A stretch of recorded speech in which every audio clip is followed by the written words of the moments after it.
hard time. When you talk, it buzzes. Yeah, okay. It's minor buzzing. It happens. Buzz, buzz, buzz.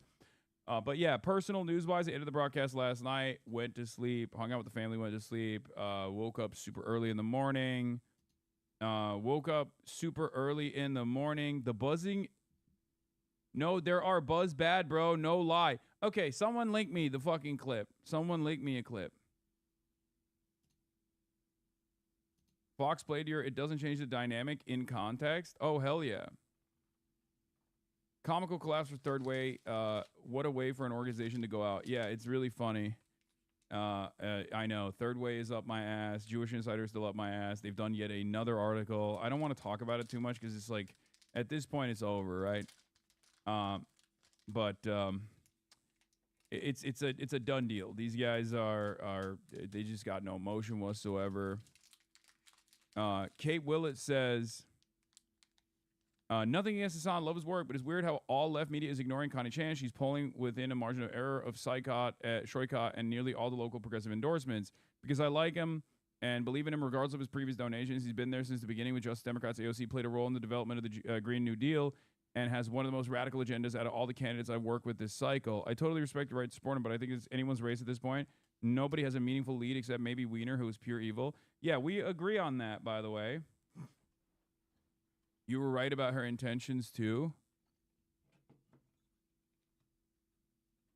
About Mallory McMorrow. Yeah. Let's see. Let's hear this buzz. No, there are buzz bad, bro. No lie. Okay, someone link me the fucking clip. Someone link me a clip. Fox played here. Oh, it's like barely. You can barely hear it, dude. Y'all are crazy.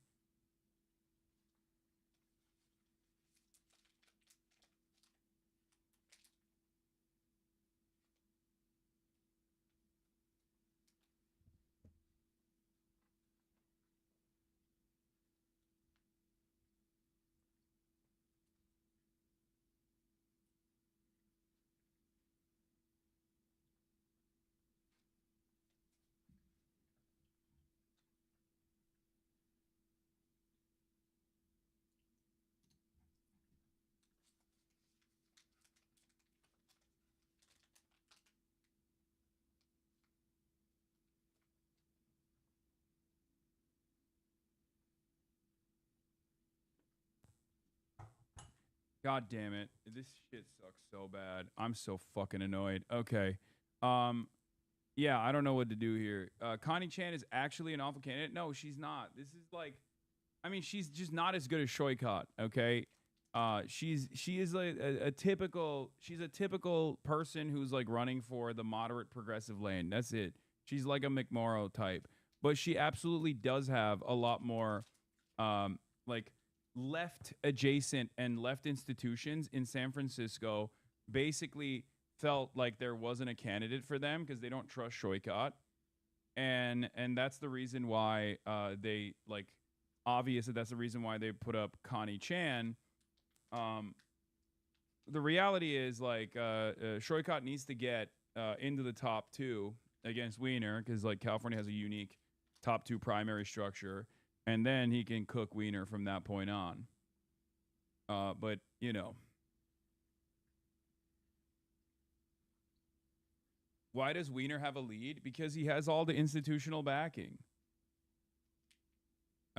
That's it. Anyway, yes, there's a new third way mailer. I'm gonna cover all of that. I've given up on trying to keep the mic on the mic stand. It's totally fucking cooked. I need to get like March in here to pick this up and maybe take it downstairs and like try to get it screwed in again like I did before. Oh yeah, with the compressor turned off, it's barely noticeable, but you sound worse too. Wait, did my audio change at all? Anyway, listen. Where was I? Hold on. I'm gonna take this off real quick. I'm gonna take this mic off and just like hold it in my hand. 1 second.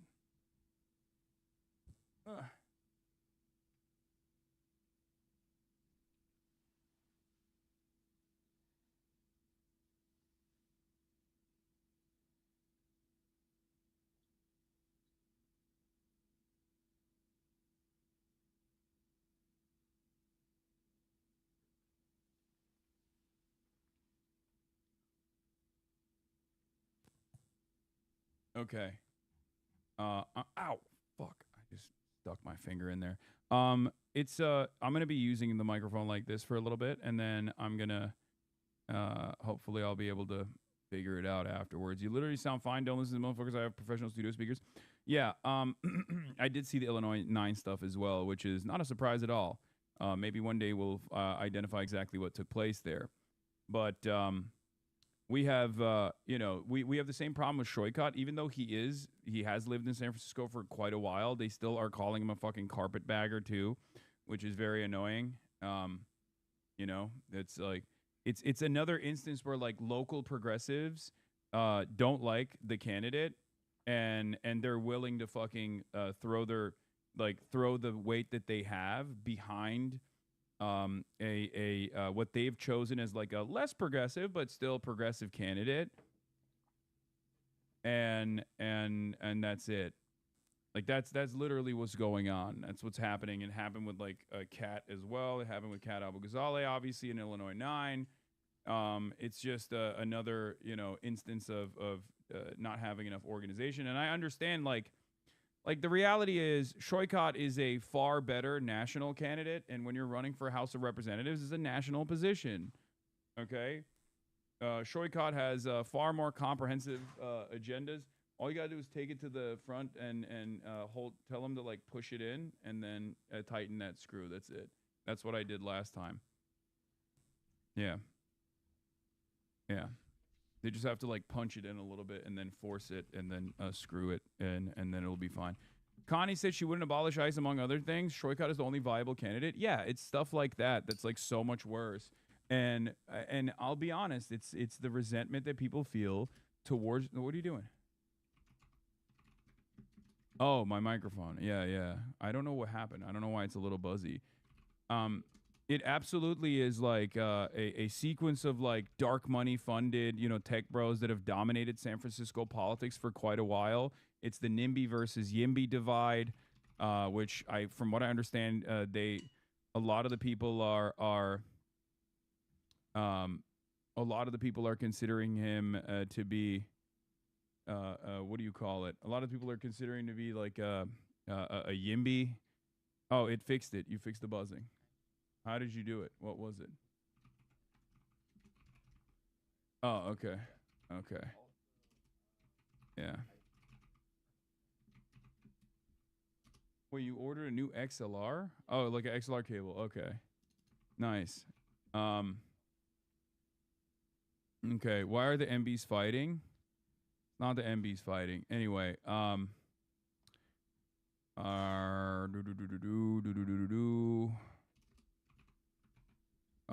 but yeah,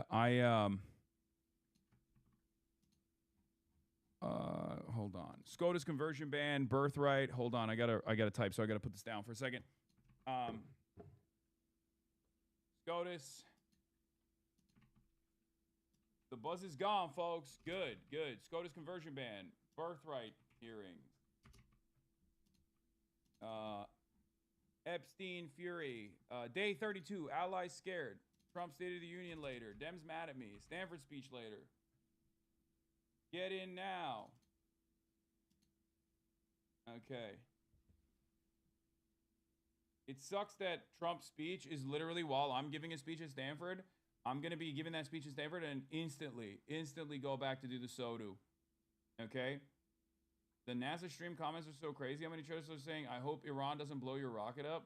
What? All right, do we have a blast off meme?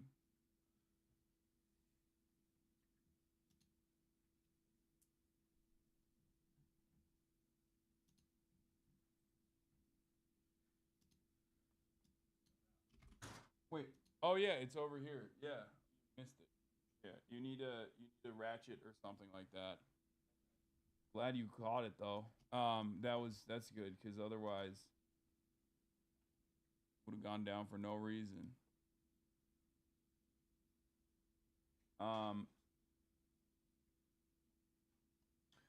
Use the Artemis launch, literally a blast off. Okay. Hold on. President Trump tells Steve Holland in a brief interview that he will express his disgust at NATO at tonight's speech and that he's absolutely considering withdrawing the United States from NATO. We'll talk about that too. Okay, we'll talk about that We'll talk about like the speculations as to what Donald Trump may or may not say on this speech tonight, ladies and gentlemen. You know, there's a lot happening. Okay, so SCOTUS is pretty much ACLU 1v9. Yeah, we'll see. Okay, we got it right here. Here's the blast off. Bruh, get a mic stand. I will literally shove a mic stand in you. Okay, do you understand? I will shove a mic stand inside of you. You son of a bitch. You son of a, shut up. Shut up. How dare you? The mic stand just broke. We're fixing it. That's why I'm holding the mic in my hand, okay? Anyway, yeah, SCOTUS conversion ban, birthright hearings, Epstein Fury, day 32, allies scared, Trump Soto, Dems mad at me, Stanford speech later, get it now. Obviously there's a lot to talk about, but you know, I started the conversation with like San Francisco politics for a brief moment. Have you considered holding the mic in your hand? I'm going to hold you in my hand and crush you with my hand. Have you experienced your coffee yet? Yes.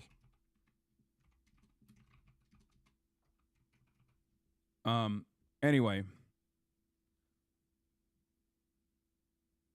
Kyle wants politicians to defend you on the merits. Yeah, I heard this. I heard Kyle is like mad. I'm kind of Kyle is mad that like politicians don't also like defend the merits of the conversation as well.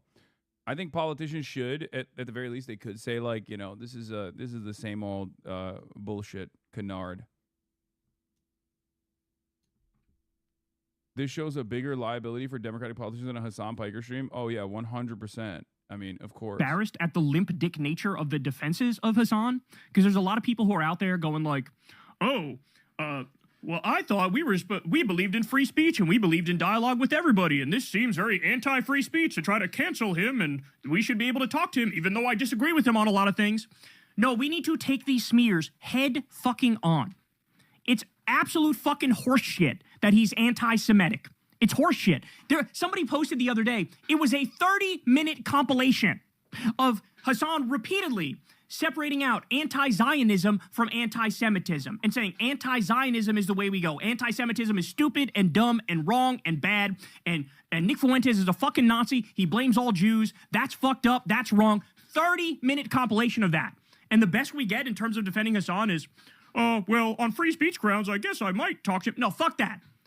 Defend him on the fucking substance. But maybe I'm in the media, so it's a little bit different from people who are running for office. But yeah, I mean, I get it. I get it. I think politicians, like, they don't want the potential liability of, like, me saying something crazy tomorrow. You know what I mean? Or basically, they're worried that, like, it's easy to disparage someone who speaks for 10 hours every day, right? It's super easy to disparage someone who speaks for 10 hours every day. So, like, ultimately, it's going to be hard to just, like, actively defend clips out of context when you don't know what the context is, right? Obviously, my friends in the media, they understand the context. They know what I'm about. They're a lot more in tune with, like, how media narratives work, right?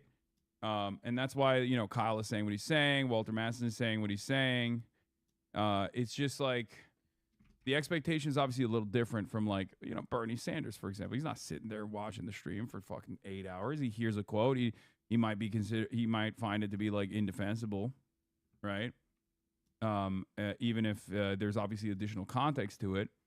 So I'm happy with the way that, like, these guys are coming out, but I do think, like, there are certain instances where they could just be like, listen, guys, you call everybody,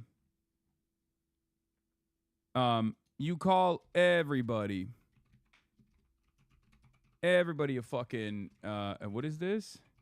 Abdul El-Sayed, security chief, resigns, says the candidate is unfit for Senate. Anti-Semitism is now hidden behind calculated rhetoric. The member of the staff that leaked the recording of Abdul is a Destiny and Vosh fan. Campaigns vet your people. If they're fans of Destiny, you got to fire them immediately. Wait, what? Isn't he like some fucking jarhead Marine guy? What do you mean he's a Destiny fan? What the fuck?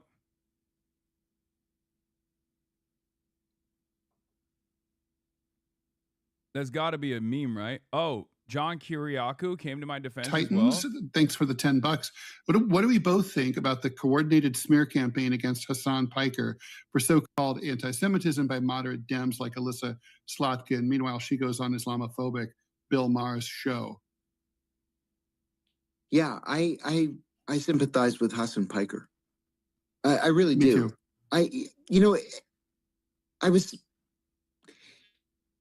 I've been told that I'm in a feud with Hassan Piker. I'm not in any feud with Hassan Piker. I've never met the man. I've never spoken to the man. There were rumors that he had invited me onto his show and I declined. That is absolutely not true. I've not been invited onto his show. But because I had never heard of him and all of a sudden... Yes, we have. Yeah. Oh, my God. What is going on? Am I talking to John Kiriakou or someone else behind the scenes? Like, it's so... we're supposed to be in this feud. I decided to do a little bit of research, and I sympathize with the guy. I think he's being treated unfairly by the Democratic establishment. I think that this is exactly what the Democratic establishment plan is, to try to discredit people on the left and to try to discredit people who express sympathy for Palestinian human rights. This is exactly... Why can't Republicans get away with everything, but progressives can't even shake your hand? They can, and they do. It's just, like I said, it is totally a media operation, okay? And it is entirely, come on, bro. Hassan regularly boosts terrorist organizations, Hezbollah, Hamas, Houthis. Should Democrats accept this into the big tent? Wait, this is the guy? This was his security guy? This was his like former security guy that leaked it to the fucking right-wing newspaper? Oh my God. That's unbelievable, dude. That is crazy. Here, Representative Josh Gottheimer. He's quote retweeting Representative Josh Gottheimer, BJJ Brown Belt, pro-liberalism, anti-DSA, Democrat field organizer, rugged individual. Check his following. Joe Walsh, Gottheimer, Saliza, Doney. That's fine. What? Searchlight Institute. Oh my God. This is like a fairly sophisticated operation, dude. Gabby Deutsch, Elizabeth Warren. Click the search bar and type in Hassan. Tons of tweets on this. What the hell? This is the U.S. Marine Corps combat veteran who was Abdul El Sayed's personal security. He's the one who leaked the comms team conversation to Washington Free Beacon, right? He's the one who did that. That's unbelievable that he was just like a fucking crazy hater and a crazy like, what is this? Stu Smith. No, but this is, I don't know why this came up. Come on, bro. Honestly, yes, he should. In fact, the next time Hassan Glaze, a terrorist organization, attacks veterans, promotes the CCP or whatever insane take, Abdul should be standing right next to him. Believe them when they tell you who they are. Guillotines, blood in the streets. Leftists like Hassan are constantly hoping for political violence. I think Hassan is on this one. He has been trying to back out, though. If true, can we acknowledge how sneaky it is to invite speakers without mentioning Hassan? The main guest is also going to be there to camping. The camping knows how bad this idea was, as it was discussed many times. The only veteran on both your campaigns has some questions. Before I resigned, I had to ask another staff member if the poor treatment was due to my work as a global war on terror veteran. You can't be pals with Hassan, who recently told the vet to enjoy his PTSD and claim to care about this. Wait, what the fuck? What the fuck? This guy is crazy. This is a crazy fucking guy to have as your like head of security. This got to be paid, right? Like, I don't think this is a op where, you know, I don't think this is an op situation where it's like, this has to be like a guy who specifically wanted to get in on this campaign so he could potentially fuck it up, right? Like to do exactly what he's doing, right? What is going on, man? This guy who was Abdul El Sayed. No. Put it here, because it's too far. Yeah. It's fine. That's where I had it. The head of security. So Dr. Abdul El Sayed's like comms team conversation after like how they were going to respond to like the Iran war leaked, and it didn't. Oh shit! Are you okay? Yeah. It didn't leak necessarily. Like someone literally gained access to the convo and delivered it to the Washington Free Beacon, which is like a right-wing outlet, right? The leak itself, yeah. The leak itself was totally inconsequential, and it actually made him look good. It didn't make him look bad at all, but it's incredible that like the guy who was responsible for it, he gave an interview to some fucking dude as well. And now they're doing like another coordinated attack on him. Abdul El Sayed, security chief, resigns, says Canada's unfit for Senate. Anti-Semitism is now hidden behind calculated rhetoric. By the way, Michael from PA is talking out of his ass. This dude resigned in January because he's rabidly pro-Israel. We have no idea if he's the one who leaked anything. The call got leaked, happened after he left. Don't believe everything you read online. We still don't know. Michael from Pennsylvania doesn't know everything. But he might be right on this, is all I'm going to say. Okay? Just cool your fucking jets. Before, you lean into the Mike is wrong shit. Bro, shut the fuck up and look into it before saying shit like that. No, anyway.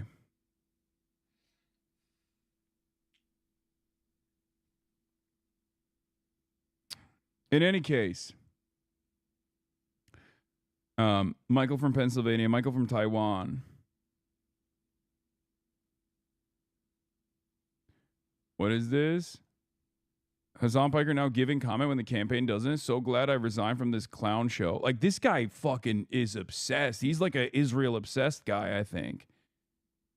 I don't know about him being a Destiny fan or whatever, but he is very clearly like obsessed with Israel. And it actually does raise some concern that you got. I mean, this looks like an infiltrator at this point, right? It's very interesting. Just saying this loser resigned months before that. It's possible someone else leaked it. Well, sometimes people who were previously privy to campaign comms, especially when they're like, in as intimate of a position as like security, might have access even after they resign.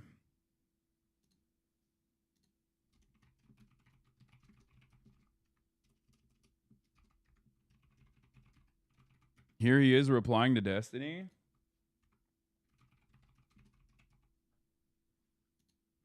This is a deleted post. Fantic is closer to black nationalism than rational thoughts. I'd pass on this guy. Who the fuck is Fantic? I mean, he's like deep in the cut, it seems, from way back in the day. I know that security staffer is fucking insane, and I have no idea how he's on his staff. I always thought he was a risk and potentially an infiltrator. Yeah, he gives the vibes of a guy who thinks he'll get recruited by the CIA or Mossad if he acts self-important enough. I mean, he might have been. He's replying to D's Twitter, talking about past Vosh debates. He's 100% a fan. Yeah. That's crazy. That's pretty fucking crazy. Wow. All right. So, yeah, Abdul El Sayed's comms leaks or is released by a disgruntled former employee.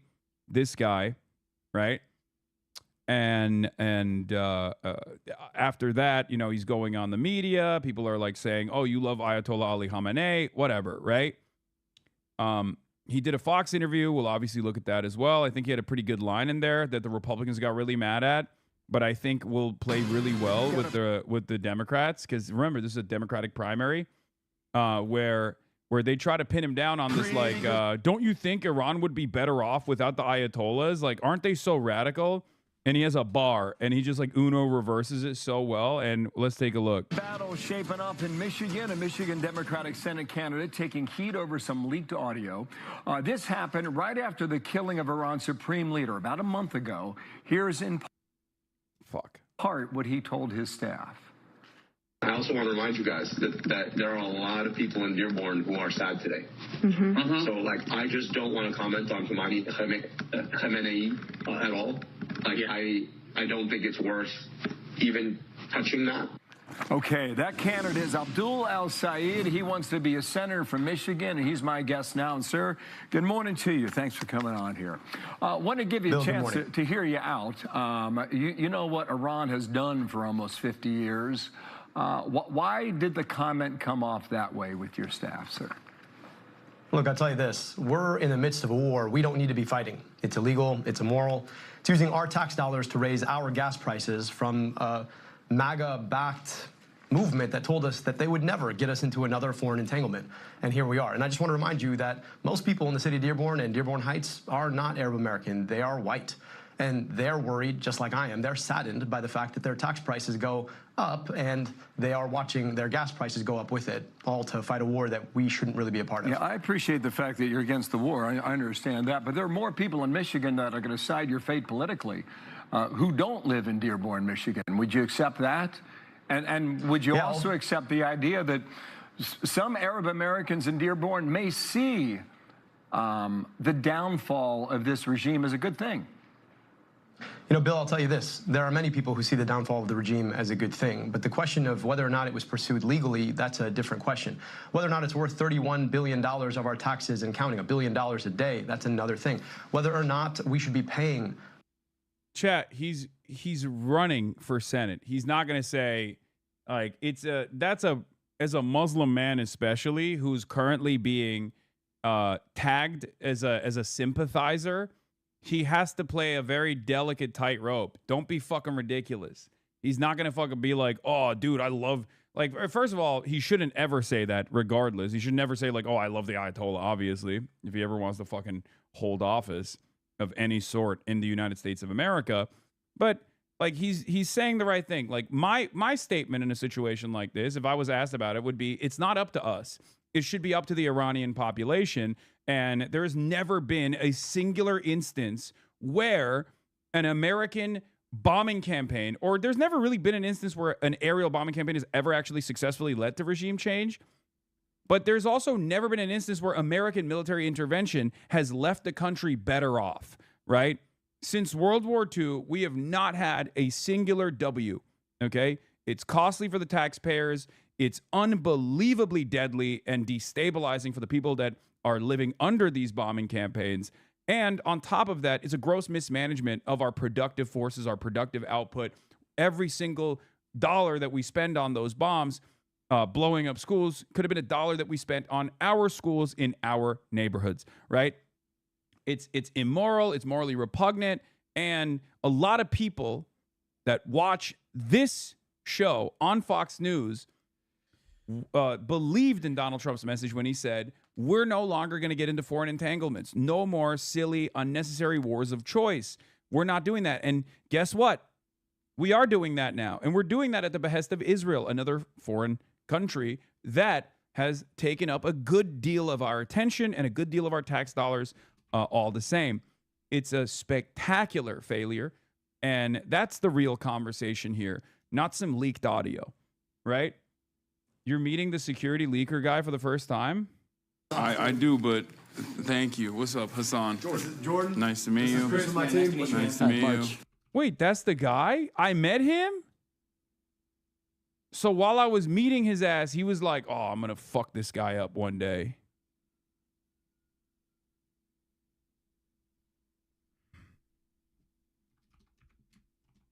Oh my God. Why is it always like this?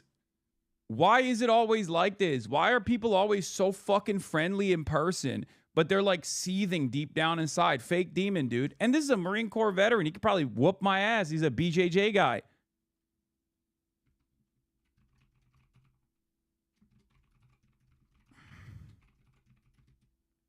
I mean, I don't know if he's the guy. Anyway, let's continue. Rates at the pump every single time we try to just get where we're going and pump gas. $1 more on average across this country. We're up over $4 across the country now, 30% in Michigan alone. Whether or not those things are good things, that's a big question. And I'll tell you what, there are a lot of people who are really sad about the fact that they thought that the era of foreign wars, of never-ending regime change wars were over, and here we are. Now, ask yourself whether or not any of this is making you more likely to be able to afford your home, whether it's making you more likely to be able to live your life, whether your kids are going to better schools, or whether or not you can see a doctor without having to worry about whether or not you're going to fall into debt. Those are questions that Michiganders across the board, Arab, non-Arab, in Dearborn, outside of Dearborn, are asking every single day, and those are questions that this administration is not answering. And that's why we have elections. Just one more question on this. Would it not be better for the people of Iran, the Arab world, and the people of America, frankly, would we all not be better off if the radicals in Iran did not make the decisions for the people of Iran in that region? Like, this question itself is also so entitled, you know? Like, why do we get to decide this, right? Like, what do you mean? What do you mean? Like, how do we get to make this decision for other people? It's so ridiculous. Like, we need to do away with this notion that we are the world police. We have never actually, this is a lie that we've told ourselves to make it seem like American intervention is a moral act when it's not. It's just for, you know, rich petroleum company owners, right? It's for the super wealthy. It's not for the regular ordinary Americans. Regular ordinary Americans go out and fight these wars and they get fucked up in the process, right? They don't see any of the benefits of it either. It's just for the super wealthy.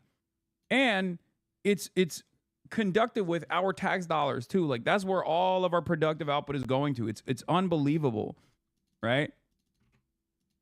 And then on top of that, we have this like sense of entitlement that like we are going to decide what other countries, how other countries are ruled. And it's also an inconsistent standard. It's one that we never apply to our allies, right? You don't apply this to Saudi Arabia. You don't apply this to Bahrain. You don't apply this to Qatar. You don't apply this to any other country that is aligned with the United States of America. We only decide like our foreign adversaries have a government that we don't like. Look, at the end of the day, I agree with you. Radicalism of any sort is bad, which is why this they killed 40,000 people, man. No, they didn't. War no, they fucking didn't. You're a goddamn idiot if you think that, okay? You're a fucking moron. I'm sorry. They did not kill 40,000 people, dumbass. They did kill a shit ton of people in the process of suppressing the protests that took place, which, by the way, America and Israel openly admit that they played a role in, okay? But they did not kill 40,000 people in 2 days. Like, you're unbelievably dense. You have convinced yourself. It doesn't even matter. Like, them killing 10 people is still fucked up. Okay? I've never heard a consistent number on this from people that just turn around and say, oh, they killed, 80,000 people. I've heard 80,000, 50,000, 40,000. It's fucking ridiculous. Shut up.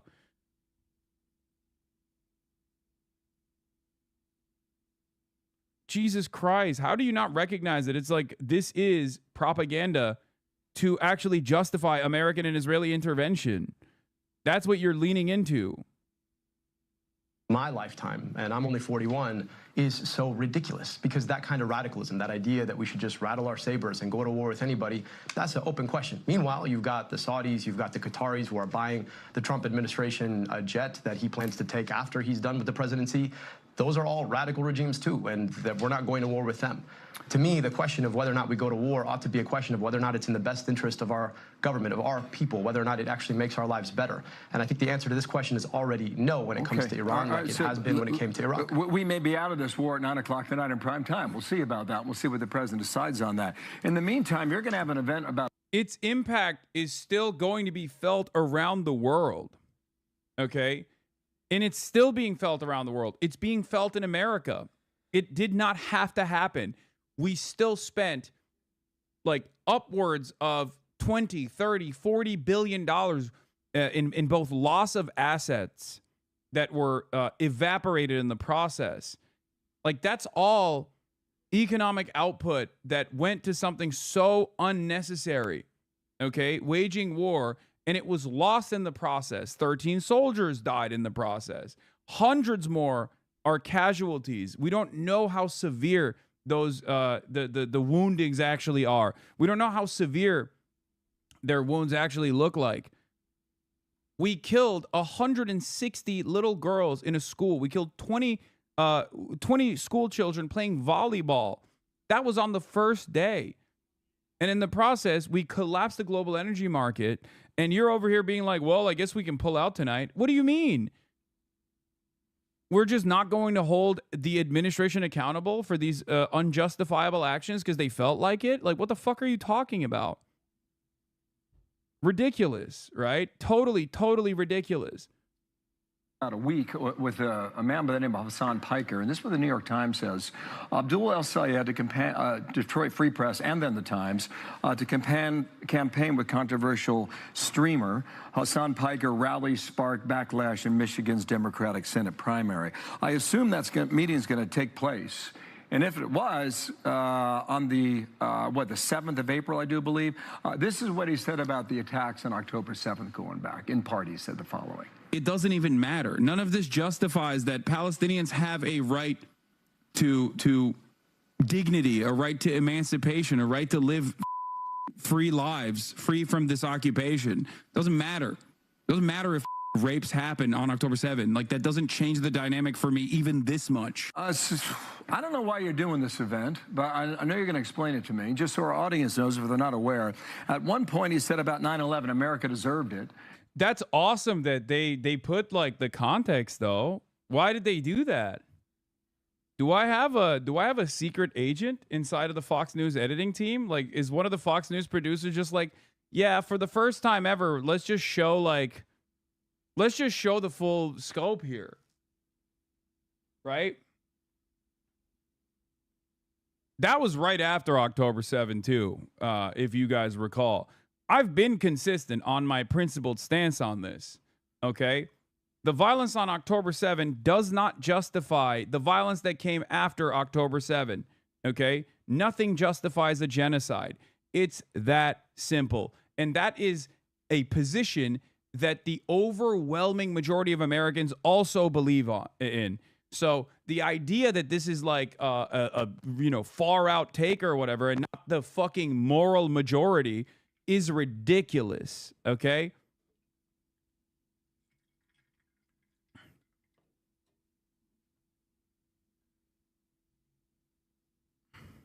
He later walked that back and said it was an inappropriate comment. No, I said that I didn't use the best language when talking about this, but it's a concept called blowback, which, by the way, we're going to be talking about in a little bit because I have some unlikely allies in this moment of vindication. The godfather of the neocon movement in the United States of America has openly come out as of yesterday, amidst everybody fucking constantly complaining, constantly chirping back and forth about like, oh, he said this about 9/11, like trying to manufacture outrage for ridiculous reasons. And talk about my 9/11 comment and how unacceptable it is. It turns out there are unlikely allies all around us in places that we never could have foreseen. That's right. I'm, of course, referencing the godfather of the neocon movement, Robert Kagan. Okay? I said this earlier. The same week the Jewish Insider and right-wing Democrats are trying to manufacture outrage around my 2019 quote on 9/11, the King neocon himself vindicates the exact concept I was talking about, blowback. From Robert Kagan, neocon godfather. Nothing to see here to be sure. This is extraordinary. Even the threat of terrorism from the region was a consequence of American involvement, not the reason for it. Had the United States not been deeply and consistently involved in the Muslim world since the 1940s, Islamic militants would have little interest attacking an indifferent nation 5,000 miles and 2 oceans away. Contrary to much mythology, they have hated us not so much because of who we are, but because of where we are. This was literally what I was addressing when oh my God, I'm literally Dan Crenshaw. I forgot his name for a second. That's how irrelevant he is. He lost his fucking primary. When Dan Crenshaw was saying, no, they hate us because they ain't us. They hate us because they're not us. They hate us because our freedoms. I was saying, no, this attitude is idiotic. It's wrong. We brought it upon ourselves with our interventions in the region consistently. In Iran's case, the United States was deeply involved in its politics from the 1950s until the 1979 revolution, including as the main supporter of the brutal regime of Shah Mohammad Reza Pahlavi. The surest way of avoiding Islamist terrorist attacks would have been to get out.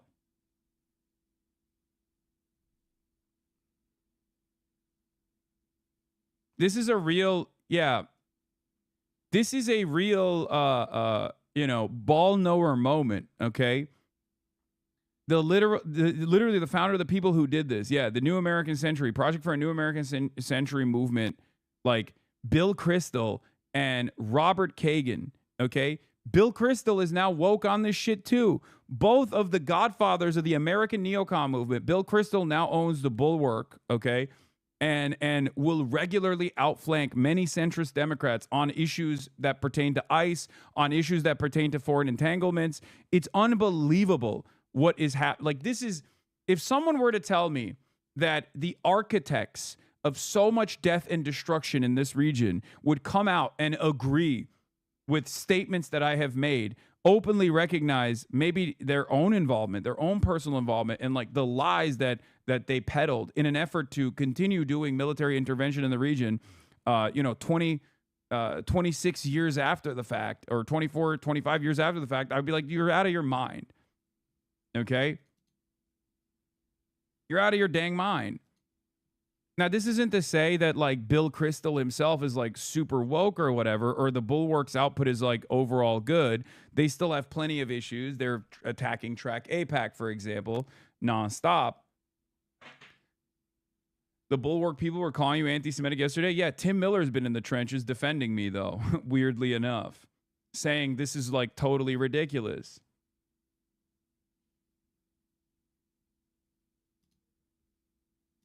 It's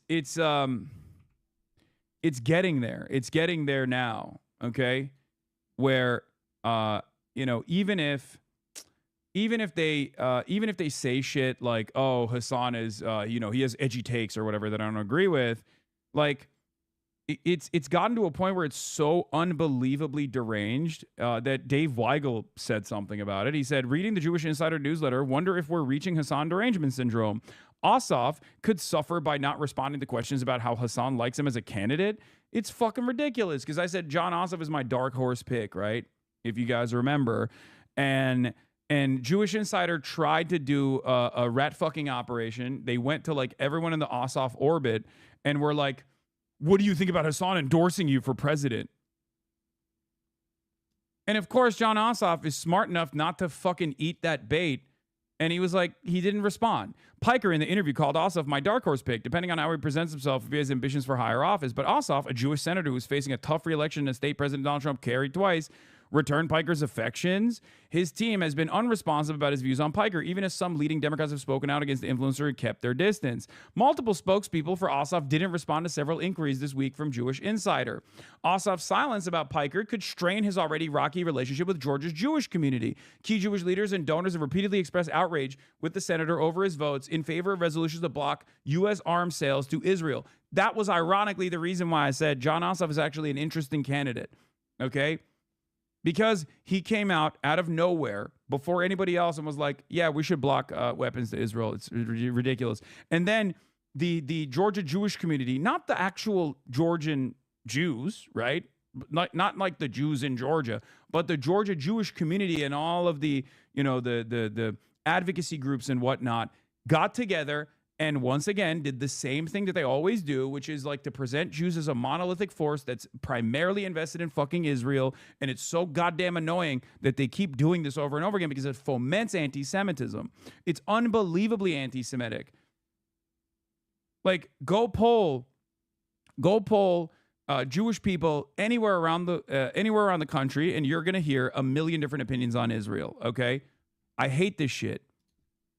But if you look at all of the Jewish institutions that very clearly all of the Jewish institutions that very clearly are primarily, first and foremost, invested in defending the nation state of Israel and its territorial ambitions, they all universally present American Jews as this like organized monolithic Jewry that is singularly focused on the issue of Israel. It's unbelievably anti-Semitic.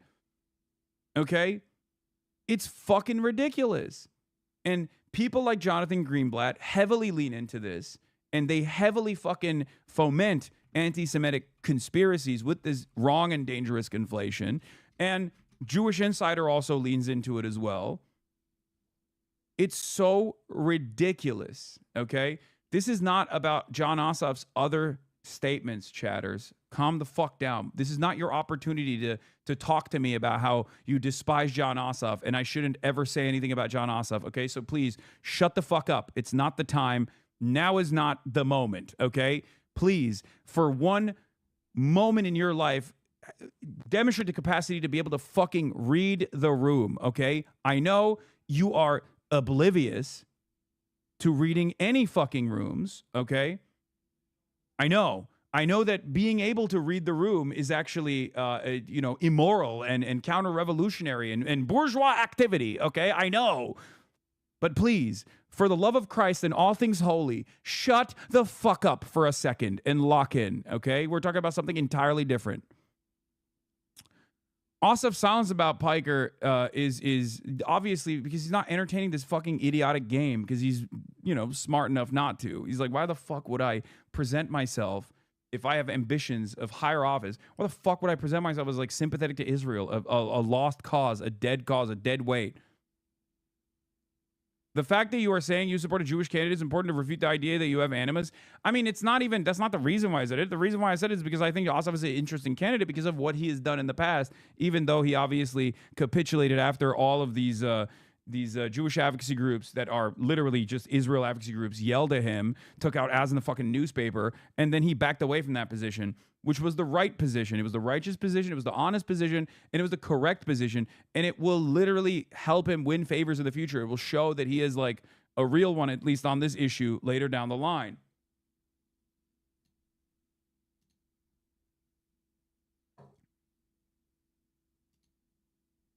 Anyway. Pro-Israel groups rap fucking Jewish candidates. First Bernie, now John. They'd rather see a Christian Zionist candidate with a Jewish anti-Zionist or even a liberal Zionist candidate. Yeah, I know. They just don't give a shit. They don't give a shit about Judaism. They don't give a shit about anti-Semitism. They just want to like literally yell at anyone and everyone that has ever been critical of Israel. So anyway, Josh Krauscher goes after Dave Weigel. I don't know. I think if it's legit for Politico to ask where 2028 Dem press candidate Stand Up Piker is worth asking a Dem senator who Piker praised actually thinks of him. I guess this reminds me of Andrew Gillum trying to make an issue out of racist commentators who like Ron DeSantis and getting nowhere. The getting nowhere may be a result of where the Dems are on someone who's trafficked in anti-Semitic bigotry and claims that America deserved 9/11. If so, that itself is notable, in my honest opinion. We've reported on the rising anti-Semitism on the left and right without fear or favor. We let anyone else figure out what's newsworthy or not. Clearly, there are many Dems that do think this is an issue about it, as we and other MSM outlets have already covered. No, it's not. It's not. It's not going to move the needle in any way, shape, or form.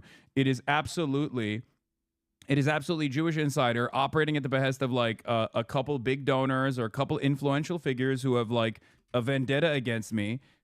This is pure speculation. I assume I was successful in changing the minds of like some massive donors, nieces or nephews or son or daughter. And now they've lost their fucking minds and they're like literally spam calling people to be like, do something about this.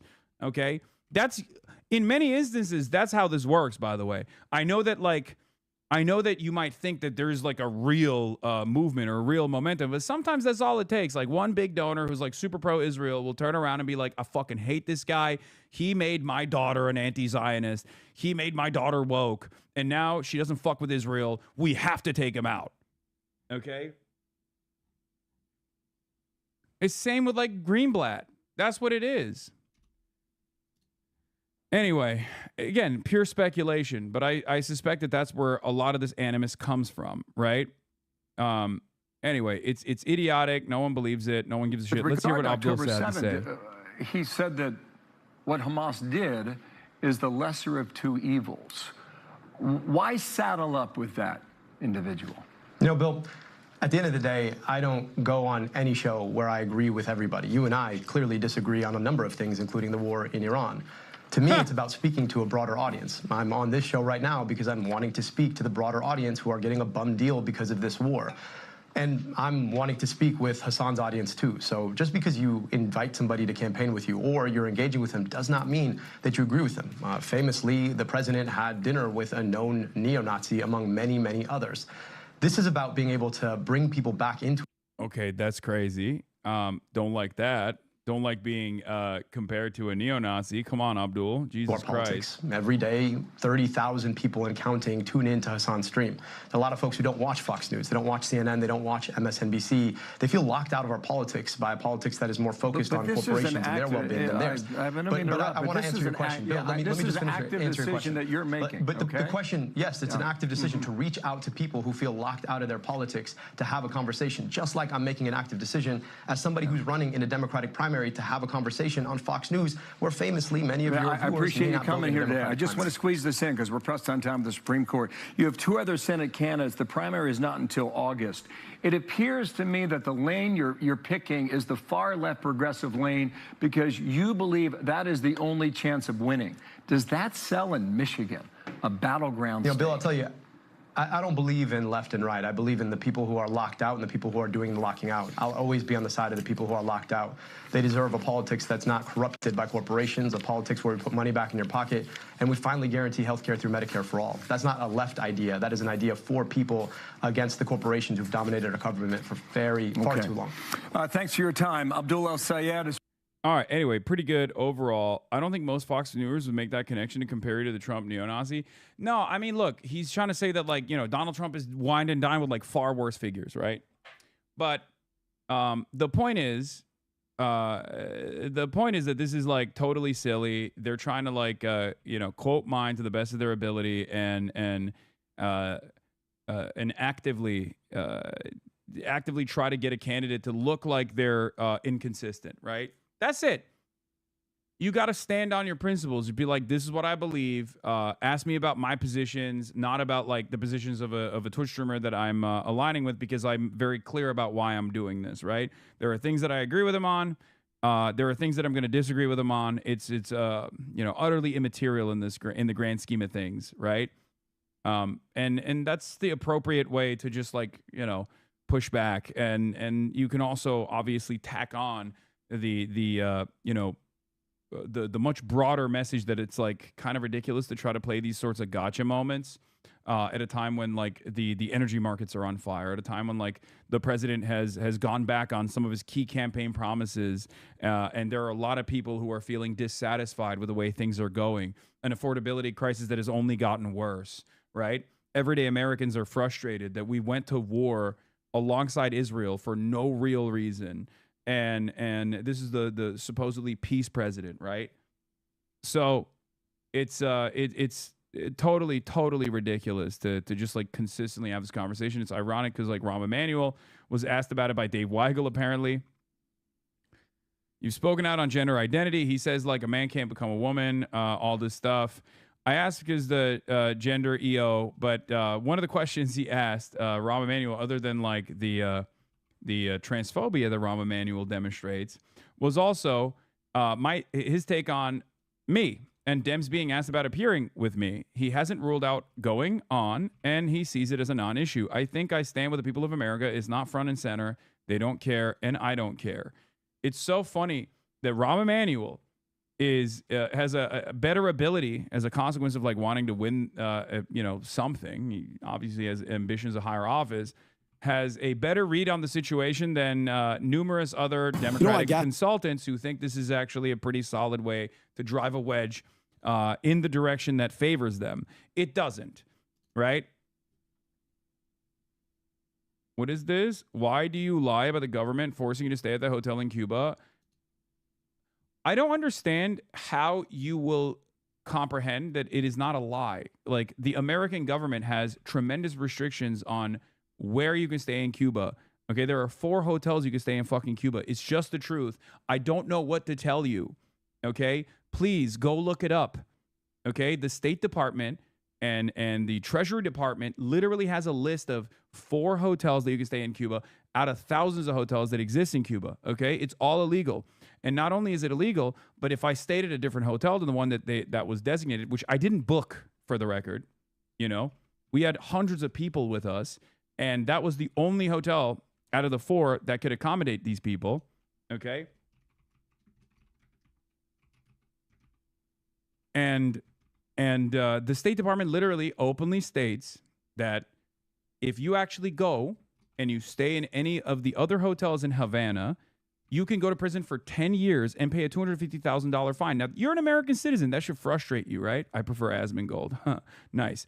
You're an American citizen. Do you feel like that's appropriate, or do you feel like that's an insane restriction? When you find out what this restriction actually looks like, if your first response is not to go, what the fuck is that? That's so ridiculous. That's such an arbitrary restriction. And instead you turn around and go, Hassan must be lying. I mean, you've basically decided I would much rather delude myself and lean into the wrong thing instead of learn the truth and then make up my mind on whether it's appropriate or not. This is the type of thing that I cannot comprehend with a lot of people who decide, no, I'm biased against you. I would rather just like believe a lie.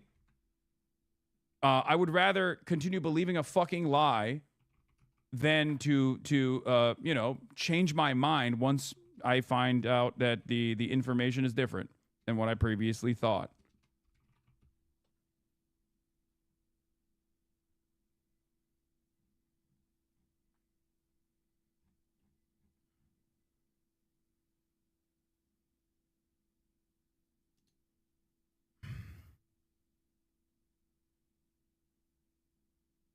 Anyway. Wish you were more picky with your chat fights? Yeah. So, I mean, there's going to be another chat fight when we talk about AOC. Remember, if you recall yesterday, even before this DSA conversation took place, where AOC basically, in order to secure national endorsement, was asked to concede on certain things or to maybe change her mind on the way that she's communicated about the distinction between defensive and offensive weapons. AOC came out and let it be known, and I told you that she would, for the record, before she actually did it, right? If you recall yesterday, I was talking about this, and I was like, AOC is going to come out and say she doesn't have she doesn't see a distinction between defensive and offensive weapons any longer. Okay? And she did. As I told you, trust the process. Okay? A multitude of factors are at play here, obviously. One of them is that the environment has shifted dramatically, right? The environment has shifted dramatically. That's a big part of it. Now everyone's going to start crying, of course. AOC is going to get the same type of attacks that I get, and maybe even more ridiculous ones. So, you know, don't pay any mind to that. But I will tell you, I am going to defend her because she did the right thing. She did a bold thing, okay? It's not bold for us. It's honest and it's just. But for a politician, it is, there are like, what, 10 American politicians that are in line with this attitude, okay? So if you try to hit a left flank criticism on this moment instead of offering support to someone like AOC, I'm going to yell at you, okay? I don't care. This is how you fucking move the needle, okay? This is how you move the needle. So be smart.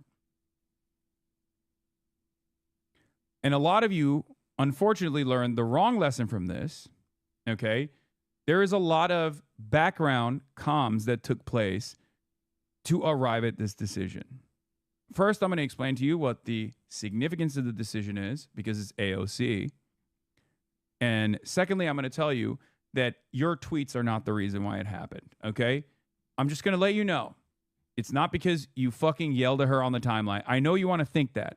I know you want to think that like the politicians are responsive because you know, we yell at them all the time and we call them AOCIA. That's not the reason, okay?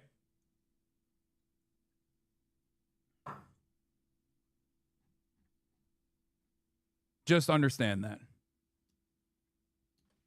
So, If you want to think that, go ahead. Your tweets are the reason. Sure.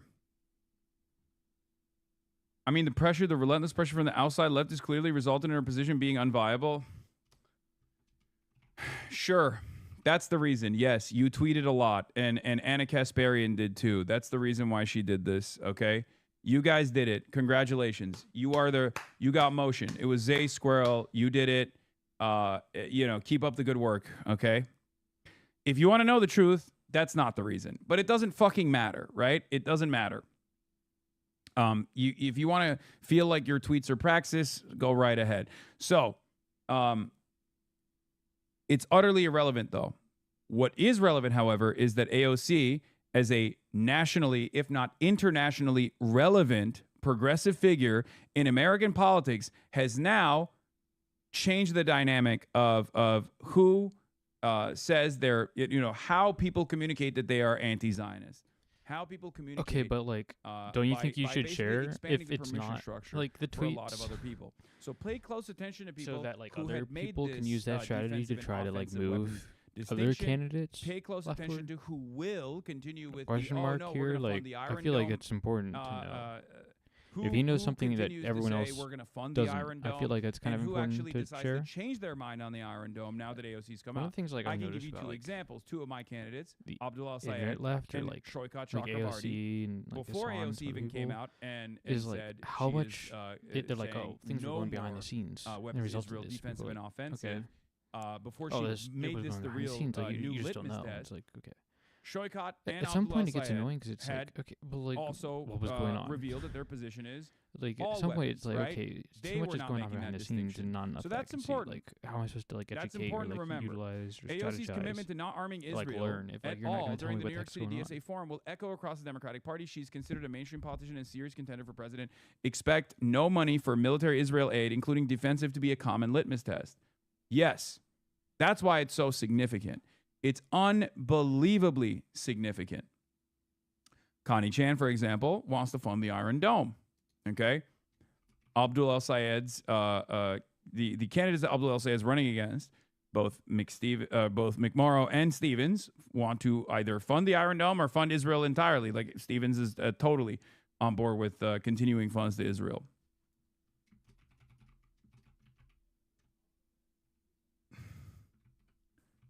Okay.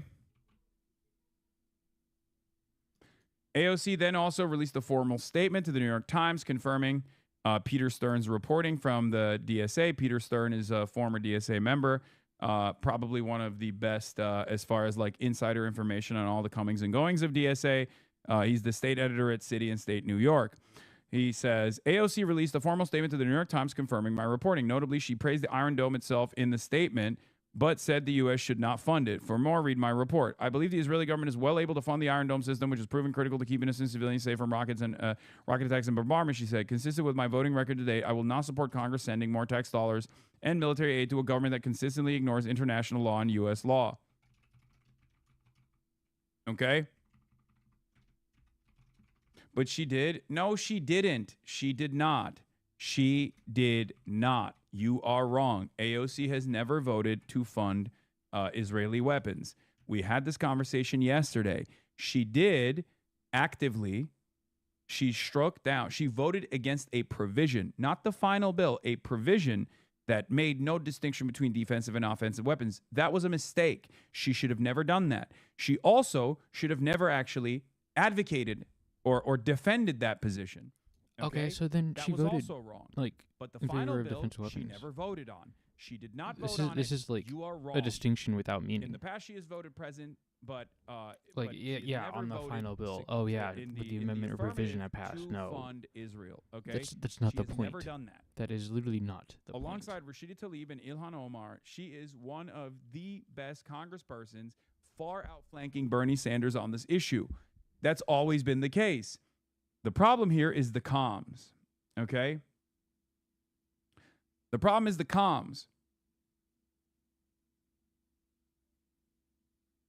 Once again, this is not, I need you to understand, this is not me like trading access for whatever, okay? I have never led you astray. I tell you very seriously, even with people that I talk to with regular frequency like Zoran. I will tell you when I disagree with him, okay?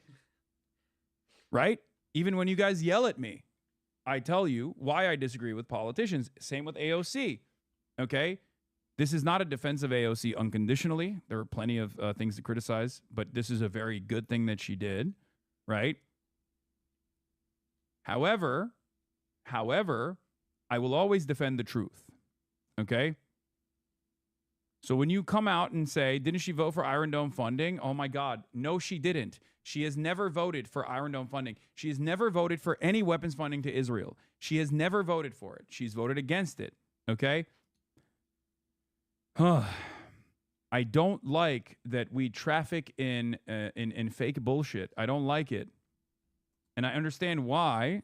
I'm going to be as charitable as possible. I understand why this fake bullshit flies around, and it's partially because of how AOC has carried herself in this conversation, openly standing. That's moving the goalpost. I like you, but she clearly says she supports defending Israel. I'm going to fucking lose my mind.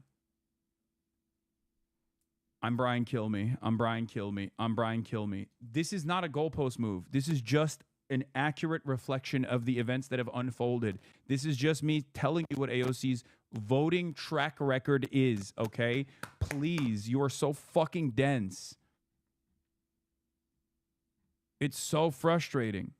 And for the record, AOC still doesn't go far enough for my taste, okay? For what I think is appropriate. This chat must be big NASCAR fans because y'all motherfuckers love going in circles. Yes.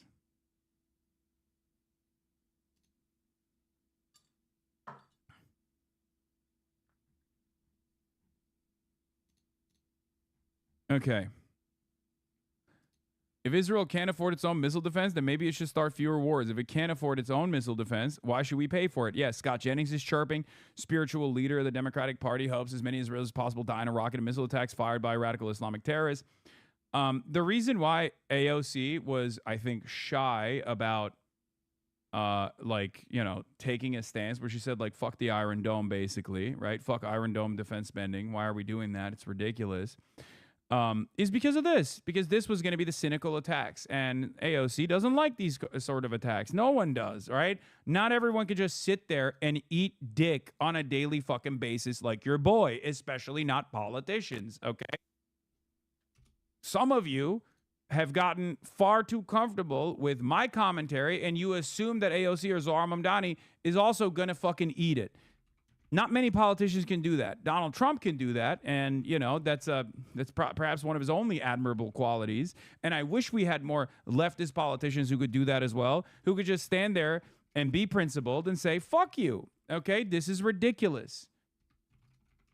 No more defense funds to a country that's doing genocide. We don't talk about giving. Are there not civilians in Russia? There are civilians in Russia. There's millions of them. Why are we not funding their anti-aircraft capabilities? Right? It's ridiculous, right? Are there not civilians in Iran? We are killing them currently. Should we be funding their anti-aircraft capabilities? So why are we funding a country's defenses when that country is using that defense spending to continue waging more and more warfare? It's totally wrong. It is absolutely ridiculous. Okay? I think this drop side tweet describes her voting history well and why it was so strange. It also didn't help that AOC ran to Twitter to defend her decisions. Yes, that was the major problem. I know that. That's why I'm saying my most charitable read is that, like, she came across like she was literally funding the Iron Dome or something, like, personally. Okay? Because she was funding Iron Dome. And it's ridiculous because she didn't even vote for it. Do you understand? It makes no sense.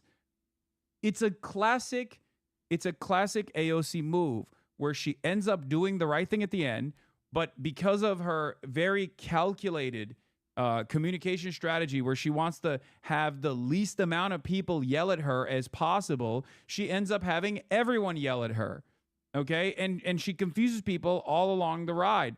And I try to communicate this to people, and I've talked about this before, as I was very critical of what she had done. I said, AOC, should not have been striking against this provision. She should have voted alongside, Rashida Tlaib and Ilhan Omar. But not only that, she should have been the one advancing that provision, not Marjorie Taylor Greene, right? If you remember at the time, that was my assessment.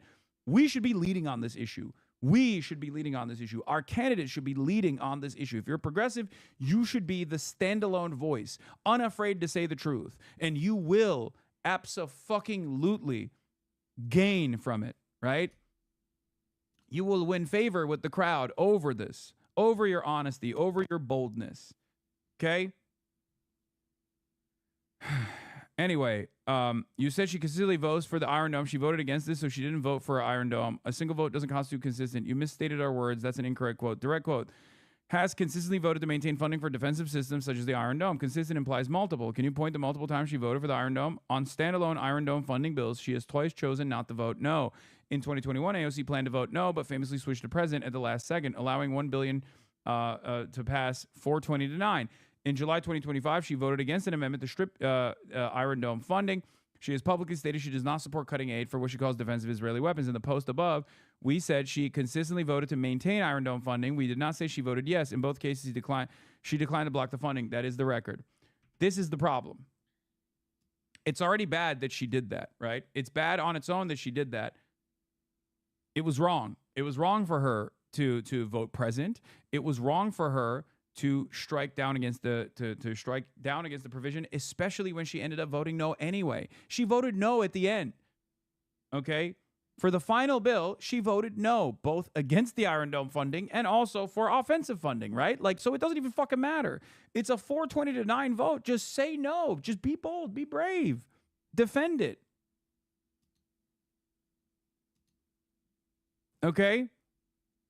But if you're going to look at her actual track record, like, there is a reason why she is one of the most progressive congresspersons and routinely outflanks even Bernie, okay?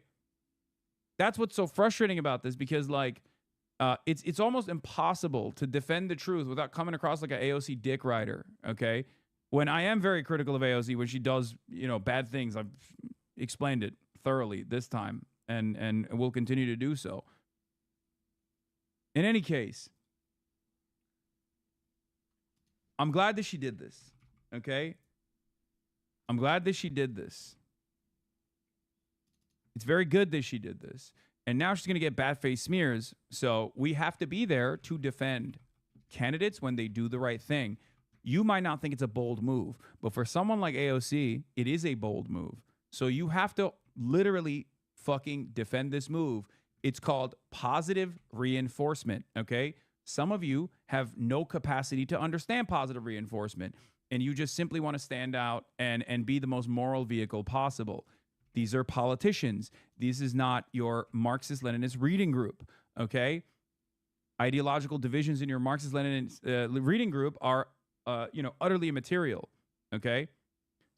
But when we're talking about one of the most visible national, if not international politicians coming out and creating a new litmus test, we have to engage in defending them and engage in positive reinforcement, okay? That's it. Because that attack, that cynical attack, is not just against AOC. When people are going to come out and say, oh, I guess you want all Jews to die. Oh, how could you do this? How could you say you don't want to give me unlimited funds for my Iron Dome so I can continue doing genocide and continue invading Lebanon? When they do that, it's not just about AOC. It's about you. It's about the majority of people that also agree with that sentiment, okay? You are not defending AOC when you do that. You're defending every single other person as well that has that same exact position. So remember that. Okay, bro, politicians are not babies. What are you talking about? Shut the fuck up. Shut the fuck up. Yes, they are. Treat them like babies, okay? Shut up. Take a day off. Just really reconsider where you're at. I'm making a point that is beyond AOC here, because these arguments are not just arguments against AOC. These arguments are against every single fucking person that also have the same mindset, okay? You're defending not AOC, you're defending yourself. You're defending this becoming a primary litmus test in mainstream discourse. Please understand how communication works. Please understand how propaganda works. Please understand how you actually fucking move the needle. None of you have that capability for some reason. You just want to sit around and fucking tweet. Fuck.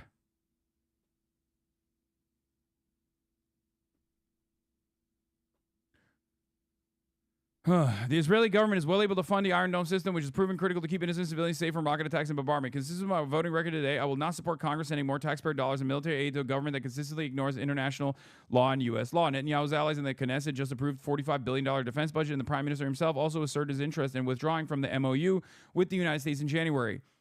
It is fully within their ability to fund the Iron Dome and other defense systems. Our allies who need our military aid must understand that we will provide it consistent with the Leahy Amendment and with Foreign Assistance Act. Like, even then, it's not, it doesn't go hard enough. Okay? It doesn't go hard enough. Like, I will admit that. Like, it should very clearly spell out that, like, Israel gets to be belligerent because of our unlimited defense. Like, our unlimited tax dollars go to Israel, and they get to be as belligerent as they want to. They need to recalculate their decisions. They need to stop violating international laws. They need to stop violating our laws.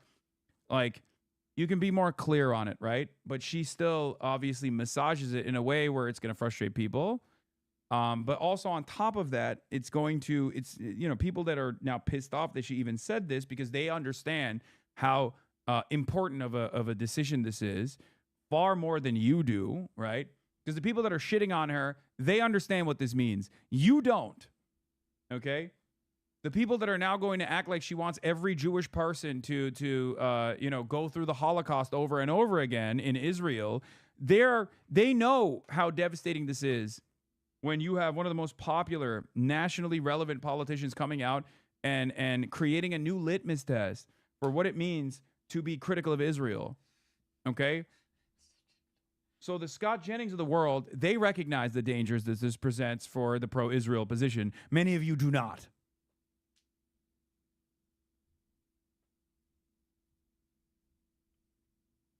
Anyway, here's another good comms from Abdul El Sayed. I'm going to pee real quick. You know why gas is so expensive? Because of Donald Trump's $200 billion war with Iran. Meanwhile, our schools are still crumbling, our roads are full of potholes, and you still can't afford to see a doctor. And instead of actually solving any of these problems, Trump is taking us to war with Iran using our tax dollars, $200 billion already.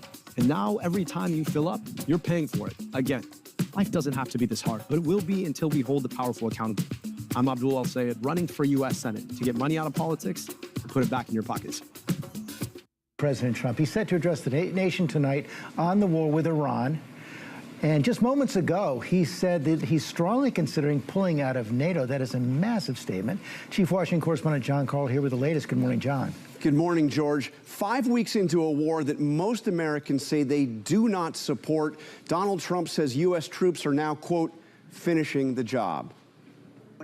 Just days ago, President Trump threatened a major escalation of U.S. attacks on Iran. But now he is signaling that U.S. troops may head home within a couple of weeks. We're finishing the job, and I think within maybe 2 weeks, maybe a couple of days longer to do the job. It's not the first time the president has set a 2-week deadline, many of which have come and gone without consequence. But this talk of an exit comes as Americans are feeling the pain of war. Iran continues to block virtually all ship traffic through the Strait of Hormuz, causing oil prices to skyrocket globally. The average price of gas in the United States now tops $4 a gallon. In Florida, it's $4.22, up nearly $1.30 since the war began. It's worse out west, $4.93 a gallon in Nevada, and nearly $6 a gallon in California. Trump offered a simple solution to bringing those prices down. All I have to do is leave Iran, and we'll be doing that very soon, and they'll become tumbling down. Meanwhile, Trump is urging America's allies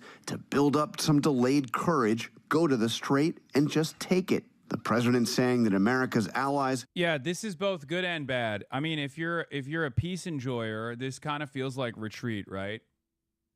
If you're an enjoyer of peace... Hold on, I gotta fix the fucking... There we go.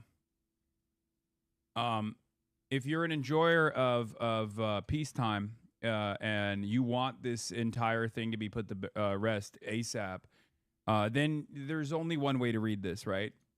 Which is Donald Trump is retreating, and that's a good thing. That's not a bad thing at all.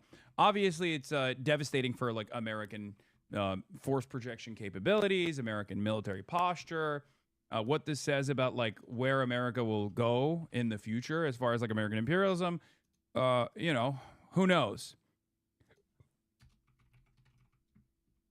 But we don't know if there will actually be a retreat or if this is yet another act of perfidy where Donald Trump might come out tonight and say, oh, we're done. We're done with NATO. We're done with this war or whatever, and then turn around and do a ground invasion because he's a fucking psychopath, and we just simply don't know. But I will say, regardless of what he ends up doing, this is an admission that he fucked up, okay? Leaning into NATO allies and saying it's your problem after fucking it up. Like after being singularly responsible for the Strait of Hormuz's closure, only to turn around and say, all right, Europe, you figure it out now. It's totally ridiculous, right? I mean, he's openly admitting that the American military, with all of its might, are totally incapable of forcibly reopening the Strait of Hormuz. Iran controls it, and he's giving up. Okay? He's totally giving up.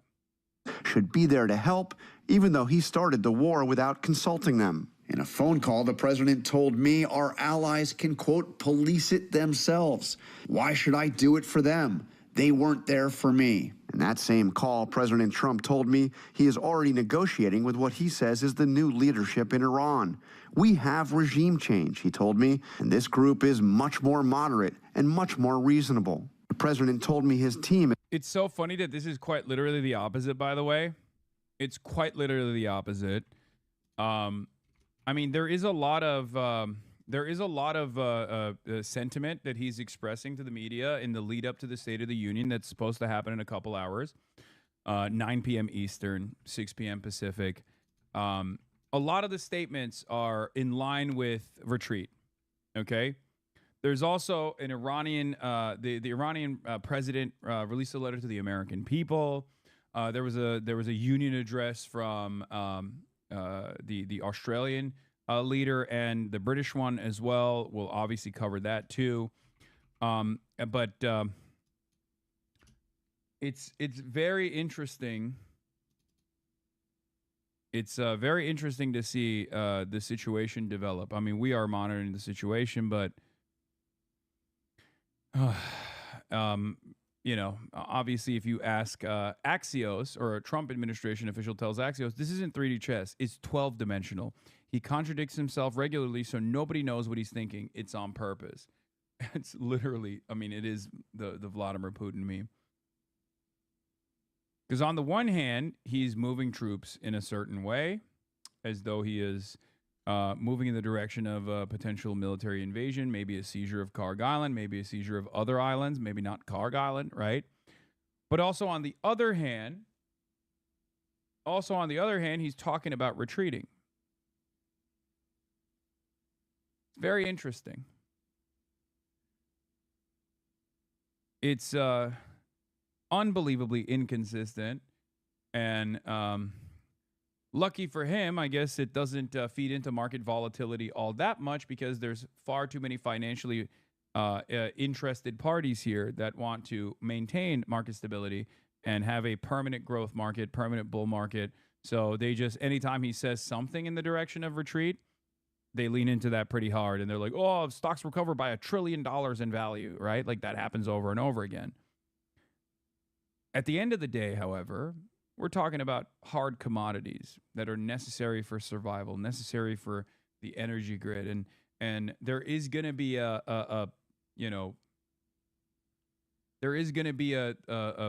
moment where this unstoppable force meets the immovable object, where you just can't manipulate the oil futures markets over and over again when people inevitably run out of oil, right? Because this is not just like a pure speculative asset. This is something necessary for the energy grids to operate. It's something necessary for agriculture to operate, right? When you don't have when you don't have the necessary chemical compounds being delivered, so that farmers during planting season get all of the what is it called? Gubre.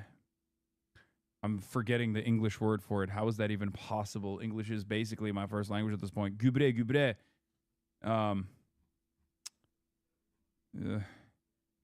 Someone in the chat help me. No, not diesel. Fertilizer. Thank you. Yeah, when you don't have the chemicals or the necessary chemical compounds to develop fertilizer, you're not going to be able to get the same agricultural yields. It is absolutely going to change the dynamic. It's absolutely going to skyrocket prices. There's going to be food shortages. There's going to be famine, right? And this is right before harvest season. And as is the case with climate change, as is the case with everything else, the countries in the third world, developing nations, are going to suffer the most, right? There's chip shortages already.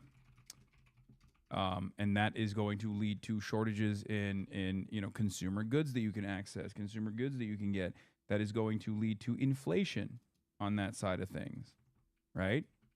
This is how it always works.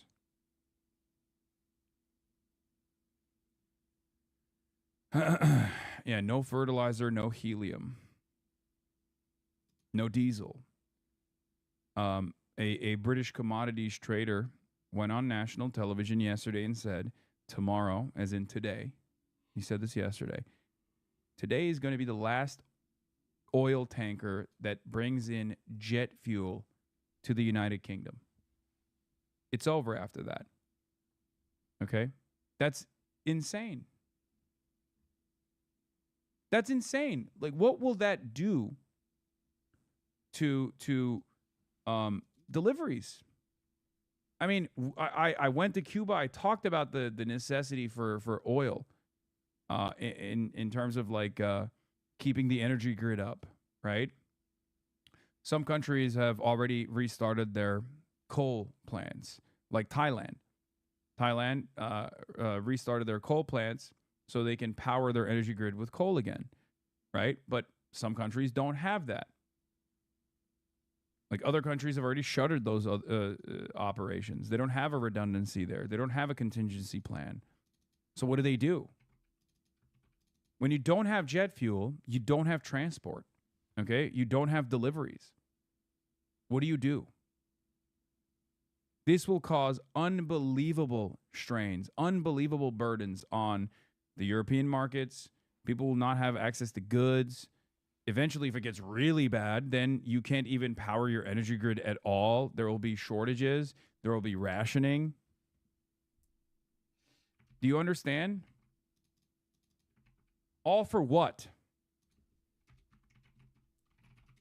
So that America and Israel could successfully destroy a sovereign country with 93 million people without even taking into consideration what the aftermath of that looks like? It's totally ridiculous. It's totally belligerent. I don't think we fully comprehend. Tucker and Dave Smith talked about you, really? Wait, really? I didn't see that. But I don't think people comprehend exactly how bad it's going to get. It's very strange. Here in America, obviously, we're more sheltered from the worst impacts, right? The lesser developed a nation is, the worse the impact will be felt. And America, by geographic proximity, and through its own extractive forces, its own extraction industries, is going to be able to shelter the American population to the best of their ability from the most consequential impacts of this energy crisis that is imminent. But I do feel like, and I said this a couple of weeks ago, this is like giving early days of COVID, right? Like, oh, this problem's going to go away by, next month. Like this novel virus is like killing people and we don't know how to stop it. And it's like spreading at an alarming rate. And people are just like, people are exhausting the limited resources that exist in these countries. And people are like looking into Italy. They're like, whoa, why are people in the hospitals? Like, why are they crowding these hospital beds, right? These facilities are being overloaded. And that's what it feels like to me. It's truly unbelievable the way that the American media is covering the issue. I mean, some people are obviously ringing the alarm bells, but the markets have not adjusted to the crisis that is coming, in my opinion. Right? While the hiring rate in February, per the last JOLTS report, hit the same level it did in April 2020. This is all entirely before any of the global energy, fertilizer, food, plastic, helium, etc. price shocks get baked in. That's stating the obvious, but we should be clear that this self-inflicted crisis compounded an already gloomy trajectory. My mention. Look at this. Turns out now, of course, they're left. Well, we'll cover that later. Fun fact from Odd Lots: the U.S. had a strategic helium reserve, which it was forced to sell off in the 90s after the Gingrich Revolution. Now helium is more critical than ever, and 1/3 of all global helium comes from Qatar. Also, the stuck helium is perishable and will be unusable soon.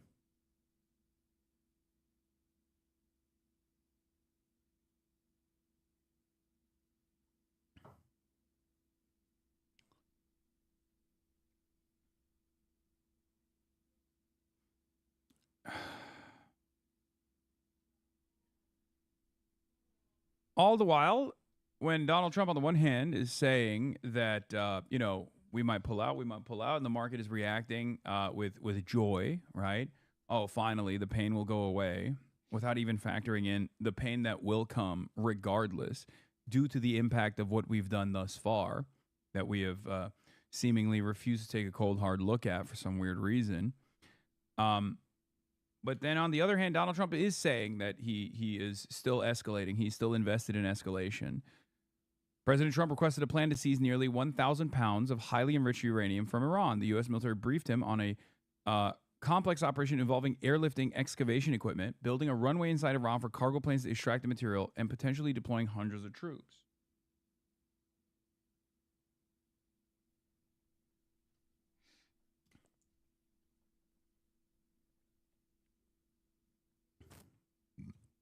Politico has the scoop on what he will say tonight. Trump is expected to declare that war in Iran is winding down in a primetime Oval Office address tonight, saying U.S. military objectives have been met. Trump has also set the shift responsibility for reopening the Strait of Hormuz onto European and regional allies. Okay, so it's exactly what he communicated thus far. So it still doesn't give us additional insight into whether or not he will escalate with troops on the ground, only because when Donald Trump has done this in the past, it was perfidious, right? He has claimed that there's a de-escalation coming down, there's a winding down of operations, and then doubles down on the effort, especially paired up with the reality that there are a lot of troops that are moving into the Middle East as it stands, as we are speaking about this stuff. I still don't know which way this will go. I don't know which way this will go at all, okay? I am not so confident that the troop positioning is specifically so that they can apply additional pressure and leverage this negotiation with the most favorable terms to America at a time when Iran has militarily secured W after W. They have accomplished their main objective. As I said in the early days, the victory condition for Iran is to remain intact. Okay, is to remain intact and apply sufficient military deterrence. They've done both. It's impossible not to recognize that, unless you're, an American exceptionalist, an American chauvinist, and outright delusional, and assume that America is still winning, right? Because they killed the Ayatollah Ali Khamenei. The reality of the matter is Iran's victory conditions, Israel's victory conditions, and America's victory conditions are separate, okay? Understandably, for Iran and America to be on the opposing side, right? So here's the victory conditions for Iran. I'll go through it once again, and then I'll tell you the victory conditions for Israel and America. For Iran, it's to remain intact and not be balkanized, and continue running the country with the IRGC and with the current form of governance, okay? While simultaneously deploying sufficient military deterrence and maybe even causing America to retreat from its bases. Its maximalist goals are to demand reparations and sanctions relief, while simultaneously getting taken off like the state sponsor of terrorism list, and like being forcing America to treat Iran like an even partner, like a normal country that exists outside of the U.S. security umbrella. Okay, this is huge. It's a demand from Iran to basically be treated like pre-Russia, pre-invasion of Ukraine Russia, right? Those are the maximalist goals here. I'd say that militarily they've accomplished a bunch of those goals. They've been able to consistently strike with higher degrees of success Israel and American assets in the region, and even American companies in the Gulf as well, right? So they've been able to do that. They've also successfully maintained control over the Strait of Hormuz without even shutting it down, without even mining it, right? And now they're applying a toll in order to collect even more revenue, which they see as a form of, I guess, reparations. And with the oil shock and the increased oil prices, they're still continuing to send out their own tankers to the rest of the world. And that's also been very helpful for revenues. All the while, they've had, some of their munitions facilities blown up. Some of the Bossage headquarters have been blown up around the country. Approximately 13,000 targets have been exploded by American and Israeli Air Force campaigns, right? Are you serious? Backseat fever. Yes, I am serious. This is exactly what's going on currently. Are you oblivious? Are you oblivious to the realities that are unfolding? What's the problem? Can you tell me what I said incorrectly? No, you can't. Tankers are paying tolls. America has contingency plans. Okay, you're fucking around. Shut up. Okay. Even an accurate reflection of the expansion of the targets that they're deliberately targeting from the American side and the Israeli side is yet another reflection that America and Israel's objectives are not being met. Okay? America's goals, perhaps short-sighted and perhaps very stupid, because they were deluded into thinking that the Israeli intelligence on this was solid and reliable, most likely, coming off the victory of Venezuela. America's goals were to basically do a Venezuela-style operation, in and out, decapitation strike, 4 days, and new leadership that is much more pliant to American needs, and Iran gets dominated and is basically like a vassal state to American interests and is no longer a problem at all, and they're willing and able to like destroy their munitions facilities and maybe even limit their missile strike capabilities. They'll commit to never building any sort of facilities that can enrich uranium, even for civilian purposes. America gets to control the uranium that Iran even allows into the country, right? All this stuff, that's the American victory condition. The Israeli victory condition is separate. The Israeli victory condition was very different. Okay? Israel wants to diminish the Gulf, reduce the Gulf and its power. And certainly Israel wants to destroy Iran, right? Not just do regime change in Iran, but to absolutely destroy Iran, to wind up tensions, to foment ethnic sectarian infighting within the country, and to balkanize Iran, right?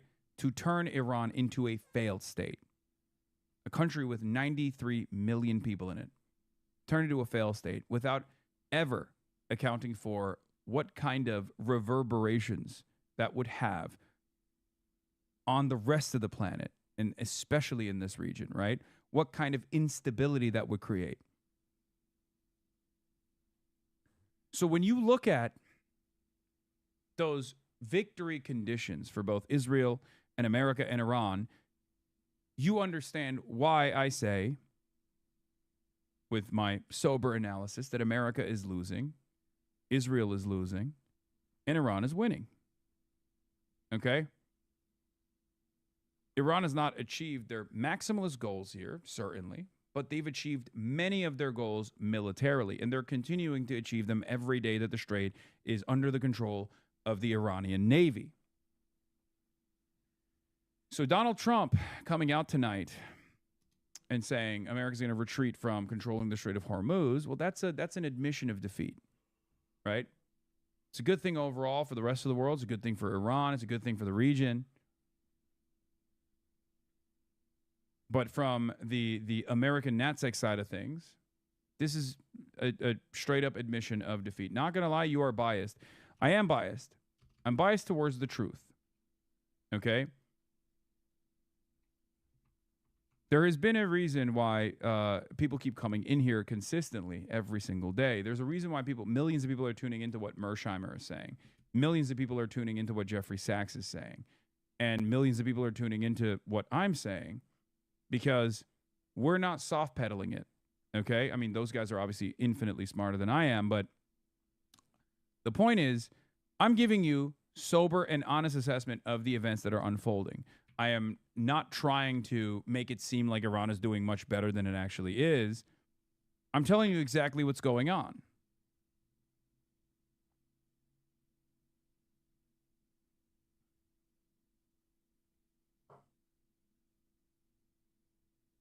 And unlike in the past, where you would have to wait like 10 years, 20 years for history to vindicate people like myself, we're getting that vindication fairly shortly, right? I mean, it doesn't take, it only takes a couple days for that vindication to come.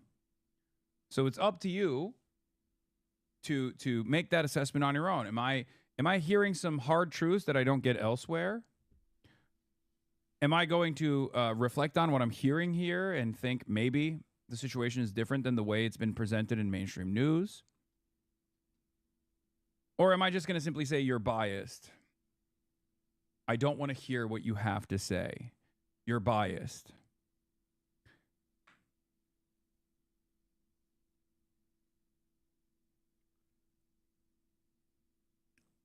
According to the Times of Israel, Iran launches 10 to 15 missiles a day at Israel on average. There have been 6 waves of launches today alone, and the largest of these waves was 10 missiles. And the interception rates have gone down.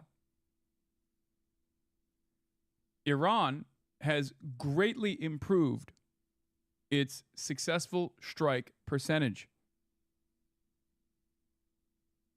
It's gotten to a point where the ballistic missile launches have obviously gone down tremendously. However, when they were launching a volley of 350 munitions, many of which are old munitions that they were expending to diminish Israel's defensive capabilities, to like force them to deploy as many Arrow system missiles and as many Tamir interceptors as possible.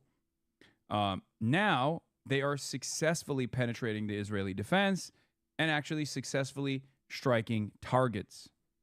Okay?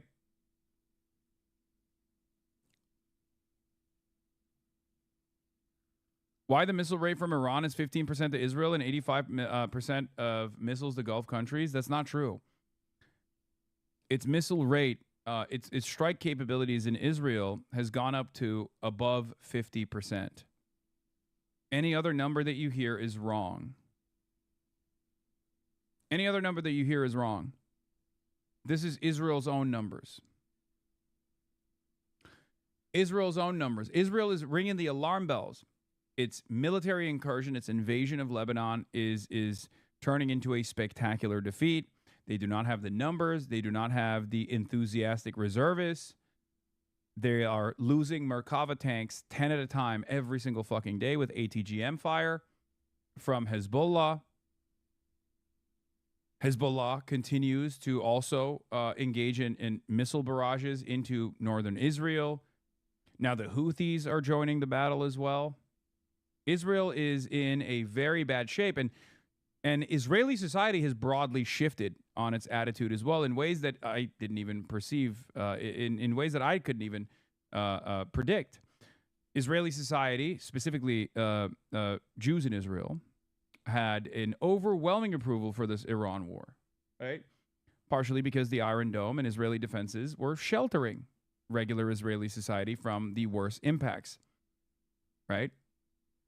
But after 32 days of having to run into shelters over and over again, and Iran successfully penetrating the Israeli defenses over and over again, Israeli society's attitude has started to shift. That number went from 85% approval to 60% approval yesterday. 60% approval might come across as still unimaginably high, and it's true. Okay, Israel's a fascist society. A lot of people are very invested in doing maximum damage to every other country. They hate Iran. They have this unshakable bloodlust. But now that regular Israeli society is starting to see the consequences of their endless incursions, their endless efforts of destabilizing every other neighboring country and countries in the region, a 20% drop-off is massive. It's spectacular. Okay? Hezbollah fired ballistic missiles towards the south of Tel Aviv, possibly more Scud. Channel 12, 2 launched from Lebanon, 1 intercepted, 1 fell. Israeli home front, warning sirens are being sounded at the Palmachim air base in south of Tel Aviv.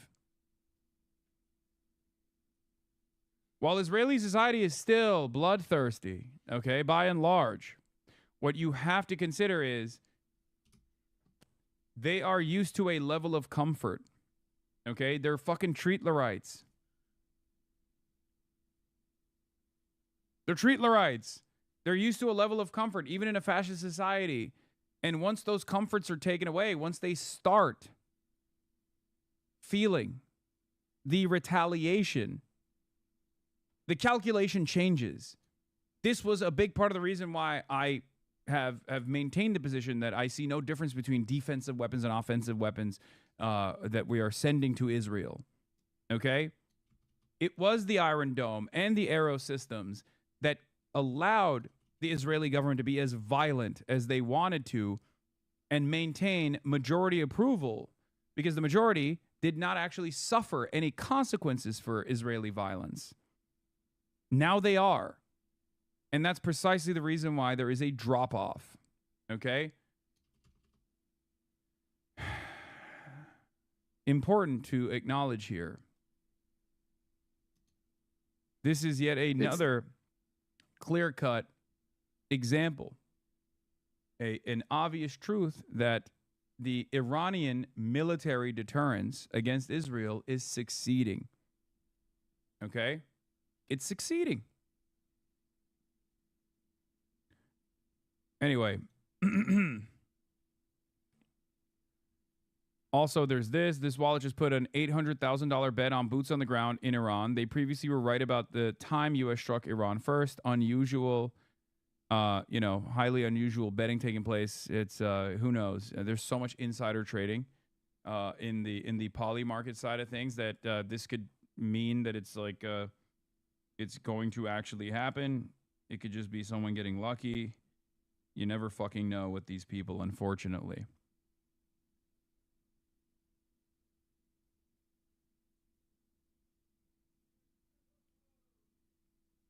I've been pretty open about this. Like, I've been talking about this nonstop every single day, right? That all Iran needs to do is pace itself. In a war of attrition, now that they can damage the global markets, which is the only thing that the capitalist class cares about, and they are the ones who obviously run the show. Politicians are mere representatives of the interests of capital owners.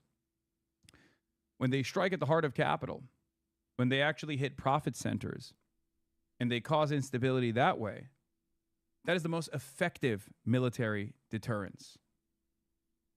Okay? That's it. So all they need to do is engage in this war of attrition, which favors them. Clearly. Here are some quotes from Trump on Iran from his interview with Reuters. Okay? And we'll talk about the capital owners and how frustrated they are as well. Asked when the war would be over, Trump said, I can't tell you exactly. We're going to be out pretty quickly. They won't have a nuclear weapon because they're incapable of that now, and then I'll leave. And I'll take everybody with me, and if we have to, we'll come back to do spot hits.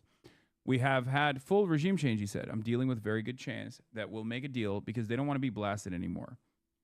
I didn't need regime change, but we got it because of the casualties of war. We got it.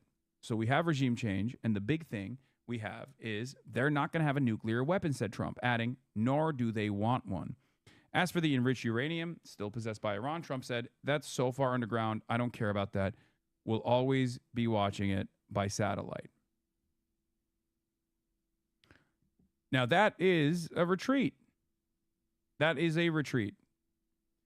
Trump is completely dropping all of its goals in Iran, self-stated goals in Iran,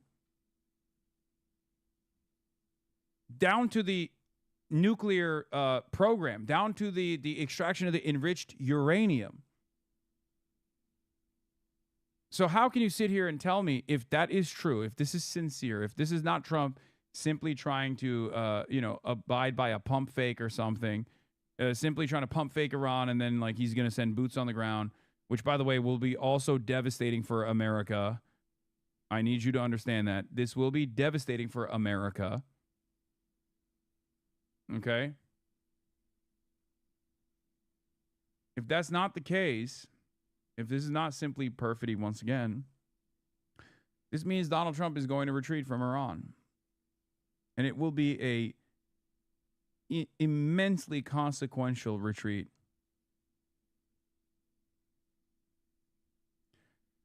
The heads of the International Energy Agency, International Monetary Fund, and World Bank will form a coordination group to maximize their response to the energy and economic impacts of the ongoing conflict in the Middle East, the international body said in a joint statement on Wednesday. The coordination group will assess the severity of impacts across countries, coordinate a response mechanism, and mobilize stakeholders to deliver support to countries in need, the international body said. So now, capital owners are mobilizing. Let's see what little Marco had to say. Americans are asking, why did the United States have to attack Iran now? Well, let me explain. Iran wants to have nuclear weapons. Of that, there is zero doubt. If what they truly wanted, which is what they claim, is nuclear energy, well, they could have nuclear energy like all the other countries in the world have it. And that is you import the fuel and you... It's so funny. It's just like every part of this is a lie, right? Every part of this is a lie. Like the idea that like Iran wasn't cooperating with America, it was. It was cooperating with America with the deal that was conducted with the Obama administration, multilateral cooperative agreement. China was involved, EU was involved, Russia was involved. Iran was abiding by the standards set forth in the JCPOA. Donald Trump came in, ripped it apart under Trump 1 because he is a servant of Israel. Because there was one party that did not want this deal to take place. One party that had no interest in stopping the Iranian nuclear program, knew that it wasn't a sincere threat. One party that just wanted to destroy Iran. That party was Israel. Donald Trump did that for Israel. Okay? But it didn't end there. In spite of that ridiculous deal being cast aside shortly after Trump won the presidency, Iran still kept going back to the table over and over again. And twice, Iran was met with perfidy. Negotiations process led to America and Israel striking Iran.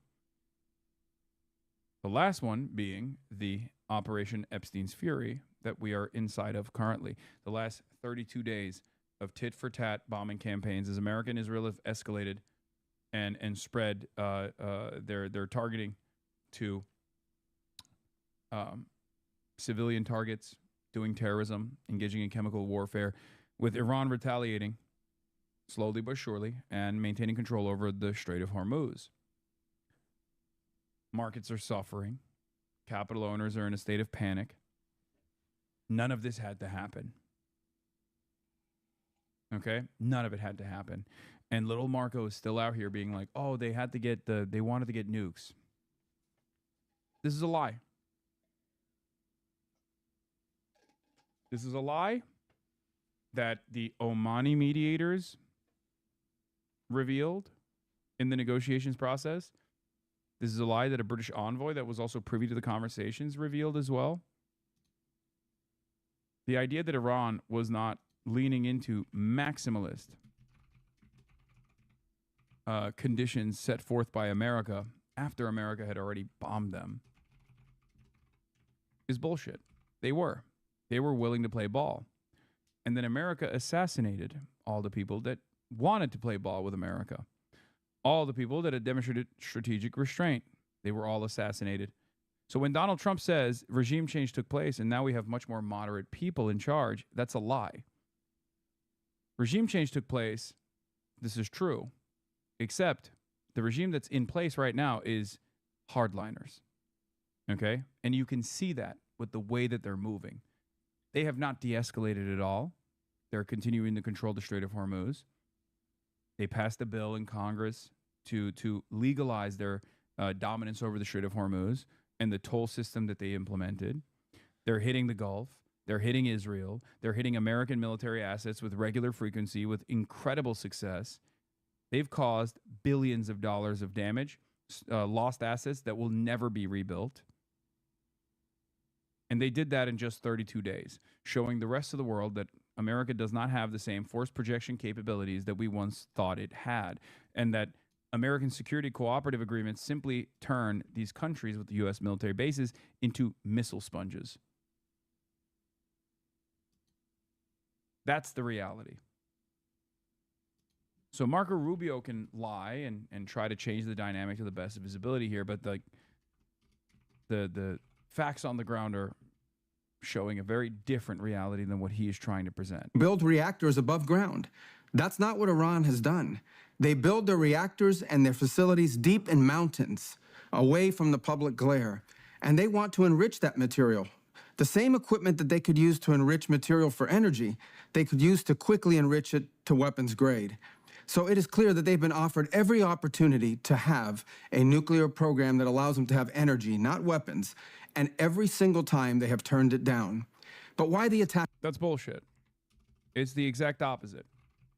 The reality is the exact opposite of what he's presenting here. And I know his big-eared ass can hear me when I say this, okay? He's lying. He's lying to the American public.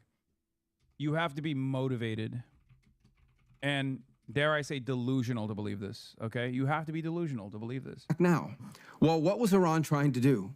Iran was trying to build a conventional shield, in essence, have so many missiles, have so many drones that no one could attack them, and they were well on their way. We were on the verge of an Iran that had so many missiles and so many drones that no one could do anything about their nuclear weapons program in the future. That was an intolerable risk. Under no circumstances can a country run by radical Shia clerics with an apocalyptic vision of the future ever possess nuclear weapons, and under no circumstances can they be allowed to hide and protect that program and their ambitions behind a shield of missiles and drones that no one can do anything about.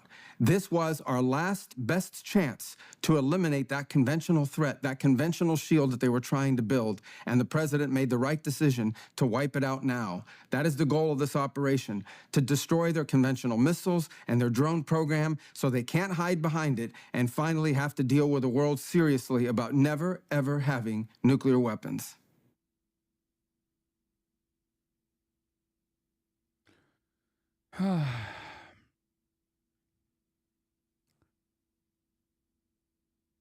Why I recorded this mid shit? Yeah, it's to try to regain control over the narrative. I know that the American government is actually very frustrated with like how well the Iranian side has been able to communicate through all of this. One of the big issues is that the foreign minister Arakshi speaks English very well and has gone on American news programs to directly deliver the Iranian side. That's very frustrating for, obviously, propaganda efforts. It's a huge problem. right? You can't undermine your opposition. You can't turn them into like Hamas or Hezbollah. They're not a non-state actor. They're a state actor. They're a sovereign state. And their leadership can speak English. That's a huge deal in terms of being able to communicate your desires and to defend your humanity in the eyes of Americans. Okay? On top of that, the silly memes that they've been posting, they've also played a formative role. You know? So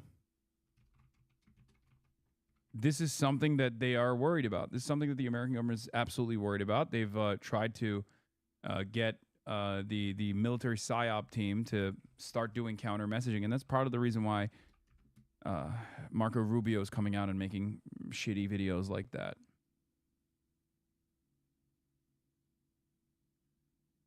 Pezeshkian, the president of Iran, who is probably the least powerful figure in the government, let's be real, but he released a statement. He wrote a letter to the American people. We're going to be looking at that. Okay? Iranian President Masoud Pezeshkian, in a message addressed to Americans, lays out a forceful counter-narrative to the U.S. government claims, noting Iran is a country that, at least since its founding of the United States, has never initiated a war and acts in legitimate self-defense after decades of U.S. intervention, from the 1953 coup to sanctions and recent strikes. He says Washington withdrew from an agreement and chose escalation, while attacks on infrastructure are directly targeting the Iranian people and entrenching instability. He questions whether the war serves any American interests, warns it will leave enduring resentment, and urges a shift toward engagement over confrontation as the only viable path forward. I'm not going to go through all of it, but that's a pretty good summarization.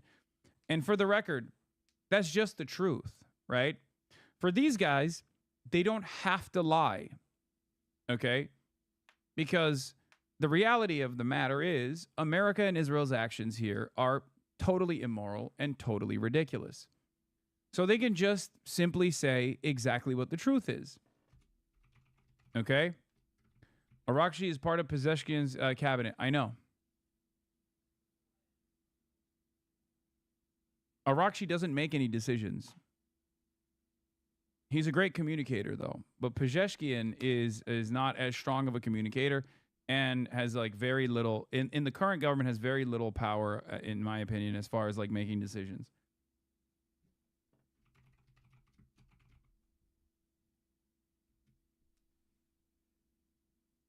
Arakshi has contradicted statements made by Pezeshkian in the past. If you recall, when in the early days, Pezeshkian came out and was like apologetic to the Gulf neighbors and stuff. He had to literally come out and correct the record.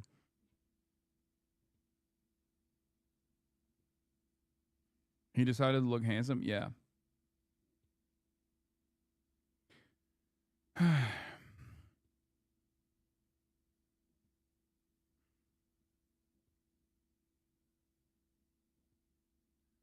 Iran Foreign Minister Arakshi, no ceasefire proposal has been made by Iran. The 5-point plan allegedly proposed by Iran is media speculation. The war will continue until the aggressor is punished and full compensation is paid to Iran. Yeah.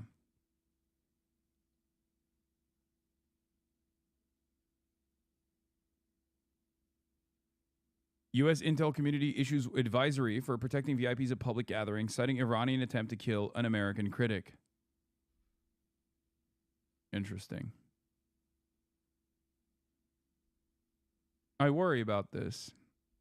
I worry about this not because I think like Iran actually is going to do such a thing. I don't think they are. I worry about this as a telltale marker of a PSYOP potentially.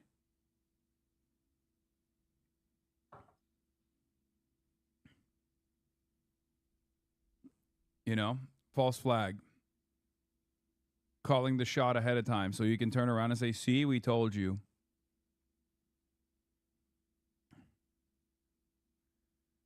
But yeah, on the one hand, Donald Trump is saying he is going to de-escalate. On the other hand, he's saying that there's a high-risk plan to seize the Iranian uranium.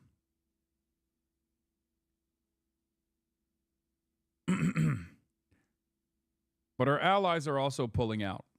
Our allies are also taking a strong stance against the United States of America in this incursion, because not only is it indefensible, but it's also devastating. It's quite consequential for the global markets.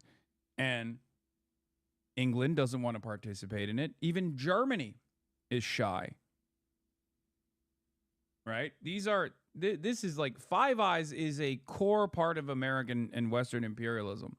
When you got Australia and the UK coming out and saying, this is not for us, that's a huge deal. That's even, in my opinion, that's a more consequential statement than even NATO. Right? It's a big deal.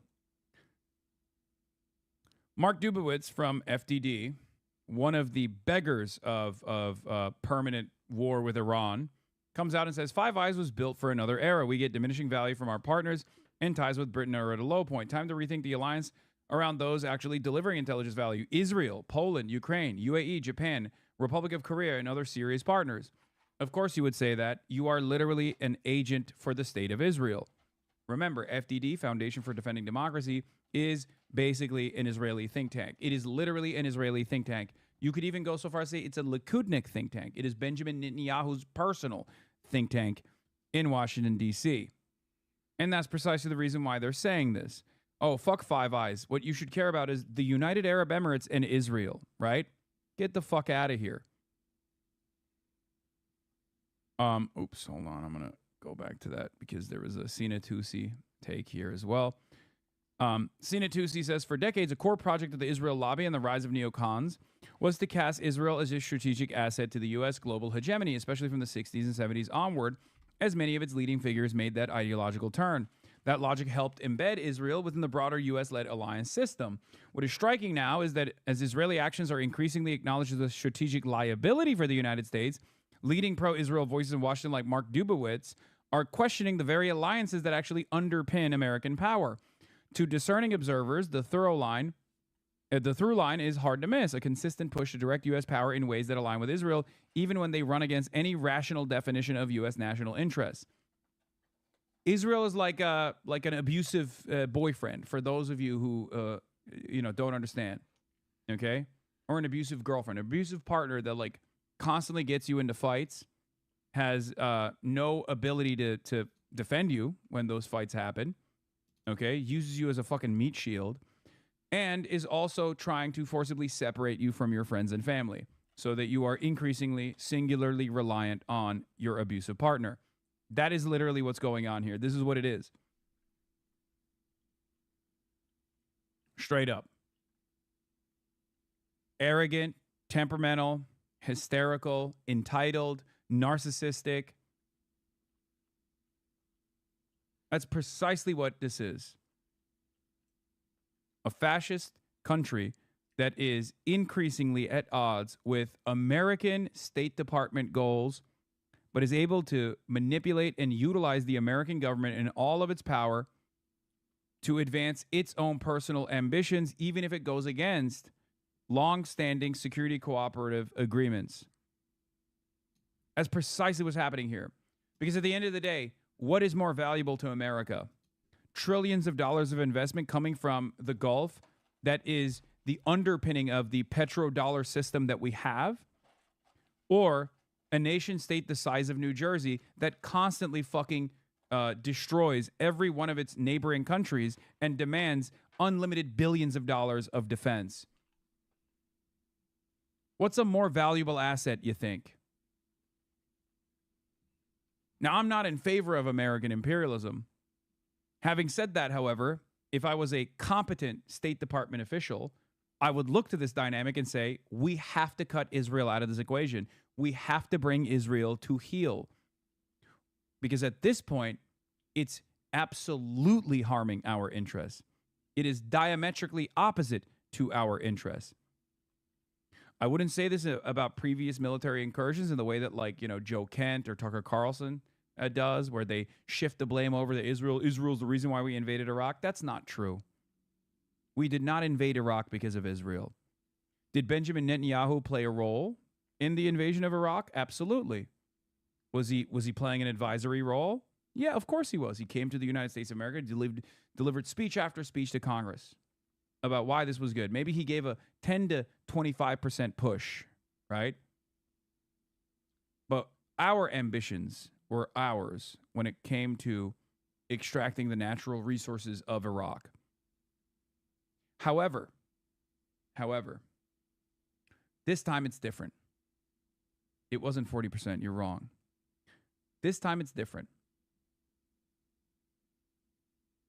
This is a spectacular mistake for those who want to continue American empire.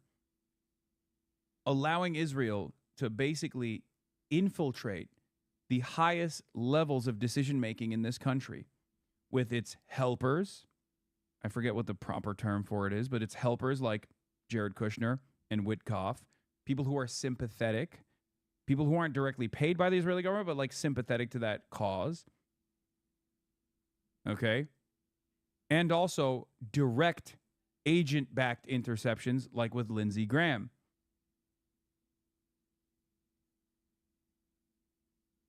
No, there's an Israeli term for it, for the helpers. No, not useful idiots, lackeys, or whatever. There is an Israeli term. There's a Hebrew term for it in Israel that the Israeli government points to, where they say they're not Lindsey Graham. I'm talking about Jared Kushner, or like, for example, a great example of this that isn't Jewish is Brett McGurk, right? Because I'm not just like implying that Witkoff and Kushner are Jewish and that's why they are doing this or whatever. Is it Azar? It could be Azar. I don't know. Whatever. It doesn't matter. But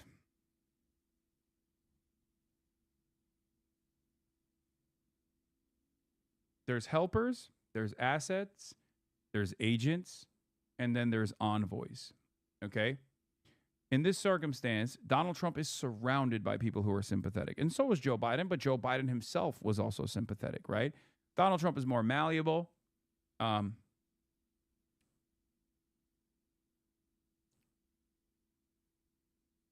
But the helpers were specifically Witkoff and Kushner. The assets were Lindsey Graham, who kept traveling back and forth to Israel and openly told Wall Street Journal that like he was getting talking points from Israel to convince Donald Trump. And you got envoys directly communicating with Donald Trump, like Benjamin Netanyahu.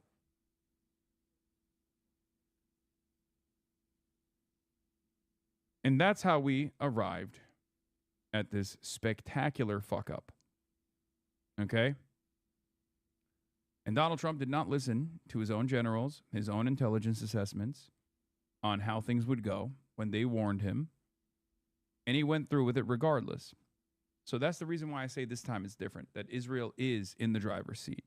Israel has been in the driver's seat for our Middle Eastern affairs since Trump won. That was a big shift. That's why Trump did a bunch of things that no previous administration had ever entertained. And this is yet another one of those instances. Because Israel has wanted to, blow up Iran for years, for decades. Iran has been an ever-present threat to Israel, both with the axis of resistance and also with its missile striking capabilities. Donald Trump did it. He took the final plunge. And here we are.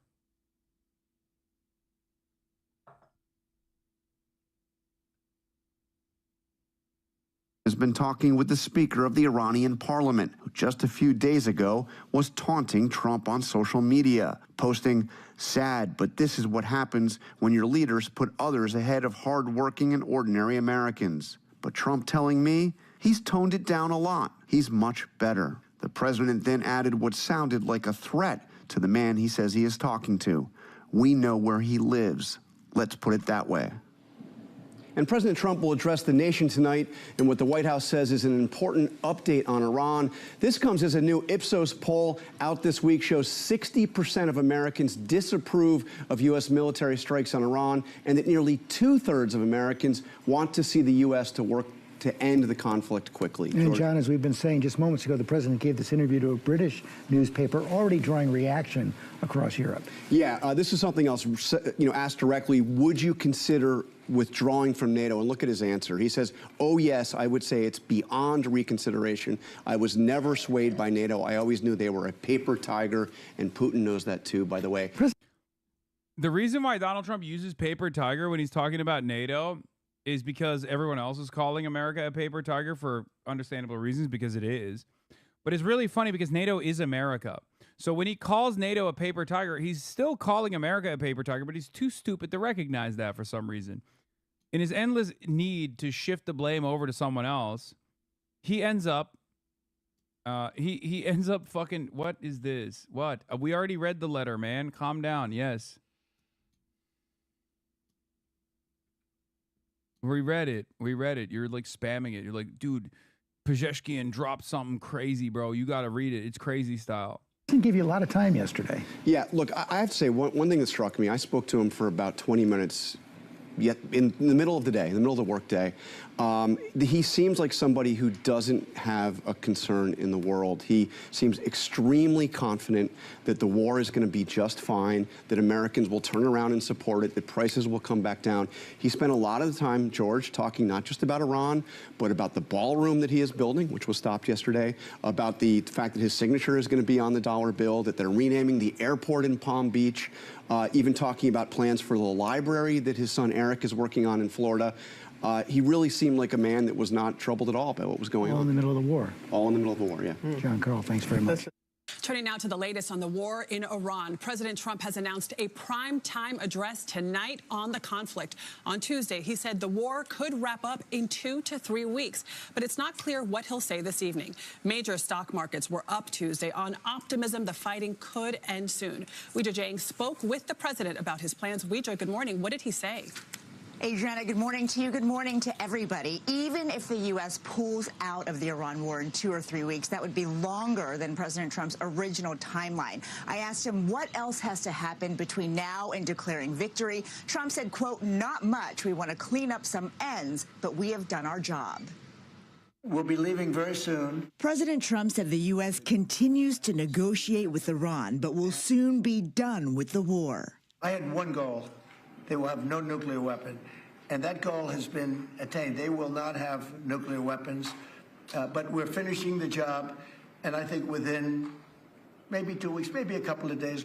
In a phone interview, I asked the president if removing the enriched uranium that remains in Iran, a critical component to make a nuclear weapon, is a requirement to declare victory. Trump said, I don't even think about it. That's so deeply buried, it's going to be hard for anybody. Trump said it's possible Iran will make a deal in the coming weeks, but added that is not necessary for the U.S. to end the war. They're losing. I mean, all of these statements are an admission of defeat. Like, nuclear weapon, oh, we don't care about it any longer. Strait of Hormuz, we don't even need to open it. We got all of our goals across. This is a defeat. You know, this is a major, major defeat. Right? It's going to have widespread consequences around the world. No regime change took place. They're like, oh, we did regime change. The guys are more pliant. It's bullshit. They're literally way more fucking aggressive. They're hardliners.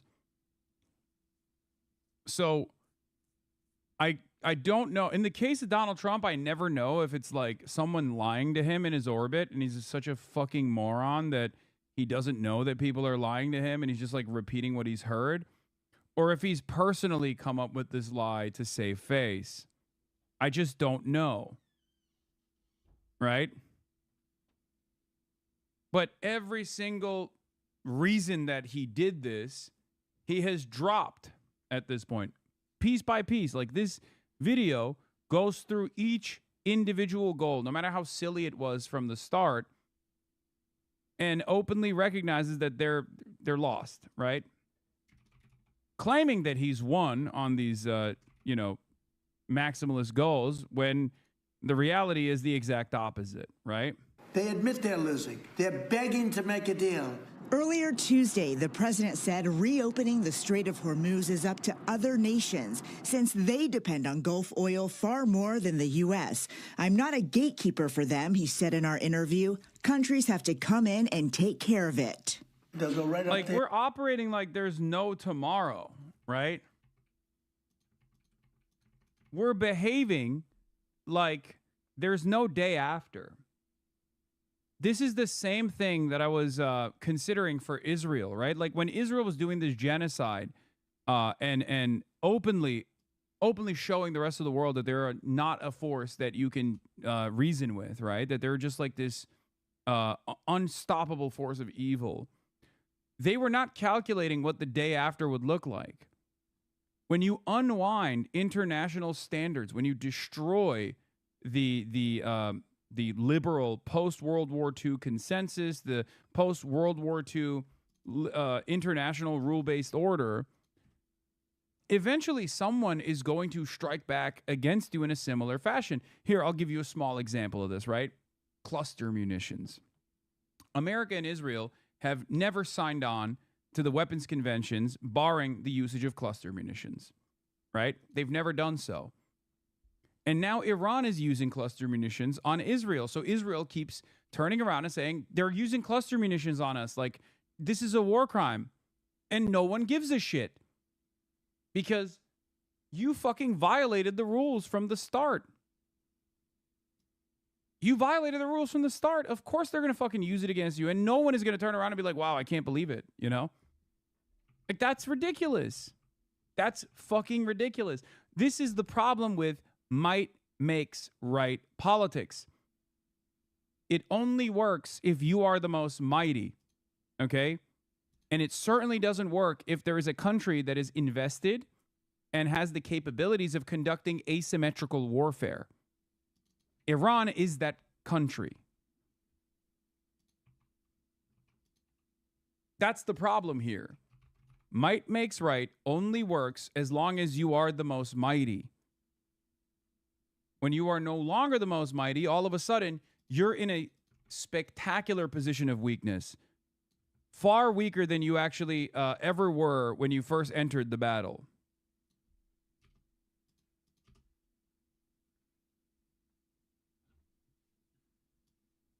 And no one will come to defend you. These international standards benefited the United States of America because it offered it a liberal patina, a protective cover. America had to make a convincing case that these kinds of interventions that America was engaging in were necessary interventions, albeit very violent interventions, but they were necessary. America was the world police, and they implemented soft power initiatives to prop the hard power up, to justify it to the rest of the world. I warned of this reality. I'd never thought that I would experience this change of attitude happen so rapidly, right? What did I always say? Trump too. From the start, I said, if you diminish soft power, all of a sudden, 800 military bases will look a lot like 800 different military invasions. And no country throughout history has ever been able to exhaust its resources that much and spread that far and wide and continue its military dominance, right? It doesn't work like that. And that's what's going on. And you will see these reverberations. You will feel them slowly but surely in the upcoming years.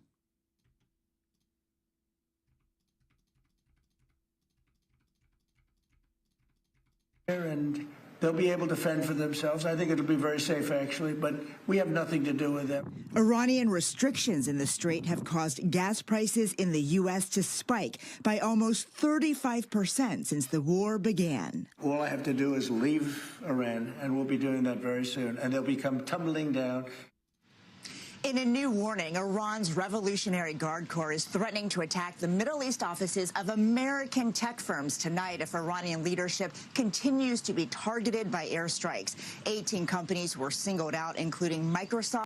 50,000 Cartier glasses. You keep saying America and Trump is losing the war, but you can't even see that the actual war objectives are. The stated war goals were never the actual objectives, but you can't see what they are. What are the actual war objectives, Drake Sinatra? Was it to...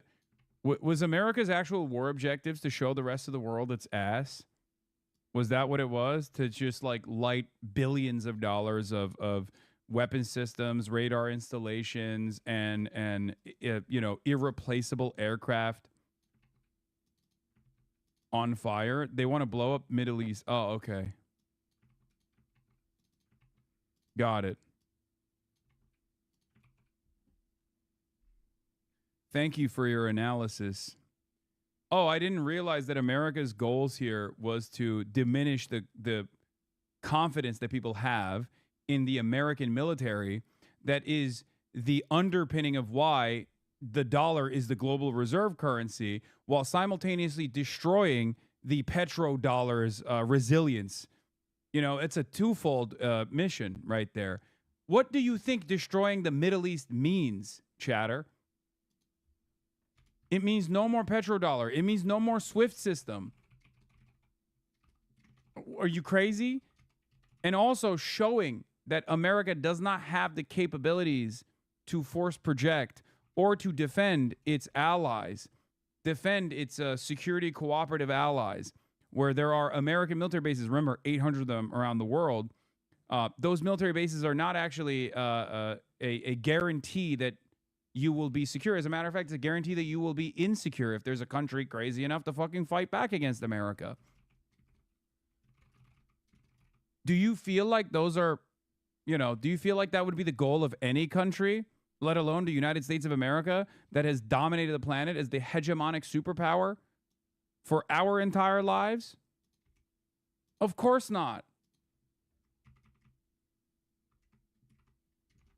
We are a victim of our own success. If the American goal, if the American government's goal was to maintain its hegemonic status, especially after the dissolution of the USSR, when we were left with no real enemy, right? No other great power, no other world power that could contest our ambitions and fight back, we greatly accelerated our own demise. Okay? We did that because we were too successful. We continued accelerating in the financialization of the American economy, which had horrible shocks on the American labor force, on the health of the overall domestic economy. We kept funneling money into endlessly expanding military budgets, to the military industrial complex that was no longer actually developing the most sophisticated weaponry, simply because they wanted to dominate the rest of the world, but instead to just make money. Right? We've spread far too thin, and we could do so because we picked our targets carefully. Okay? We picked our targets carefully. Iraq, Afghanistan, Iraq again, right? Like, those were targets that we could dominate militarily, okay?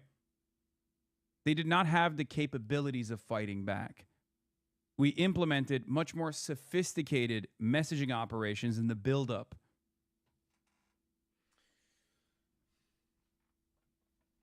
This time it's different. Even Venezuela, yeah. Venezuela is another example of this as well. So this time is different because the country that we finally decided to take on was one that had developed its sovereignty through blood, Iran, and had spent 47 years developing its defenses for this exact moment. And we pushed them to a fucking corner. We killed their leadership, and now they're successfully fighting back and achieving their objectives breaking news militarily. And the impact around the world is devastating. We have released Russian sanctions in an effort to make up for the energy crisis that we created when Iran shut off the Strait of Hormuz. Iran is able to farm additional revenue. Iran is able to farm additional revenue through a toll system in the Strait of Hormuz. Iran is achieving all of its military goals here, while showing the rest of the world that America does not have the capabilities of defending its allies, and it does not have the capabilities of bringing a country that we have been able to dominate economically through economic warfare by a sanctions regime. We cannot bring them to heel militarily. It's over. From the United States, and President Donald Trump is saying that Iran has asked for a ceasefire. In a social media post, he said that Washington will consider when Hormuz Strait is open, free and clear. Until then, U.S. forces are blasting Iran into oblivion, or as they say, back to the Stone Ages. Okay, let's bring in our chief U.S. correspondent, Alan Fisher, who joins us from the White House. So, Alan, the question is there anything in this? Well, I hate to use the phrase time will tell, Nick, but that's exactly what will happen. That's exactly where it's headed. And as I've said many times, this isn't a day-to-day thing. This is an hour-to-hour thing. What is interesting is that Donald Trump has announced that he wants a primetime address on all the main networks, and he will get that at 9 p.m. this evening, so in just about 12 hours' time. There was speculation on Tuesday night that Donald Trump was perhaps going to announce an end to the war. That is unlikely. From people I've been speaking to over the last 12 hours or so, they say it's more likely that he's going to say the war will continue for a couple of weeks. He understands that people are experiencing financial pain. He understands that the cost of gas, the cost of filling up your car, the cost of fuel for your home is much more expensive. But he says this is a short-term pain to get through this, and at the end of it, there will be Iran with no nuclear weapons. Now, the language has changed over the last 4 or 5 days from the administration. We heard it from Pete Hegseth on Tuesday. We're seeing it from Donald Trump in this Truth Social post, where he says that dealing with the new government of Iran, they're less radicalized and far more intelligent. That, of course, sets them up as not being the threat they were when Donald Trump has called the government in Tehran as evil, as monsters, as raving lunatics. This sets them up as people who are more easy to deal with. And although Donald Trump has achieved many of his aims, and there's no doubt about that, that militarily this has been an overwhelming victory for the United States in that they've destroyed the Iranian Navy, they've diminished the Air Force, they've hit the missile producing factories, they've damaged the drone program as well. All of those have been successful, but of course what he talked about was regime change. And he hasn't been able to deliver that. So now, by dressing it up as this government being less radicalized, far more intelligent, it sets him up to be able to say, well, there is a new regime. There are different people in charge. And there are different people. But there's no indication that the ideology or the approach from Tehran to the United States will be any different under the people who are now in charge. To Tehran now, to Ali Hashem. So, at a certain point, you have to consider this, okay? It doesn't really matter if we're deluding our own countrymen by saying, oh, the victory conditions have been met, we're doing great. What matters is what the truth is, right? Like, other countries are seeing the reality, right? And that's eventually, as people come to that recognition that America's capabilities are actually nowhere near what people previously calculated them to be, that's going to change the dynamic of the world, right? Like, it doesn't matter if the stock market is doing well in the United States of America for the time being. It doesn't matter if, Trump says, oh, I won all my objectives here. I did it all. I'm so successful. Like, what matters is the truth. Because at the end of the day, these other countries that are, led by competent leaders, even if they're vassal states ultimately, they see the truth. They recognize what's going on, right?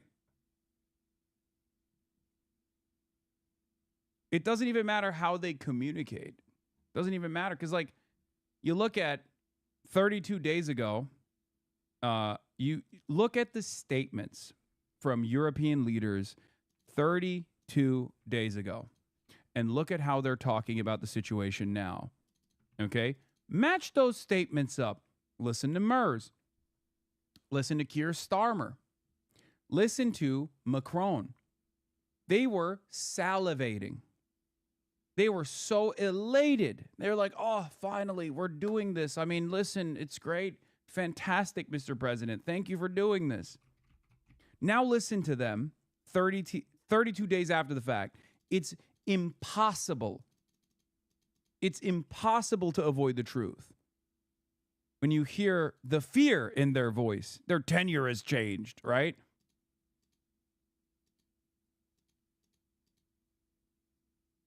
Ali, President Donald Trump saying Iran has asked for a ceasefire. What's being said there?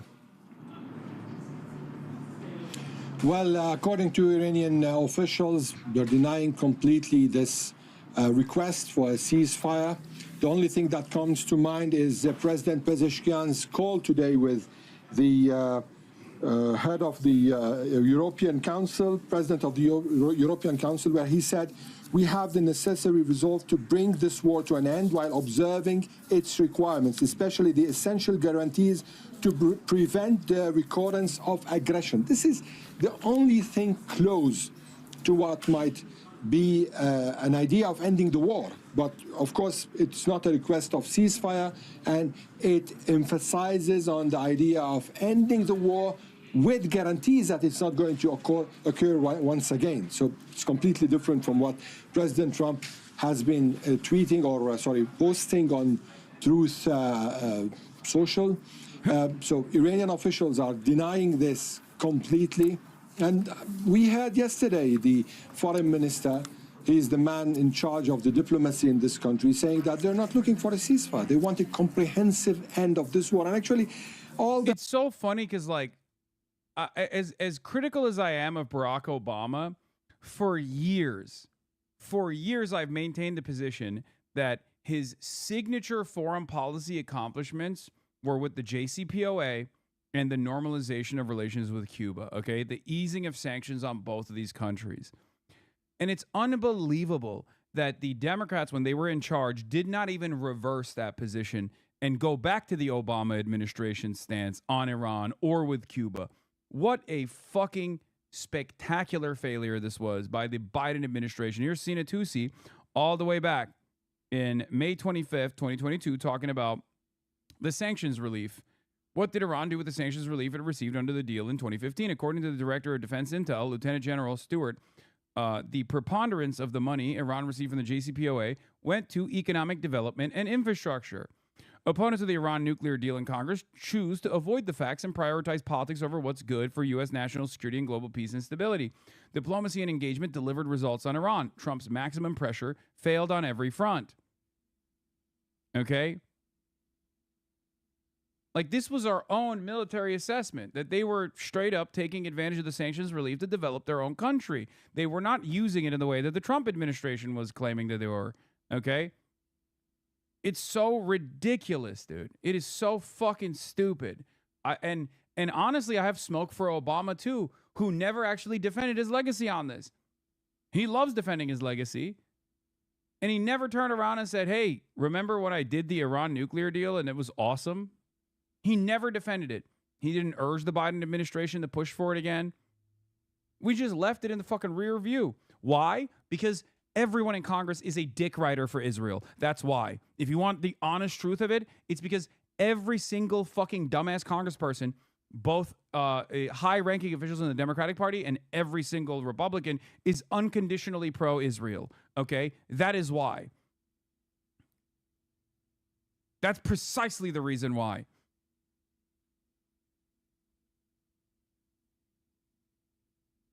What a crock of shit this is. Obama loves defending his legacy. He loves talking about Medicare for all. And yet, he never talked about his legacy with the Iran deal. Never. Not once. Never defended it. Never urged the Biden administration, who was, his vice president, right, to reconsider the JCPOA.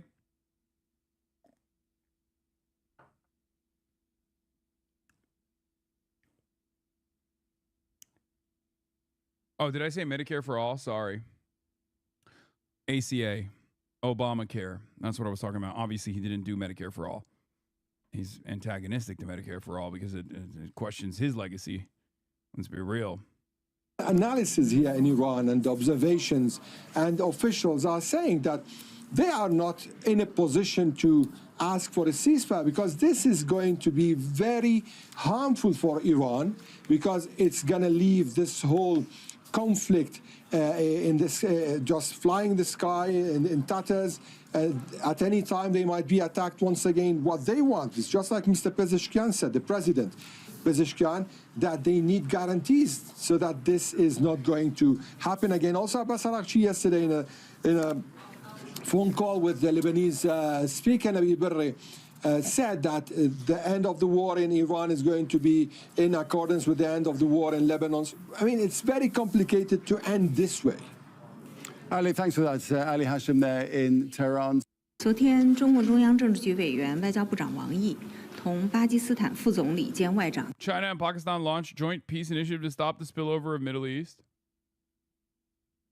达尔举行会谈，就海湾和中东地。 Even though you done did me dirty, you're still my number one streamer, Aki. Here's what the actual war objectives are, in my opinion. Oh, this guy wasn't memeing. He's like being serious. End energy dominance of the Gulf and world dependence on them. Secure energy dominance over Europe. Fund war chest with for war with China. Eliminate threats to Israeli local hegemony.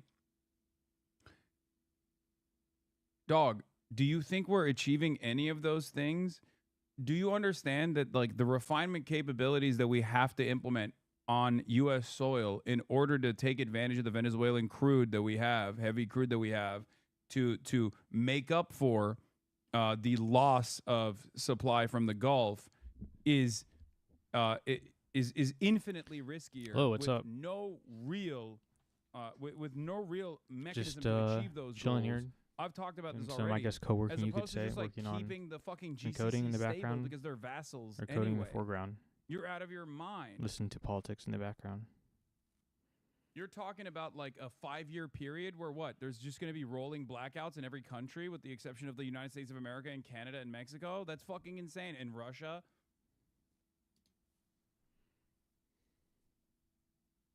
No, you're out of your mind. Also, funding the war chest with China, that is the worst aspect of this.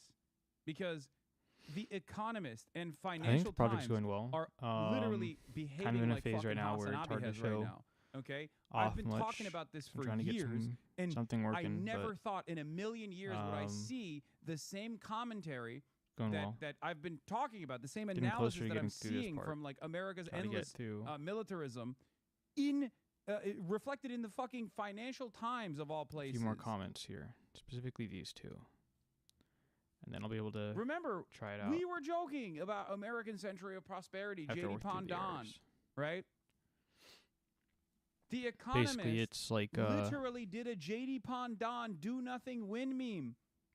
rendering for an HTML style. He's literally like, believing the theory you had a few weeks ago. Why are you acting like tree. this is insane all of a sudden? So Because I'm doing this in like when the I was talking Godot about game the engine, theory and of, they already like, have their what own is the controls for materialist doing that. interpretation, what could be a long-standing But they don't have all the goal here. functionality I also that I'm interested in. explained to you So that it is I'm having to unachievable basically and implement it's my going to own lead to spectacular render for defeats it. regardless. So and I'm it's working on the still back going end, to like logic hurt America both in the for short term and cause its collapse in all the that long stuff, term. like laying it out where each thing This has box shown goes on the that America doesn't screen. have the military and stuff. capabilities of going I've already against figured out how to like China. color them and style them and stuff.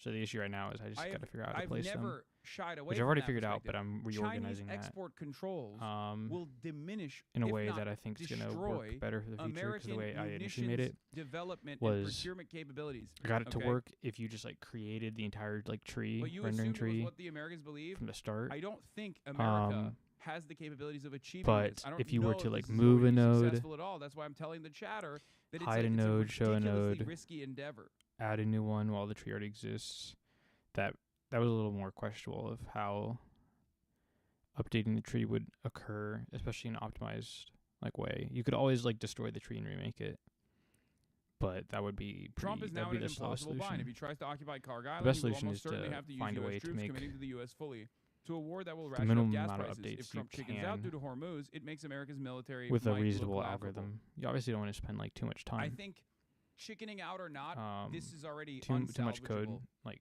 I think if make it more Donald Trump optimized came and in special, and tried to do like a swift tactical because you operation, might was end up able to actually seize like control over slowing your program down over Karg Island, and let's say Iran didn't fucking evaporate Karg Sometimes Island. simplicity and, like, is literally the fastest laser thing. However many But thousands of troops that were deployed on there is Karg Island, definitely because I like think a lot Iran of would improvements straight you up can nuke make. Karg Island. Or just so you destroying guys the entire understand. tree and then remaking it every time. Like if America somehow takes So, Karg I'm Island, kinda working Iran through nukes that. it. Right now I'm Not working with, like, a on real the layout nuke, but part. you see what I'm saying, right? Like they will take that. They will absolutely. Actually they laying will out the nodes. abso-fucking-lutely blow up that island in order to kill as many American troops as possible. Okay. But look at this. Look at this. Look at The Economist. This is a fucking straight up community meme, dude. This is a community meme, and it is now the newspaper of Western capitalists reflecting on a community meme from our community. Okay?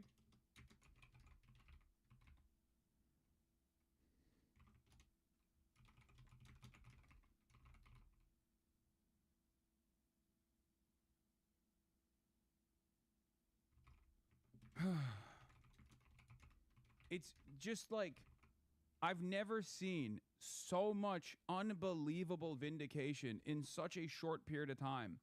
Like the Gaza equation took 2.5 years and an unlimited bloodshed of children for people to basically come to terms with the reality, to come to our side in the argument, to see what we were talking about, right? The Iran one is even far more accelerated than that. I can't believe it. Adam Tooze was talking about how China can restore, stability around the globe. He was like writing for the Financial Times, talking about a 5-point plan for Chinese dominance. Now, some of it is very silly, obviously, but it's crazy that it took like less than 30 days for many intelligent people to really reconsider how they view China, to really reconsider how they view America's force projection capabilities. Things are happening. This is why I said in the beginning of this conflict, I said these are the weeks where decades happen, right? We're in it. We've been in it. Yeah, Francis Fukuyama talking about the nuclear doctrine and saying North Korea was right to develop nuclear sovereignty. Like, these are people that have, I mean, even down to like the FTD guys or the Atlanticists at these like right-wing American foreign policy think tanks that have demanded America do exactly what it's doing for years and years, have to conduct sober assessment about how things are going and saying, this is really bad. This is really, really bad. We have to figure out a way to fucking pull out. Like Citrinowicz, right? Like that guy who's another one of these like analysts that's, an Atlanticist. I think he's at like, is he at Rand or something? I don't know. I forget where he's at. But all of these like pro-military intervention guys are now turning around and being like, we have to pull out. We have to pull out. We have to pull out. Okay? That's unbelievable. That's unbelievable.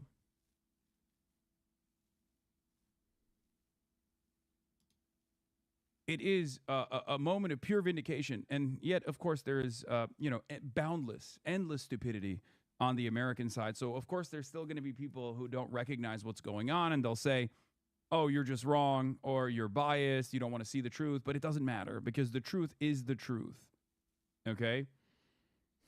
Intelligent people in other governments and foreign governments, intelligent people that have their assets, that have their assets in the region, that are experiencing the shocks, are recognizing exactly what's going on, and they're going to reconsider American hegemony. The damage is done, right? I don't think there is any way to turn this around. It's been said before, but it should be said again. This could be the United States of America's Suez moment. Yeah.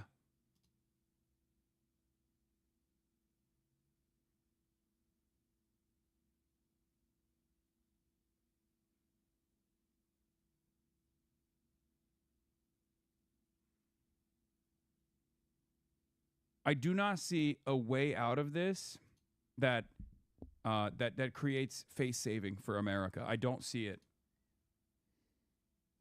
The moment that Iran was able to control the Strait of Hormuz and stop oil tankers from passing unless they pay a toll in Chinese yuan was the moment where everything changed.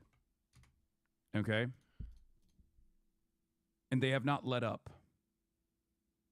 Yes, the Suez Crisis is considered the moment that the British Empire fell.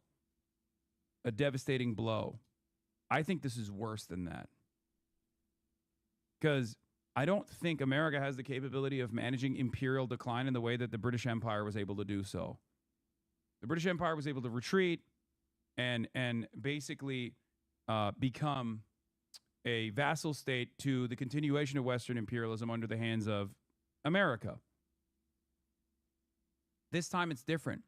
It's more devastating than that because there is no continuing Western imperial force. None. This is going to rip apart Western imperialism. That is what I see in our future. And it will be very bad in the short term, but I think it will be very good for global prosperity in the long term. But it's entirely dependent on what America and Israel do next.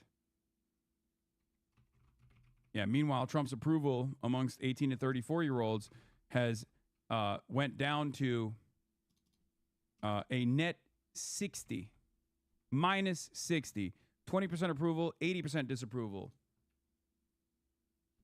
Told you from the start that all of the low propensity voters who were too young to remember what Trump 1 looked like, who only saw COVID and its impacts as a Biden administration problem, who experienced a shitty jobs market and experienced inflation and thought it was the responsibility of the Democrats entirely, that took another shot in the dark at this figure that was quote unquote anti-establishment. He was able to present himself as anti-establishment to young people who weren't around, who weren't paying attention, too young to recognize what Trump 1 looked like. What did I tell you? I told you as soon as that change doesn't come, because I saw this with Trump 1 in 2016, I was there when Trump 1 came with a lot of promise, shaking up the system, right? People were like, oh, I want an anti-establishment pick. I want a populist. He's going to shake up the system. He's going to defend my interests. And when that didn't happen, people quickly snapped back to reality. They developed enmity towards Donald Trump. And I said it was going to happen again, especially for young men, right? Especially for young people. Young people who do not remember what Trump 1 used to look like and decided to gamble on Trump, just like people did in 2016. They did that. And I told you that that would snap back when they realized that Trump wasn't going to yield treats at an affordable price point for these guys.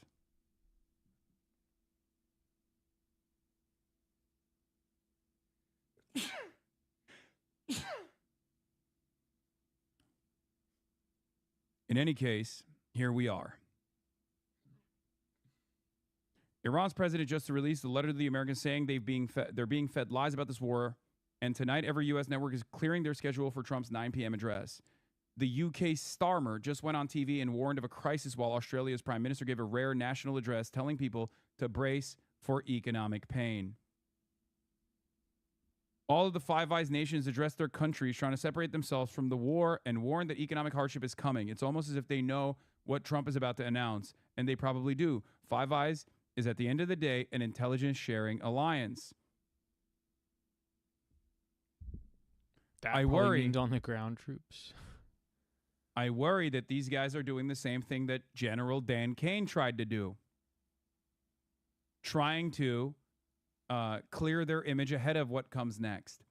If you recall, Dan Cain went to every news outlet before Donald Trump struck Iran alongside Israel to say, if we do this, it will be devastating. If we do this, we will diminish our capabilities. If we do this, we will run out of missiles. We will never be able to take on China ever again. He was right. And the reason why he did that public statement to any news outlet that would cover it was because he wanted to apply pressure to Trump to stop him from doing this thing. But Trump was obviously far too invested in death and destruction, like the moron that he is. And yes, I will be live during the speech. I will be delivering my speech at Stanford while this speech is happening, if it actually starts at 6 p.m. But I will continue my broadcast and continue my commentary after the Stanford speech that I deliver. Okay? Yes. It will be a speech off. It'll be like I'm, delivering a response to the Trump State of the Union, because I will be talking about the decline of American empire.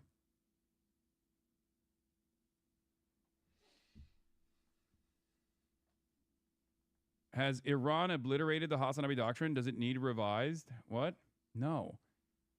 If Iran had nukes, this wouldn't have happened. The world would be more stable. The region would be more stable. Iran can continue having its sovereignty. The reality of the matter is, Mearsheimer was totally correct when he said, if Iran had nukes, Israel wouldn't be able to fuck with Iran, America wouldn't be able to fuck with Iran, and that region would be an infinitely more stable region. It's just the truth. It's just the truth. Look at North Korea. Nobody fucks with North Korea. No one's going to watch your speech, little bro. We're watching Trump. Shut the fuck up, bitch. Yes, I will be streaming my speech as well.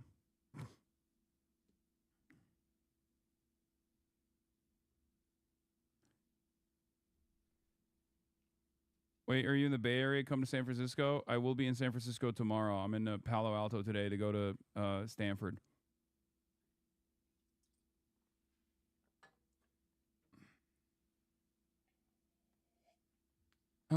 Breaking. Reports indicate the former Iranian Foreign Minister Kamal Khazari has been injured in a U.S.-Israeli strike on his residence in Tehran, with some accounts alleging his wife was killed. Khazari, a senior advisor to Iran's supreme leader, heads the Strategic Council on Foreign Relations, an influential body that helps shape Tehran's foreign policy direction. He was interviewed by CNN on March 9th, where he rejected claims of Iran's military had been significantly weakened and explained how he envisioned the war playing out. The latest reports remain unverified. Let's take a look. Donald Trump had been deceiving others and not keeping with his promises. How does all of this end then? If you say right now there's no room for negotiation, President Trump says he wants complete surrender.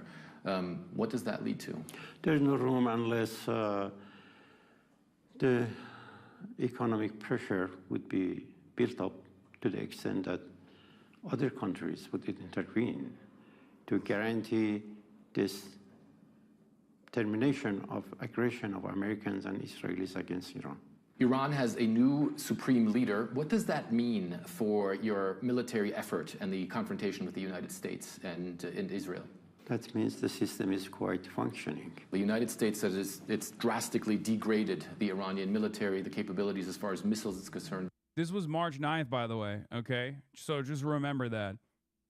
Like, if you want to understand who is correct, you can listen to what he's saying. If you want to understand who had a better assessment of how things were going to go, listen to what the Iranian side is saying versus what the American side was saying on March 9th. Drones is concerned, how much longer can you do this? That is one of the false narratives that the United States government is producing.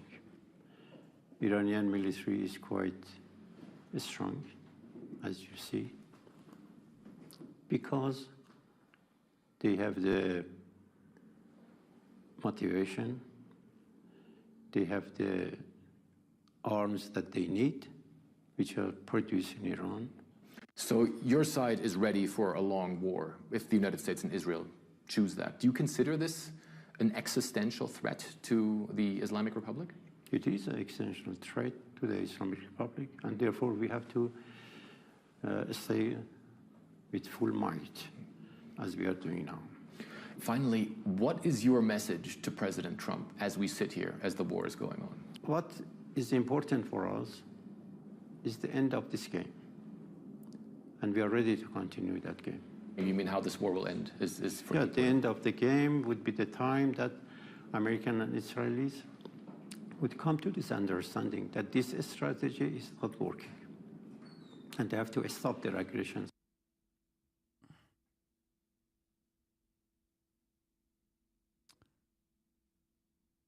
Anyway, I'm skipping the Chinese-Pakistani joint initiative. France, Japan, and agree on Iran ceasefire need, Macron says. All of the other global partners are coming out to say, we got to put a stop to this. We got to put an end to this. This is ridiculous. For good reason, because it is ridiculous. Okay, just remember that. Vous avez évoqué à l'instant le contexte dans lequel intervient cette rencontre et cette visite. Elle est évidemment troublée, marquée par plusieurs guerres, mais je vais ici redire très clairement quelques éléments qui sont le socle de la relation bilatérale et de notre coopération et que vous venez de rappeler. D'abord et avant tout, nous croyons ensemble au droit international, à l'ordre international qui repose sur la Charte des Nations Unies. Nous croyons aussi aux valeurs démocratiques que nous défendons. C'est ce qui fait que vous venez de le rappeler, nous défendons l'un et l'autre le retour à la paix, au cessez-le-feu, au calme, à la libre circulation à travers le détroit d'Ormuz. They weren't calling for a ceasefire in Gaza when their economies weren't on the line, cynical fucks. Oh yeah. Oh yeah. Of course, make no mistake. Animals, all of them. Okay? Yeah, they are cynical, self-interested monsters. Of course. Where was the appetite for a ceasefire when Israel was murdering Palestinian children every single day? I mean, Israel still continues to murder Lebanese children and sometimes Palestinian children as well. There's still no demand for restraint there. Right? C'est le fait aussi que depuis février 2022, avec constance, le Japon se tient aux côtés des Européens pour rappeler l'importance d'une paix juste et durable et le respect du droit international. Yeah, and then they did the Kamehame together. How cute. Whatever. The conflict... UK Prime Minister Keir Starmer says U.S.-Israeli war on Iran, not our war. Remember the text from Macron to Trump? I don't know what you're doing with Greenland. We can do amazing things with Iran. Yeah. Yeah. All of them indecent, okay? Just remember that. Remember how they celebrated Venezuela. And then Donald Trump turned the crosshairs on Greenland. And they were like, whoa, whoa, whoa, you're treating us like we're brown. Hold on. Right? Same principle holds. Remember when they were excited at the prospect of dominating Iran, right? Oh, this is going to be great. Going to be great. Not so great, is it? That's why I said we in the Western world, we in the imperial court do need a little bit of humbling. And this is not bad for ordinary citizens living in the imperial court. Maybe there will be some short-term consequences, which will be the impacts will be far softer than what like the global South receives, as always. Unfortunately, they have to bear the brunt no matter what. But if this causes America to retreat from the maintenance of empire, this is objectively a good thing. We need a black eye. We need a bloody nose. It's clear that we will not stand down. And that bloody nose, if it leads to the retreat of empire, will actually force the American government to actually focus on itself a little bit, rather than constantly funneling our productive output into death and destruction, into this war machine. You understand? In the Middle East has now entered a second month. And while we're working at pace for de-escalation and peace, it is now clear that the impact of this war will affect the future of our country. So today I want to reassure the British people that no matter how fierce this storm, we are well placed to weather it. and that we have a long-term plan to emerge from it a stronger and more secure nation. That's bullshit. This is not our war. We will not be drawn into the conflict. By the way, this is greatly improved Keir Starmer, Kid Starmer's approvals in England, by the way, in the UK, because any sort of like, any sort of like aesthetic decoupling from America yields tremendous positive approvals for any fucking middle power, any government that's in charge of a middle power. Mark Carney already did this. It's the Mark Carney method, right? And Kid Starmer, it looks like he has a spine now. Okay?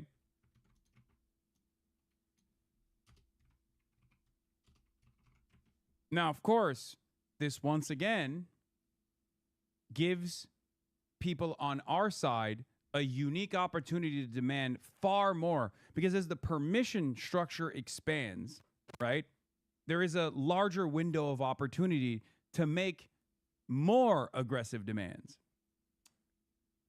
Kid Starver comes out and says, oh, this is not our war. Great. Now the Greens can turn around and say, okay, are you going to punish Israel? Are you going to demand accountability from Israel and America? We will. All of a sudden, you can actually move in a more productive manner. The same principle holds for what I was talking about with AOC saying, I make no distinction between offensive and defensive weapons any longer. No more aid to Israel. No more weapons transfers to Israel because they're violating international law and American laws. When AOC says that, that becomes the new litmus test for every single other progressive hopeful, right? And now we can demand more. Now we can demand BDS, boycotts, divestments, sanctions. Okay? Remember that.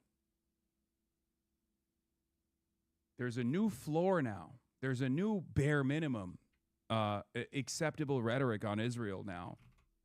That's how this works. I've seen it in action, right? For years, anytime I called Israel an apartheid state, people will say that's anti-Semitic. 2021 came around, and all of a sudden, every single international human rights organization, including B'Tselem, openly declared Israel an apartheid state. It was far before 2021, but it doesn't matter, right? And when they did that, it no longer was as difficult a conversation to broach. You're saying that their fallback from their old position is our gain? Always. Always. You can expand on what you can say. You can expand on your demands when there is a new bottom, when there is a new minimum acceptable conversation. It's such bullshit that this gives Starmer the optics of having a spine, even though he's still an invertebrate, spineless. Yes, but again, remember, there's opportunity here. Now the Greens can push for more, right?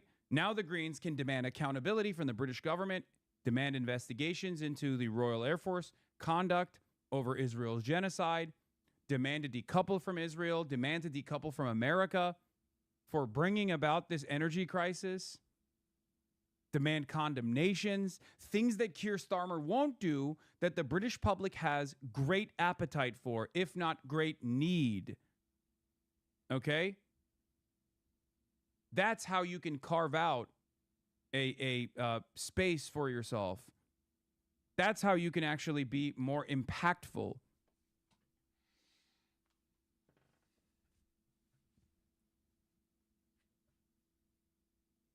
That's why I don't cast aside all of these liberals finally genuflecting to the truth.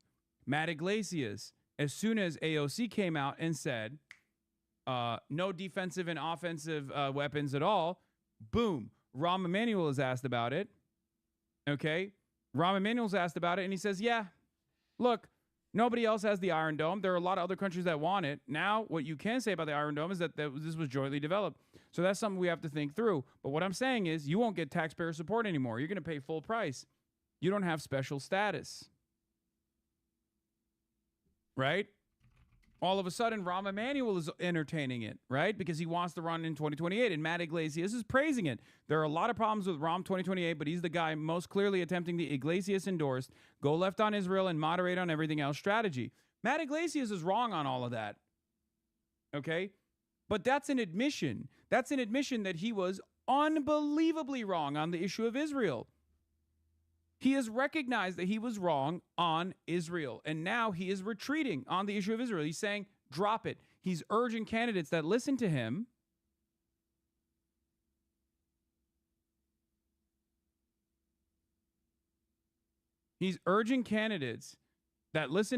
to no longer support Israel. Like, this unconditional, uncompromising support of Israel is a dead end.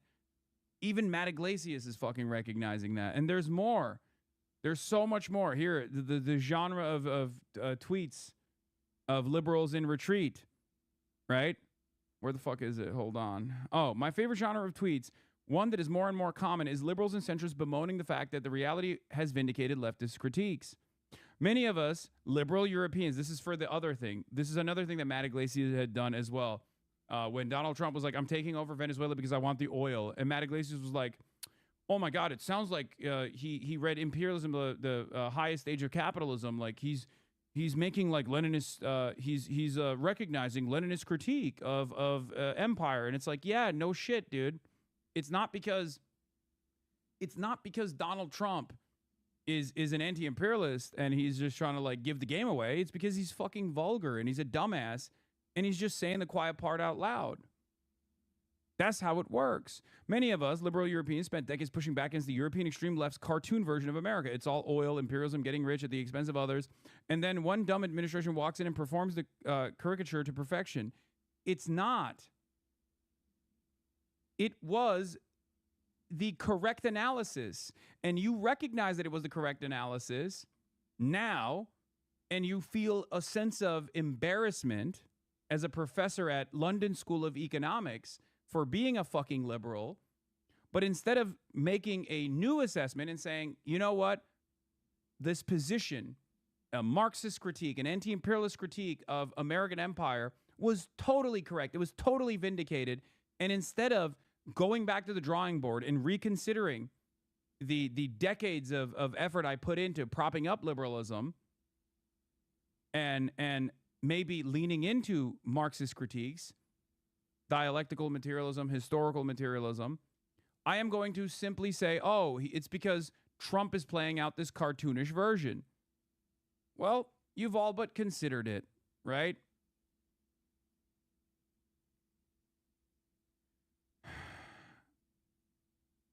It's just verifiably true, right?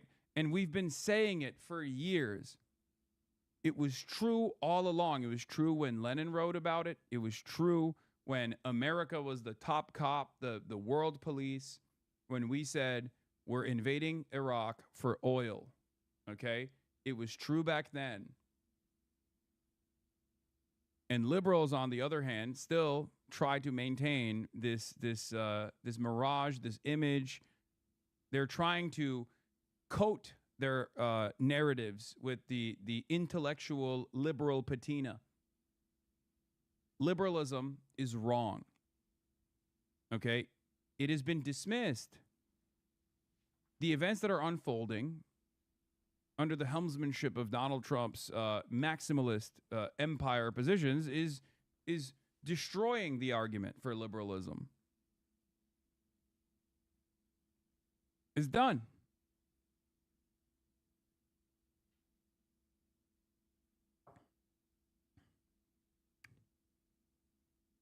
One of the biggest implications of this war is how badly Europe miscalculated. There's another, here's another L for liberals.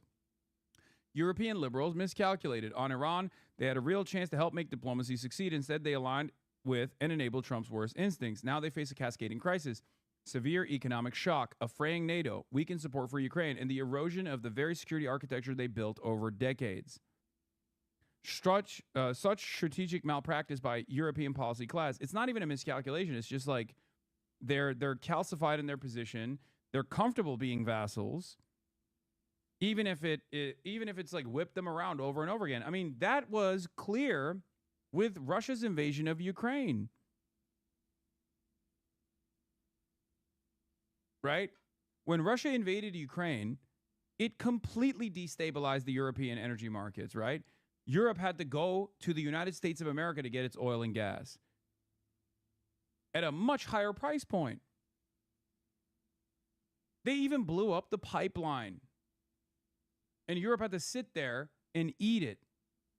They did a song and dance. They literally celebrated energy independence, but not true energy independence from Russia. Do you guys remember that? The German techno celebration? The German techno celebration where they were like, "Oh, we're no longer getting gas from Russia. How wonderful." Cuck behavior.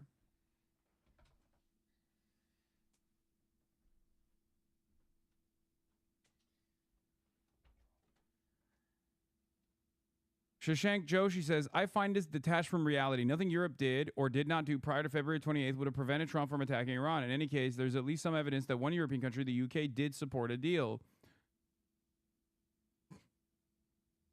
This is the long-standing vassalization of Europe. It's not new, okay? It's not just with Iran. And I do understand what that critique is against Cena. I don't know how much impact Europe could have had on just Iran alone. Europe should have had impact on Gaza, right? They didn't do it. They didn't even listen to the demands coming from their base. People were ripping themselves apart, protesting nonstop. What did the European governments do? They stayed the course. They didn't bring Israel to heel. They did not tell America, we're going to reconsider our relationship with you if you continue doing this, because it's causing instability domestically, right? They didn't turn around and say, we have too many, there's overwhelming majorities of the population are saying enough is enough. What do? They criminalized protests instead. They arrested people. So did the Democrats. 3,500 peaceful student protesters were arrested under the Biden administration. Remember that when people talk about Cuba, by the way, state repression in places like Cuba, by the way, okay? Just remember,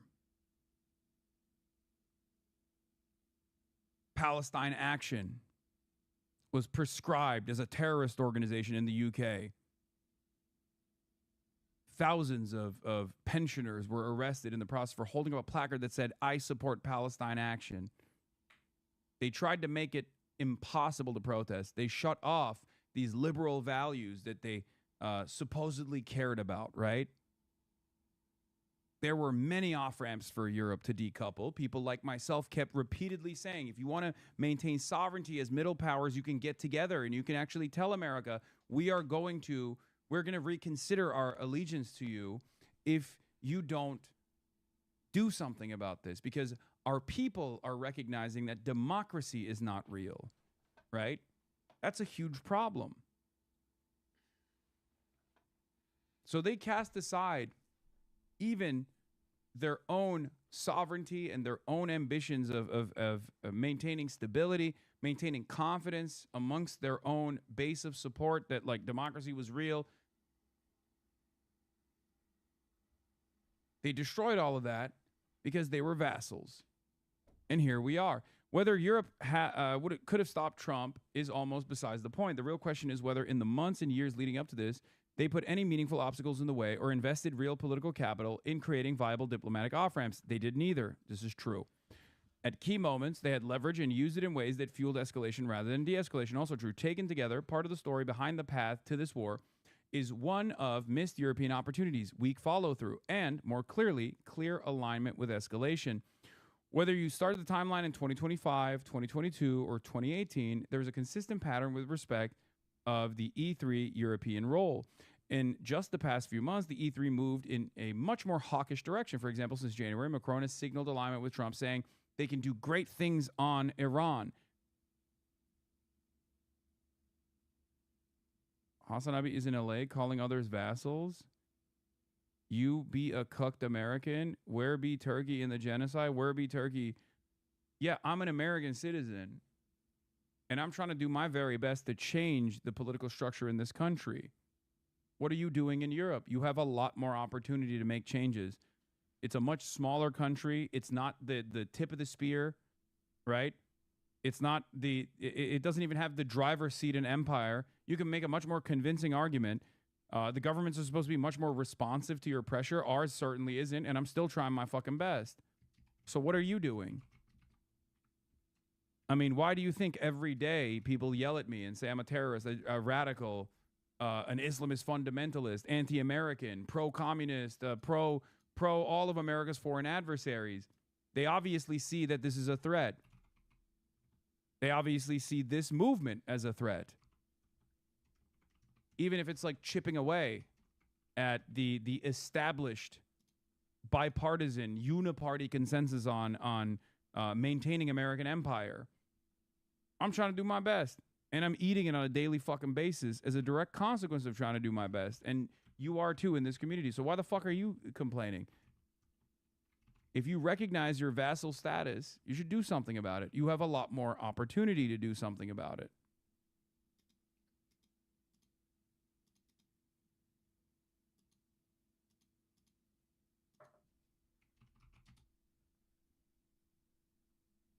Anyway,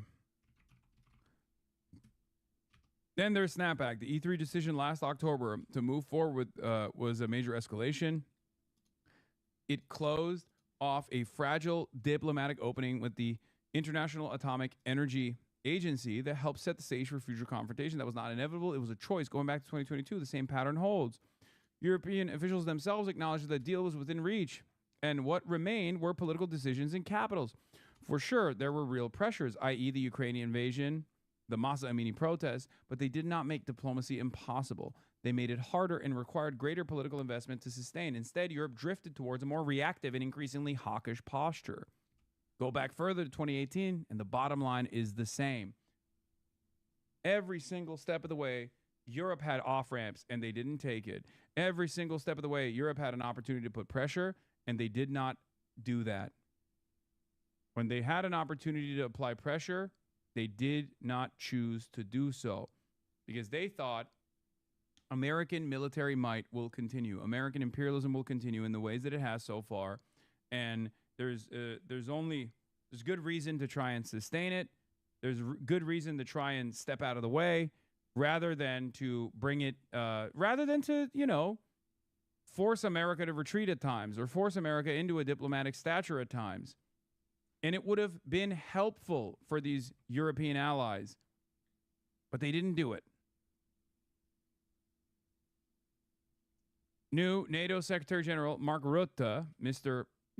Daddy, guy who called Trump Daddy, remember, is coming to Washington next week to meet with Trump. NATO says the visit was long planned, but Rutte's visit comes as Trump considers withdrawing the U.S. from the alliance.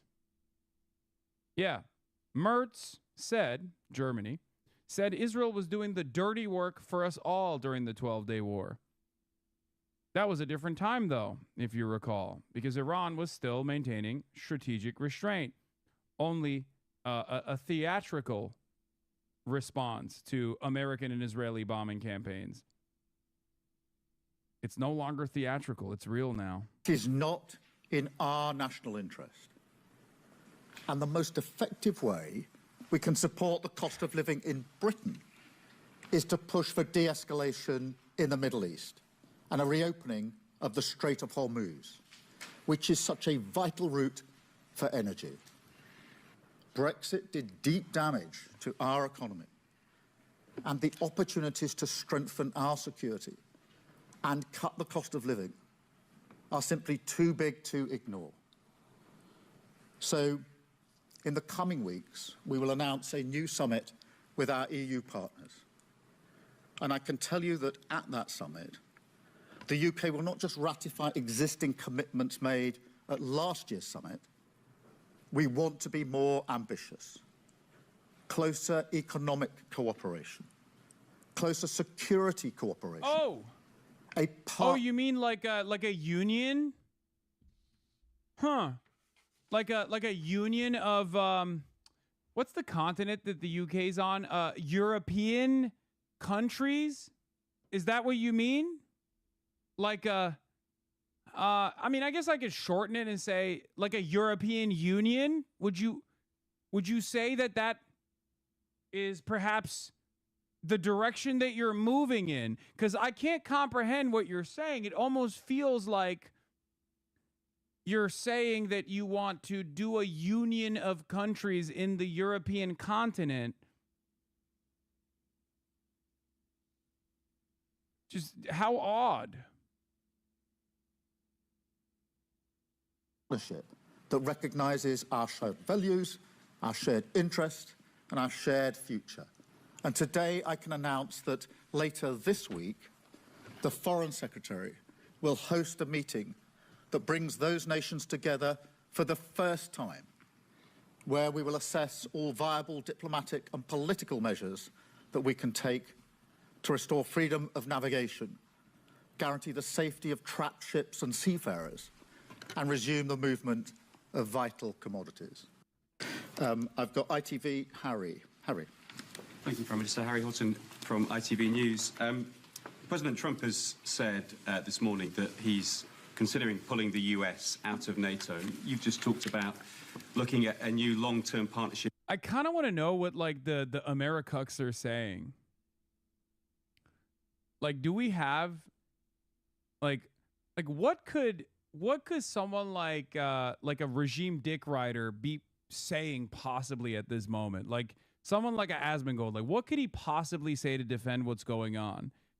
Are they just like reiterating what Trump is saying? So like one day they're saying it's victory, the next day they're saying Europe sucks. Like I do wonder how like people try to propagandize at this moment. In how many hours is Trump's speech? It's at 6 p.m. It's at 6 p.m.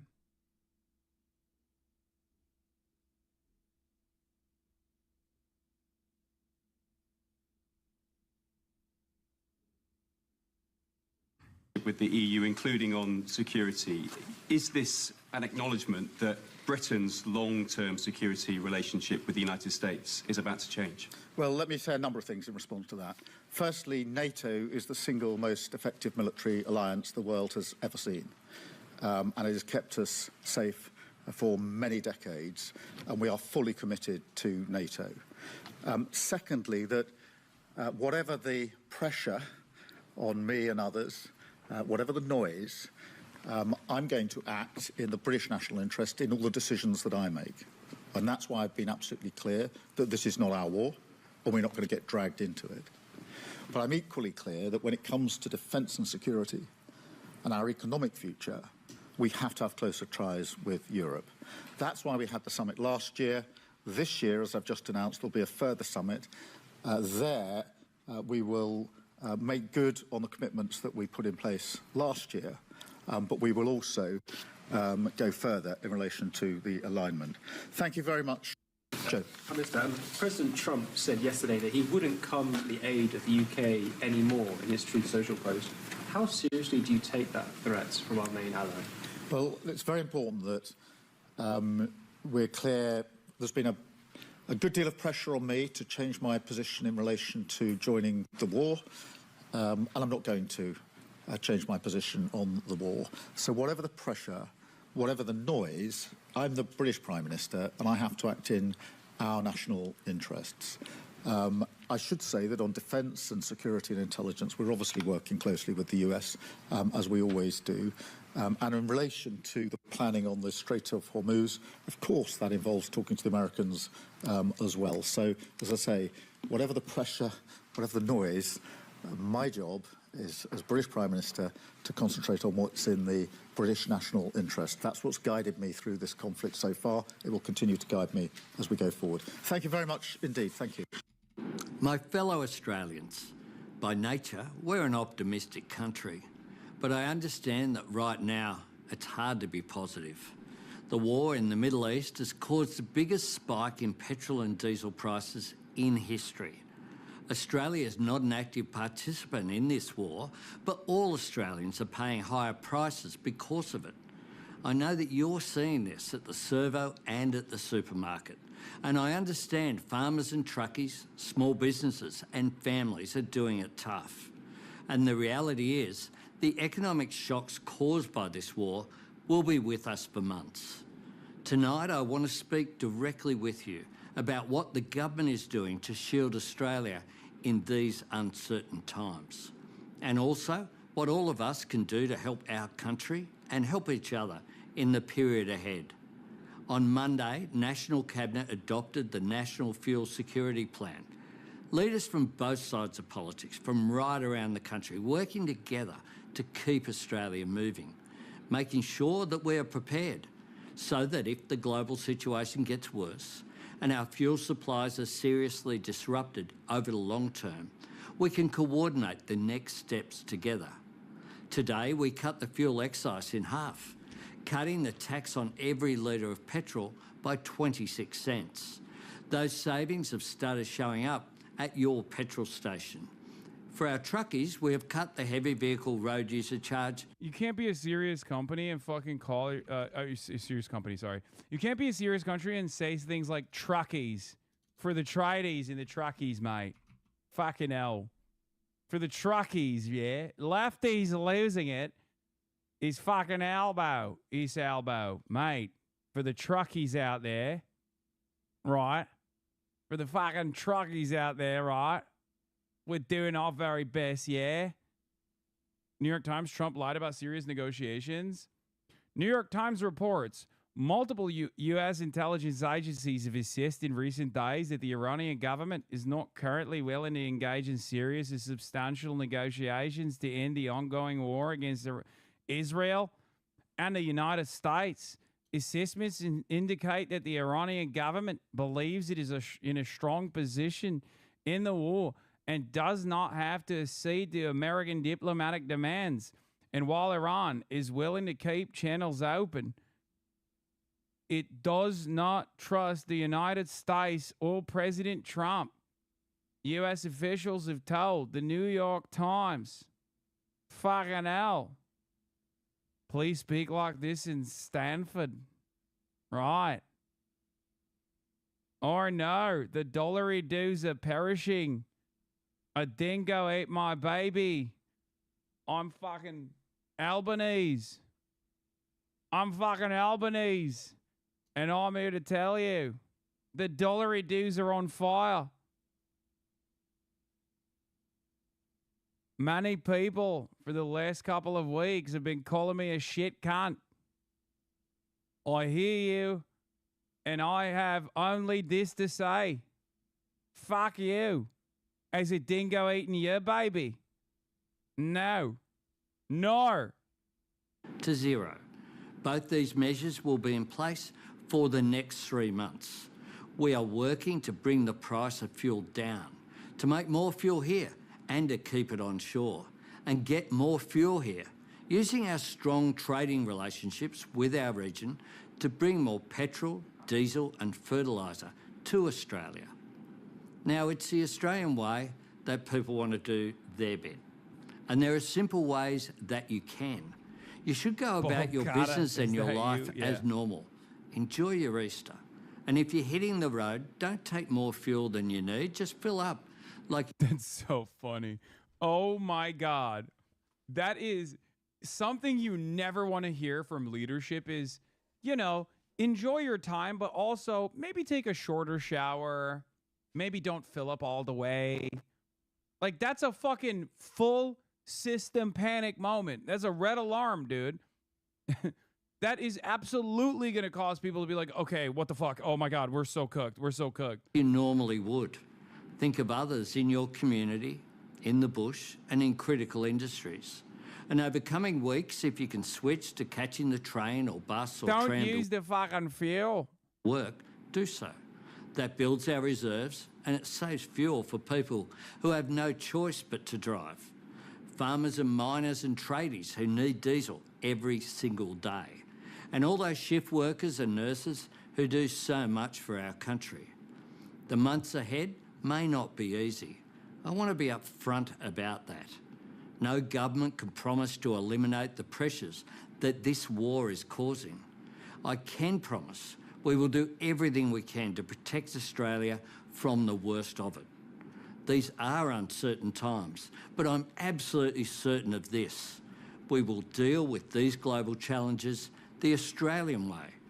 I think a lot of vassal states, if they had any responsibility to their own people, if they had any capabilities of seeing the situation honestly, if they had any decency whatsoever, would be on their fucking hands and knees thanking China every day that they are not invested in punishing those who have been loyal servants of empire in the way that like America has punished anyone for not being a part of its security umbrella, for maintaining sovereignty while existing in the periphery.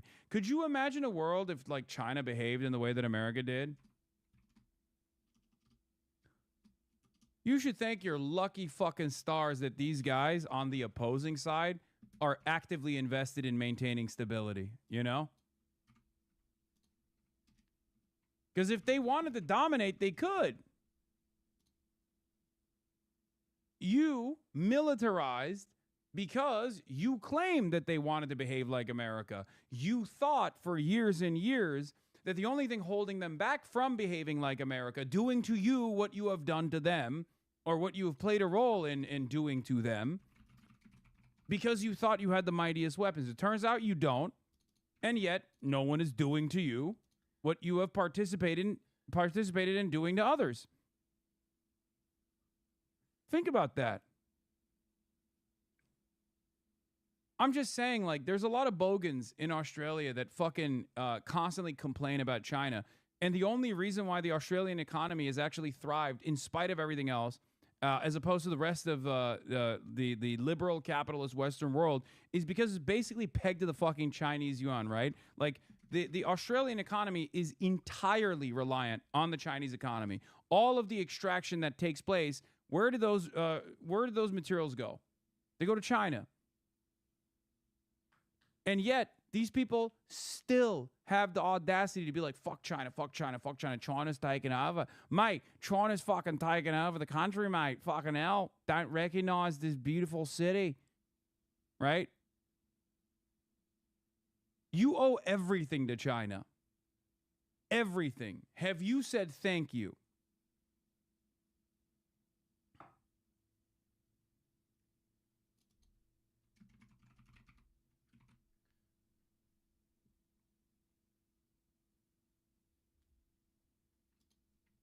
Working together and looking after each other, as we always have.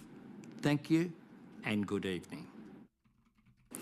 Hundreds of millions of You called this all, like you said, what that was needed was courage. Ro Khanna appears to have followed AOC's lead and said he will not support U.S. funding for Israel's Iron Dome. Correct me if I'm wrong here, Congressman. The Iron Dome is important to save lives. Israel should be able to buy it on their own with a $45 defense billion budget. Israel is a first world country and it can pay for the defensive systems it needs. Yeah, these guys want to like still sell Israel Iron Dome weapons. I don't want to do that at all. I don't want to give Israel any weapons at all. Like, I just want people to understand, like, where I stand on this is not like, oh, Israel gets to pay for its own weapons. It's fucking ridiculous that they weren't already. And this will be confusing for a lot of people. They'll be like, wait, what? We were giving Israel these weapons? What the fuck are you talking about? No, we should just not give them anything.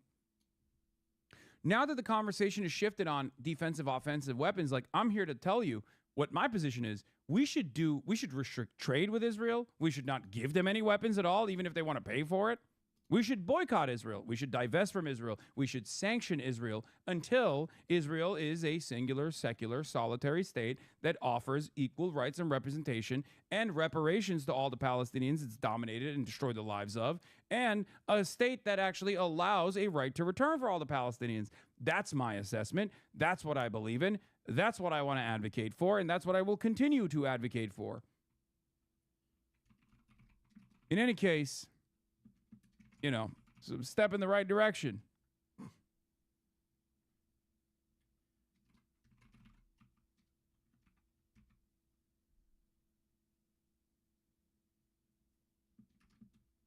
Hassan is an Australian. It's unbelievable how much Chinese scare propaganda you will see on TV here. It's not the people, it's the Murdoch press. I know, but it works. And it's so funny because, like Like the everything that the Australian economy has been able to do is because of China. Like everything. All the while, they've just like hardened their military industry. You know, they're fucking a part of Five Eyes. They have a CIA surveillance base smack dab in the middle of the goddamn country. It's like, it's so funny. Like the way that Australia has existed, the way that it's moved as a pivotal part of the Western imperial tentacles, right? Like they've been a loyal servant to the West. Nuclear submarines, right? Like all this shit that they're doing. And yet their entire economy is reliant on China. It's so funny. China is our biggest supplier of jet fuel as well as our biggest trading partner, accounting for over a quarter of our entire international trade. And this is the country our media and political class routinely fantasize about going to war with on behalf of America. Yeah. China has cut Australia off for jet A1 fuel, kerosene. All of next month's shipments have been canceled. Normally, 12-month. There's one ship inbound. That's it. China is Australia's largest jet fuel supplier.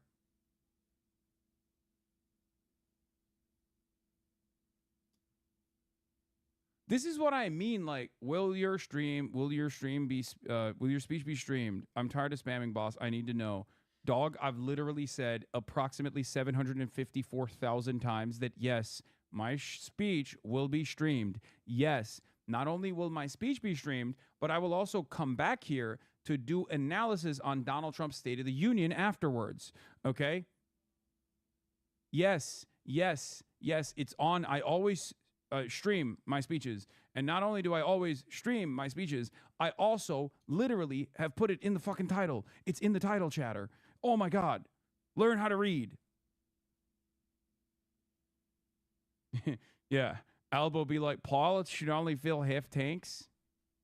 Right? If you're a fucking pilot, land to preserve the jet fuel, right? We're going to have some fucking major shortages, mate. Just fill up half the tanker.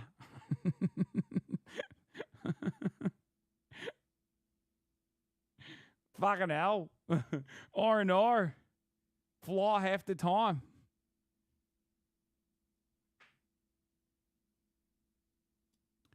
Notice Emmanuel's focused on the price here, on how much it would cost Israel to buy weapons from the U.S. International law, majorities of Americans are concerned with whether U.S. weapons could go to Israel at all. Yeah. No more fuel, jet fuel. Please glide the rest of the way. How hard could it be? You're just fucking gliding.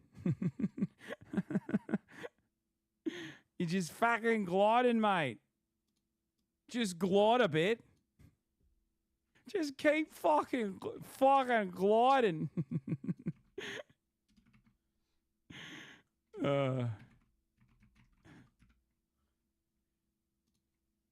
Ay. This isn't just something lily-livered liberal lawyers invented in the 1990s. As Philippe Lemoyne notes, even Genghis Khan understood that shooting the messenger equals bad news. It seems we just bombed some residential buildings in an attempt to kill a former diplomat who was trying to facilitate negotiations, a civilian trying to end hostilities, surrounded by other civilians in their homes. We are completely lost. This is what we're talking about with the previous Iranian foreign minister, Kamal Karazi. We don't know if he's alive or dead, and I think the initial report said that his wife might have been murdered in the process. And this was someone who was trying to facilitate a deal. I suspect this is Israeli targeting, for the record. They are, they're so fucking stupid. I mean, they need to be punished, dude. They need to, it's not even like a moral thing. Like, they need to be restrained. And the only country that is capable of doing that, other than Iran, is the United States of America. Like, the most effective, least bloody way of restraining Israel is if America fucking leans in and says, enough. Okay? Jesus Christ. Put the leash back on your fucking dog, man. Holy shit. All the while, in Israeli domestic affairs, while like Jewish Insider is fucking complaining about, Will John Ossoff say something about Hassan Piker or whatever? What is Israel doing in this domestic affairs? They just passed an execution bill, as we covered the other day, right? They passed an execution bill that only is for Palestinians, okay? They, like, since Nazi Germany, there's never been a ethnically, like a execution bill or a separate system of punishments just for one ethnic minority. Like, they're a race-based execution law. I guess like apartheid South Africa as well.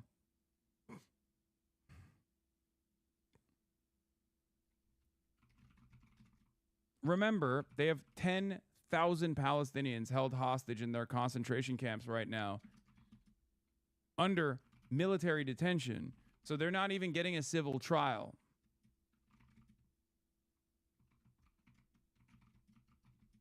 And Ben-Gvir is posting videos from the fucking execution chamber where he will exterminate thousands of Palestinian hostages. Imagine if Hitler broadcast videos of his gas chambers and go like this.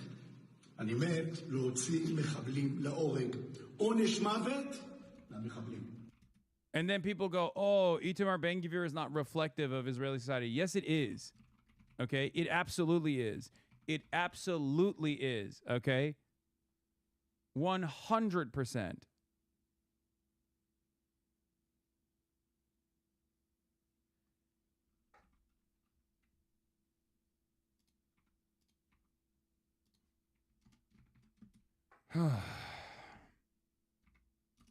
Ethno-exclusivity law is the word you're searching for. Last implemented in South Africa. Yeah.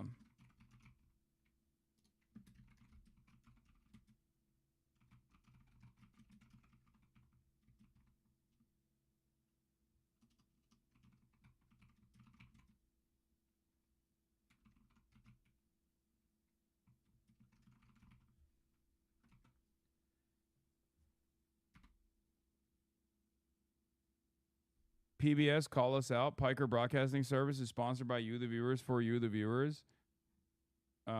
Yes. Piker Broadcasting Service. If you would like to support the stream and you're saying, oh my God, I really appreciate your commentary. It's actually really smart. And you're thinking to yourself, how can I support the Piker Broadcasting Service? Well, it's pretty simple. All you need to do is subscribe, which you can do for free with a Twitch Prime or for $6 a month with a regular subscription. You can also gift subs if you choose to do that. That's also wonderful. Most effective way to sponsor and support the show, Piker Broadcasting Service, for tomorrow's news today.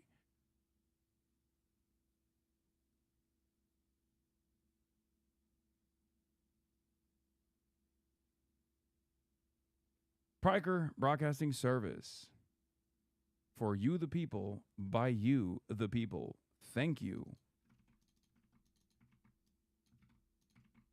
With a subscription to the Piker Broadcasting Service, you will be able to take advantage of the wonderful emotes that you can use all around the website.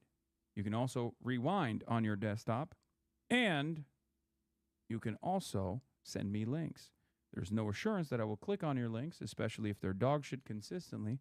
But you can send me those links for me to take a look at nonetheless. Dude, what? Thank you for the 25 gifted subs. Dude, what? Who are you supporting in the World Cup? What do you mean, Turkey? What kind of question? Always got to go with the underdog, dude. Turkey made it to the finals in Kosovo yesterday.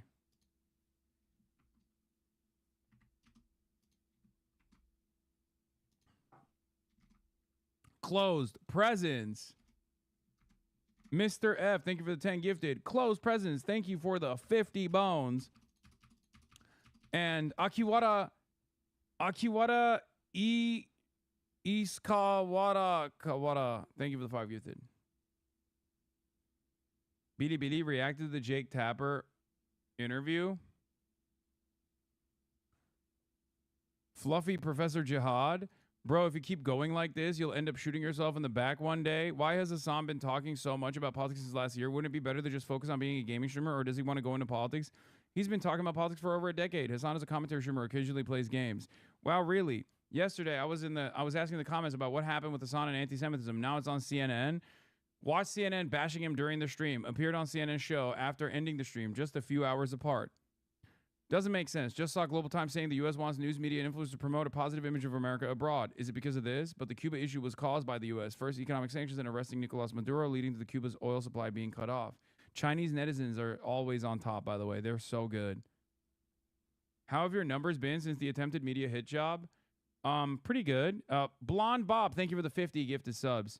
And John Iden, thank you for the 10 gifted subs.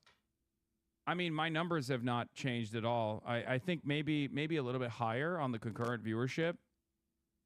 My subscription count has gone down quite a bit, but that wasn't before. That was way before the last smear job, and I think that's just like consistent across the board with the rest of the platform. There is like an economic downturn that people are obviously, going through.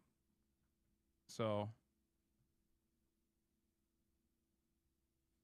my sub count has diminished. You don't run ads also, yeah, I keep forgetting to ask for subs too. That's probably another part of the reason. Okay. But yeah, I guess I'm number 4 on the Twitch tracker. I don't even know who the fuck this is. Christian and Amber? Who the fuck are these people? Yeah, Jinxie at 101,000 with number 1. Queso at number 2 at 71,000 subs.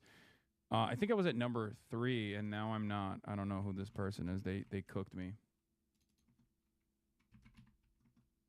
I have noticed that ever since the Iran war started, my subscription count went down. I think the Qatari Oilers have been under attack. Like, low key, I didn't believe it. I didn't believe that I had Qatari Oilers. I thought it was just a joke, but they have been noticeably absent since Iran started launching missiles at Qatar. Yeah. Gazillionaire cries about subs. Wait, what? No, someone asked me about the fucking metrics, and I'm just being radically transparent. The fuck's wrong with you? I'm not crying about it. I don't give a shit. Everything's fine. Africans have been forced to adapt to higher fuel costs in the past month because of what's happening here. Bro, I can't even make jokes and shit. It's crazy. Like, someone will get mad regardless. From South Africa to Egypt, fuel costs across the continent have jumped. The steepest rise of around 65% is in Nigeria, one of Africa's leading oil producers. Oil prices here are deregulated, which means they're determined by market forces and not the government. Also, the country imports refined fuel products because of its limited domestic refining capacity. Now, governments are announcing energy-saving measures. In Zimbabwe, they are increasing the amount of ethanol in petrol from 5 to 20%. Others, like South Africa, are reducing taxes on fuel. Now, in Ethiopia, this is what we are seeing. People waiting for hours to fill up. Now, the country imports all its fuel from the Gulf and has begun rationing petrol as shortages hit supplies, and diesel supply has nearly halved. The island nation of Mauritius, again highly dependent on oil imports, is low on supply. A shipment expected in March has failed to arrive. The government has announced energy-saving measures with stocks just for about 15 to 20 days left. Now, the access to fertilizer, essential in food production, has also been badly affected.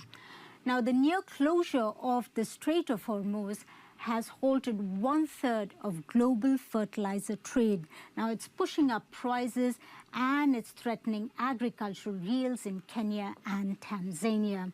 And finally, with Yemen's Ansarullah Houthi group opening another front in the conflict, there are fears about what might play out here if the Bab al-Mandeb Strait could be blocked. And that's the only point of contact to the Red Sea, to the Mediterranean through the Suez Canal. Now, if this route is disrupted, ships will have to travel around South Africa. Global food crisis in 4 to 5 months due to fertilizer disruptions? Potentially. Obviously, America will receive a softened impact in the form of like inflation. It will be a significant crisis, most likely, but that will be nothing, in my opinion, in comparison. That will be nothing in comparison to what, like, the third world will experience. They are going to have maybe famines.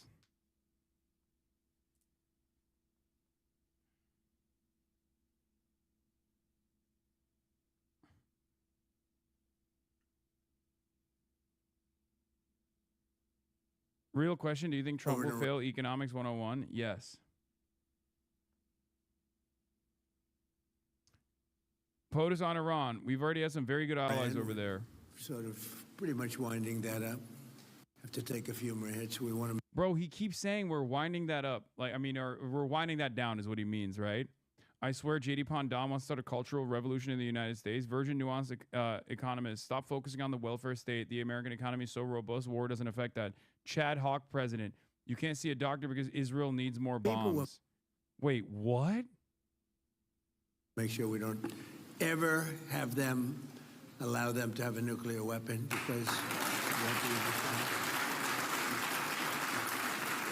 because they'll use it. And it's so funny that this is just like straight up a lie, and they didn't even achieve the lie goals that they set up for themselves. It's unbelievable, dude. Like, there is nothing. What is that fucking golden eagle? What is happening? Oh my God, we are so goddamn Turkified, dude. You see how serious they were with the conventional ballistic missiles. They have thousands of them. We've blown most of them up. You notice every week it gets a little less at us and at our allies. We've had some very good allies over there. We've had some very bad allies in NATO. I hope you're all watching that, Scott, because we had some asks. And, we spend trillions of dollars on NATO. And when we need them, which we never do, we didn't need them here either. To be honest, I was really asking because I wanted to see what they do. We didn't need them. We blasted the hell out of them, out of Iran. And the last thing I needed was NATO stepping in our way because they're a paper tiger.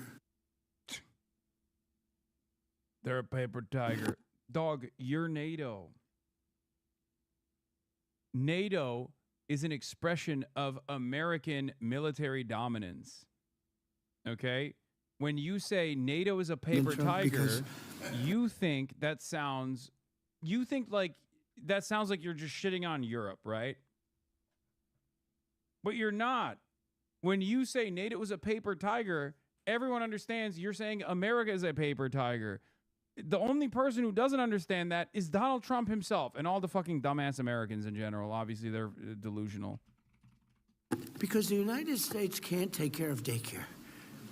That has to be up to a state. We can't take care of daycare. We're a big country. We have 50 states. We have all these other people. We're fighting wars. We can't take care of daycare. You got to let a state take care of daycare, and they should pay for it, too. Yeah, we're too big. We're doing too much war. I love that he's just like taking ownership over long-standing arguments that people like myself, people like ourselves in the leftist community have like advanced, and just saying it's great, it's awesome actually. Yeah, that's right. We're doing too much war. We can't take care of our children. Isn't that wonderful? They should pay. They have to raise their taxes, but they should pay for it. And we could lower our taxes a little bit to them to make up. But it's not possible for us to take care of daycare, Medicaid, Medicare, all these individual things. They can do it on a state basis. You can't do it on a federal. We have to take care of one thing: military protection. That's awesome. Oh my God. He literally is saying he took my cribbing of the Eisenhower speech, the famous Eisenhower speech that I always steal from.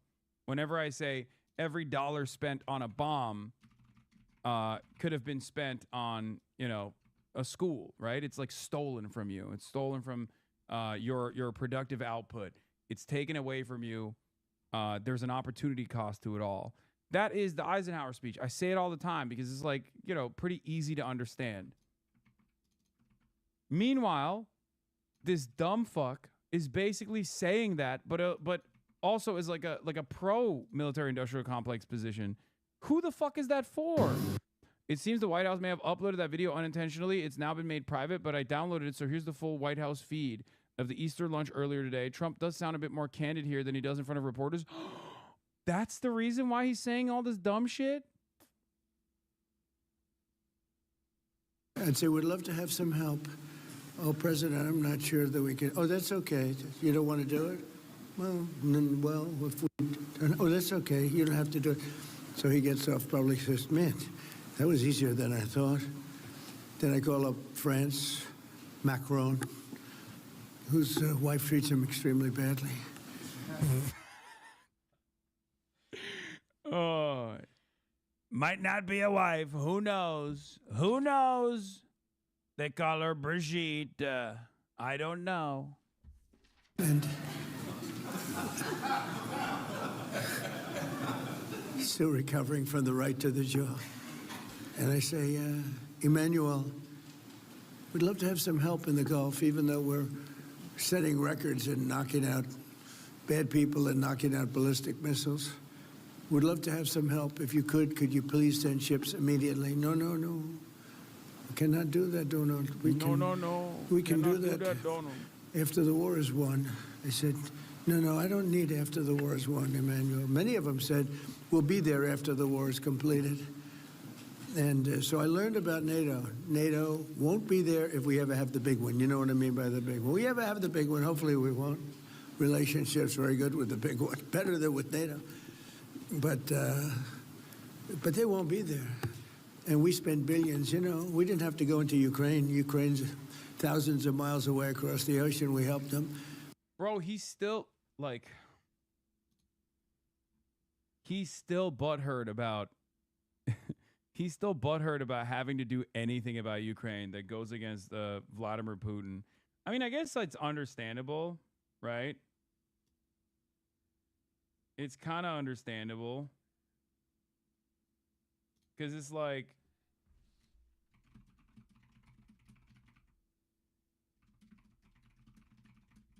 I get why you'd be butthurt. You were delivered a failing situation, and you have to go up against your bestie. That's one thing, but like, I genuinely do think that it's partially a consequence of the fact that like this is a lost cause.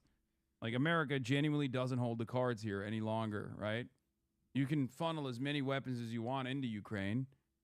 At the end of the day, if they're running out of manpower, they're running out of manpower.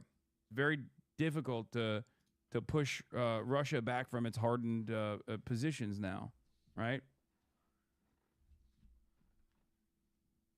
We had a president who's a stupid individual. Gave him $350 billion, got nothing for it. Gave him so much money, used so much ammunition. We're making ammunition all over the place because what the fuck is going on? We need it because he gave so much away to Ukraine. Got nothing for it. And I sell them ammunition. You know, the European Union pays for it. What the hell? They have to do something, right? So they're good for paying for it. But everything we sold, we did. But I just want to tell you, NATO treated us very badly, and you have to remember it, because they'll be treating us badly again if we ever need them, and hopefully we're never going to need them. I don't think we will need them. I don't think they can do very much. I actually asked UK, who should be our best. In fact, the King is coming over here in 2 weeks. He's a nice guy, King Charles, but should be our best, right, Brooke? But they weren't our best. I said, you have 2 old, broken-down aircraft carriers. You think you could send them over? Oh, I'll have to ask my team. I said, you're the Prime Minister. You don't have... No. I have to ask my team, President. My team has to meet. We're meeting next week. Oh, next week? But the war already started. Next week, it's not good. The war's going to be over in 3 days. My prediction, it turns out. By the way, do we have the greatest military ever? What? We have the greatest. Yeah, definitely. It's been so good. Thank you, Mr. President. JD Vance, he called out JD Vance fat. Right. Oh my God. I think it's really funny that JD Vance was very insecure about his looks after Clavicular said that he was fat and gay. and that Gavin Newsom was like way hotter than he is, and that Gavin Newsom mocks JD, and that they're all voting for Gavin Newsom. Like the fact that an adult man heard that and it actually hurt his feelings so much that he had to like take action is crazy. Oh yeah, he didn't just say he's fat and gay. He called him subhuman. The White House, including Vice President J.D. Vance. I think J.D. is J.D. here? Where is J.D.? Is J.D. here? Is J.D. here? J.D. He's lost weight. He got a little thinner, and I'm looking for a heavy set gentleman, and now I find a perfect looking specimen. Oh my God! All right, do we have the? Do we also have the Artemis launch? Oh wait, the NASA Artemis launch is like right here. It's on fucking Twitch. And KU has reported today of good luck. All right, we're going back to the moon, everybody. You know, it's not impressive. I've done it before. All of that OSC, then but we're going back to the moon. We're gonna go check it out, see what's up there. LP, you concur with that? Yes, sir. LP concurs. Go. And launch director.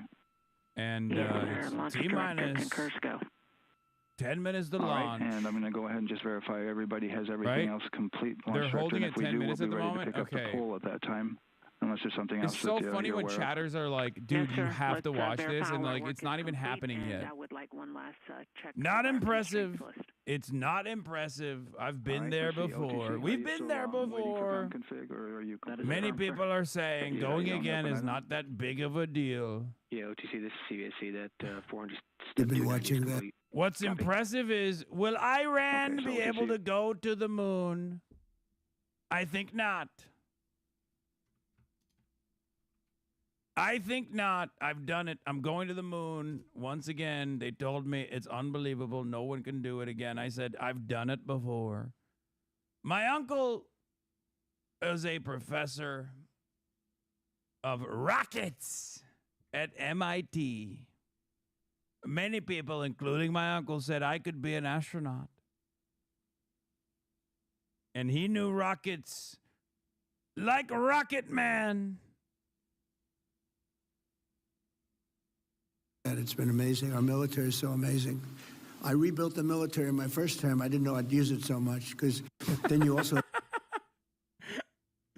Oh, an admission. Mr. Peace President, by the way. I rebuilt our military in my first term. I didn't know I'd be using it so much. Venezuela, yeah, no shit, which dude. they say was one of the most lethal, incredible attacks in the history of military, period, not just our military. It was a strong country, strong military. If you've ever been to Venezuela, they have soldiers all over. Everybody has a soldier's uniform on. They have tough soldiers. But it was all done in 45 minutes. The entire war was won in 45 minutes. We set a record. That's like a fighter gets knocked out in the first 3 seconds. And now we're working with Venezuela, and we've taken in many times the cost of the attack, many, many times. And we're working with them. It's like a joint venture, and we have tremendous amounts of oil. And we could do that with Iran very easily. We could just take their oil, but, you know, I'm not sure that the people in our country have the patience to do that, which is unfortunate. You know, they want to see it end. If we stayed there, I'd prefer just to take the oil. We could do it so easily. I would prefer that. But people in the country sort of say, just win. You're winning so big, just win, come home. And I'm okay with that, too, because we have a lot of oil between Venezuela and our oil. We're controlling now 59% of the oil in the world. And the problem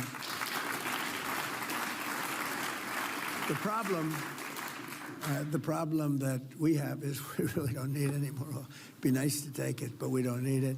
And we say to Europe and all these countries that do, you know, China gets 90% of its oil from the Strait of Hormuz.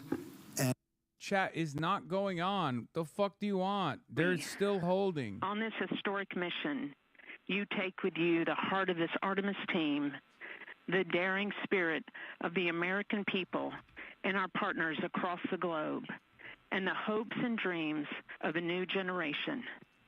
Good luck. Godspeed, Artemis 2. Let's go.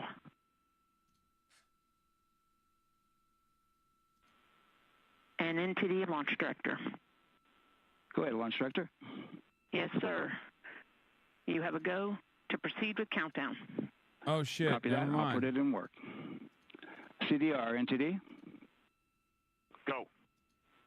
Supervisors and initiate short purge per your EPROC 10.1.1, steps 8 and 9. 10.1.1, 8, Is 9. this marketing for the Mario Galaxy Copy. movie? Yeah. CVSE NTD, start and verify Trump recordings apparently of said our we're going Orion beyond cameras. the stars. He doesn't know how space Okay. works. Well, there you heard it. RSR NTD.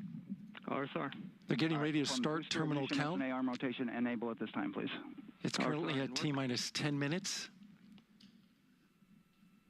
Once we wrap up this last bit of work, SNA arm rotation enable complete. we're going to start that clock. Copy that, thank you. Yeah. It's Integrity not crew, impressive. close and Katy lock Perry did it first. Katy Perry, she's a real beauty. She's a real astronaut.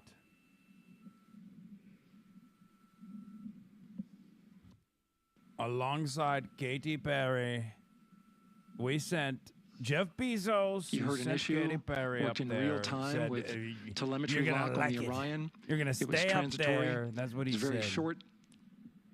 They checked the data, confirmed that they had a good lock. This was with the S-band transmitter on the Orion. Worked through that issue, looked at the data, and cleared it. All with the world watching. Impressive work by the launch team. So we have a 2-hour window, which starts in just a few minutes at 6:24 p.m. Eastern Time and goes until 8:24 p.m. Eastern Time. And ECL NTD will be waiting for your verification on the short purge. ECL copies. And for all personnel, once we get that short purge verification, we'll verify that we are clear to go, and then we'll proceed with the terminal count.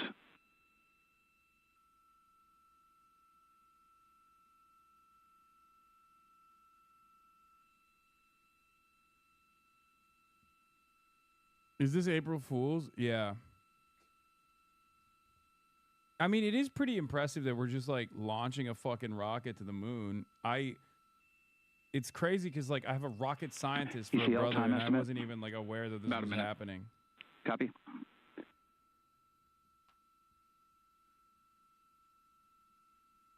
It ain't even T-minus 10 minutes. Yeah, I don't know if that's stuck or not, or if they actually hit the 10 minutes countdown in a minute, in a second. So we're going into the launch window, but not by much, it looks like. Just wrapping up some final work. And once that's completed, you'll hear NASA Test Director Jeff Spaulding ask for the ground launch sequencer operator to go ahead and start the clock.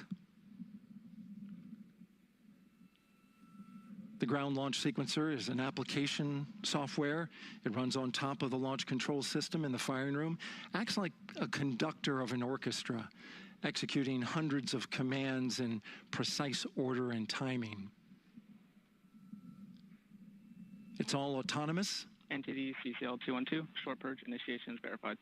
All right, copy that, and we're verifying our constraints.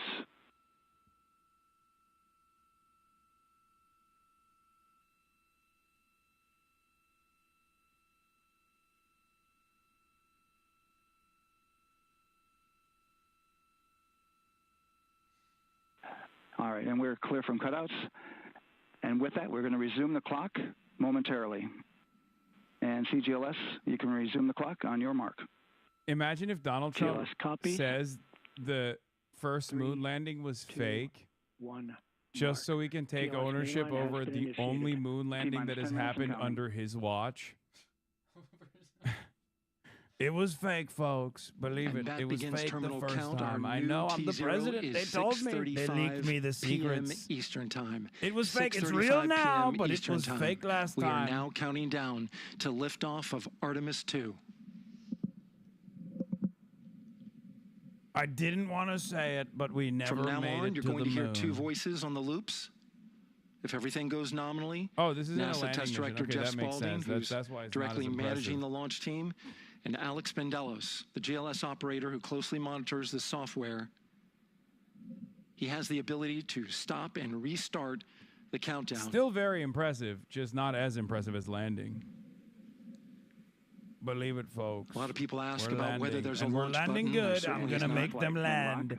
I'm gonna make them land. 3512. Houston flight copies. 223512. I told him, get up there, take a look, see if it's cheese. There you heard confirmation of the exact T0, 6:35 What's it made and 12 out of? seconds p.m. Unbelievable. Eastern Time. Again, our T0 is 6:35 and 12 seconds p.m. Eastern Time. Joe Biden would But as I have was never saying, been able there's to no land. launch button. This is autonomous. But there is a button that keeps you from launching, and that button allows the GLS operator to pause the countdown outside of terminal count and during terminal count and submit a hold to the next holding point. So the clock won't stop right away. If there's an issue, we'll go to the next stable holding point. This is how GLS configures the rocket and ground systems to a stable point where they can stop the countdown if that's needed.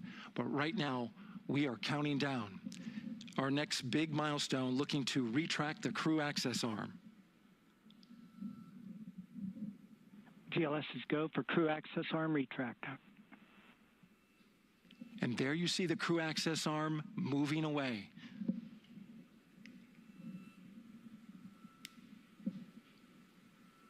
That's the path that the astronauts took to ingress into the rocket.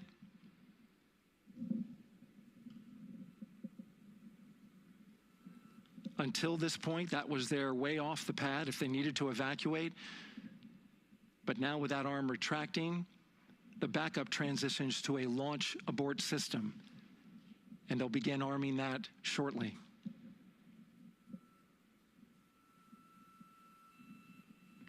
Of course, the launch abort system, great shot there of the crew access arm retracting away. The launch abort system is the tower at the top, and that's what would pull Orion and its crew off the top of the rocket in case of an emergency, whether it's on the ground or in flight. This is critical safety hardware that protects the lives of the astronauts.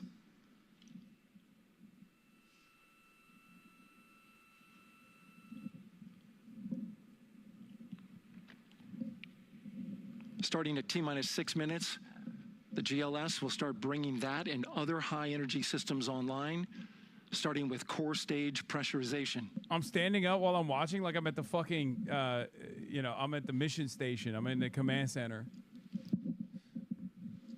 Trump on the launch. He had a take on it. Tonight at 6:24 p.m. EST, for the first time ever in over 50 years, America is going Whether back it's to the 90% moon. go, Artemis range is 2, go. among the most powerful rockets ever built, is launching our systems are brave go. astronauts farther into deep space than any human has ever gone. We are winning in GLS is space, go on for core Earth, stage 10 and pressurization. everywhere in between, economically, militarily, and now That beyond means the the replenish stars. valve for the Nobody liquid comes hydrogen close. tank has now closed. America doesn't and just that tank is compete, beginning we to dominate. pressurize to And the flight whole levels world is because watching. that God hydrogen is bless our naturally boiling incredible inside the astronauts. tank. God bless NASA. And God bless the greatest nation to ever exist. We'll get the liquid oxygen tank a little later in the count. It's just, he makes everything, he makes patriotism feel even Now the team more is waiting cringe than for it actually is. You know what I mean? verification that, if Like, I needed, feel the indecent Artemis 2 celebrating crew could American use the launch accomplishments when abort he's system to pull Orion celebrating safely off the top alongside of the rocket in an emergency. us. Let's listen You know? in for that call. Do you know what I mean? Like, I want to say this is GLS fire, verifies this is last dope, this is capability cool, available. but like when Trump is like writing like that, I'm like, ugh, gross. We're dominating militarily. What the fuck does that have to do with anything, dumbass? That's great news, and you heard the NTD verify that with the commander of the mission. Oh, my food is here. Holy shit. GLS is go for FTS arm. Now work is being done to arm the flight termination system. This is so the range safety can send a flight termination command if the rocket flies too far off track. There's a brief built-in delay so the launch abort system has time to pull the astronauts GLS to is safety go for first. LH2 high flow bleed check. All right, the high flow bleed check. That's so the cryo team gets verification that the RS-25 engines, all 4 of them, are in the proper temperature range for launch.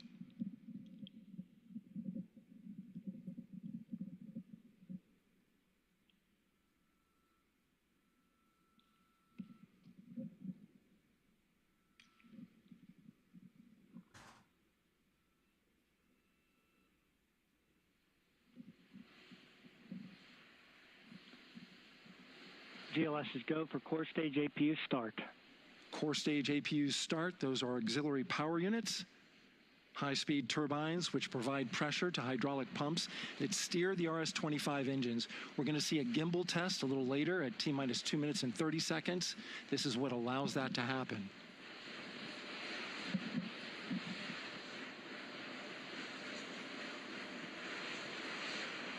Coming up in about 20 seconds, we're listening for go for purge sequence 4. That's a helium purge of the 4 core stage engines downstream of the propellant valve. This gets all the air and moisture out of there.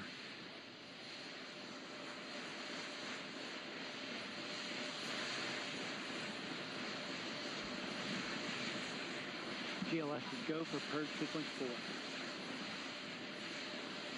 Moving through the milestones.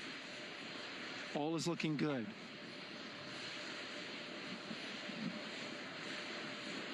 Coming up in just a few seconds, we're going to get that thrust vector control actuator test.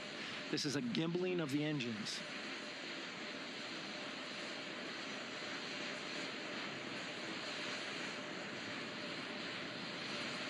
There are the 4 RS-25s, 3 of them Shuttle Heritage, 1 of them built from shuttle parts. And there you see them moving.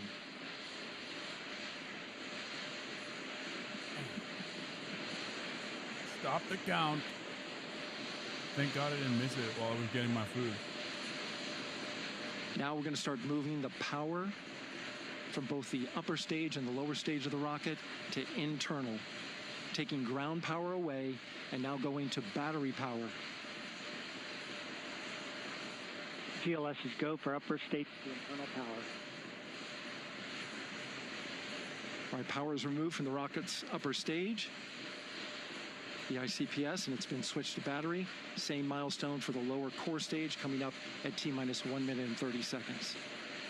Right now, the 4-person Artemis 2 crew is 248,000 miles away from the moon. And if all goes well, they will fly by it in 6 days. These are not jalapeno poppers, they're shishito. Internal power. All right, there's the rocket's core stage, which houses 3 flight computers, is now on its own power. There's no more hold time because there's no more margin on these batteries.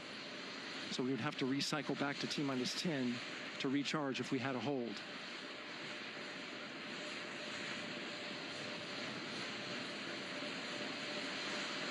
One minute. Right now, the rocket does not know what the T0 is, but coming up at T-minus 33 seconds, control shifts from the ground launch sequencer to the rocket's onboard autonomous launch sequencer, or ALS. The rocket will count itself down, but honor any holds that could come from the ground. Now, shortly after liftoff, Houston will take control of the rocket, and my colleague Gary Jordan will take over commentary. Murat did not play a role in this. Go for ALS. Great call out. The rocket is on its own. 4 brave explorers ready to ride the most powerful rocket, as far as I know, NASA has ever launched. Sound suppression water is flowing. 15. And here we go. 10, 9, 8, 7. RS-25 engines lit. 4, 3, 2, 1. Booster ignition. And liftoff. The crew of Artemis 2 now bound for the moon. Humanity's next great voyage begins. That's so sick. Good roll pitch. Roger, roll pitch. Houston now controlling the flight of spite of integrity our on the Artemis 2 mission around the genuine stupidity and cruelty, rank cruelty, there's still some integrity, AMT high. Some hope on time for a better fucking future, dude. Integrity passes the alternate beacon. Target milestone. Mission Control Houston seeing good performance on the 4 main engines. Space Launch System core stage. Thank God for our Integrity, scientists. 3 miles in altitude. Traveling more than 1,200 miles per hour. The best of humanity.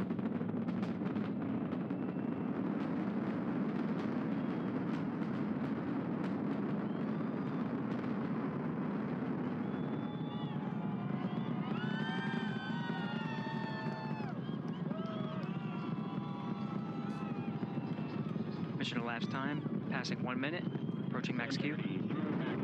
On Ponce de Leon. Stan, we have you loud and clear on Ponce de Leon. How the fuck is this hope? What does this do? What do you mean? It's a scientific achievement, Chatter. Communication What the fuck? signal transfer confirmed as Integrity and its crew go supersonic. This is the one area where I don't 90 see seconds this. into the Artemis 2 mission. Integrity I do not is see this 14 as a miles in wave. altitude, 8 miles downrange. You guys didn't know that about me. I'm not one of the guys who's like, why are we putting a man on the moon? That's a waste. I don't believe that.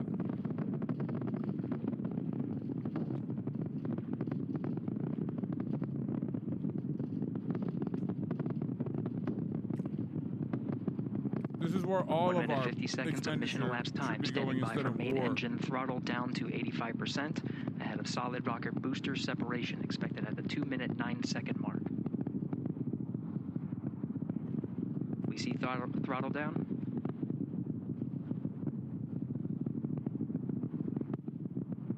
Confirmed separation. Main engine's throttling up, guidance converged.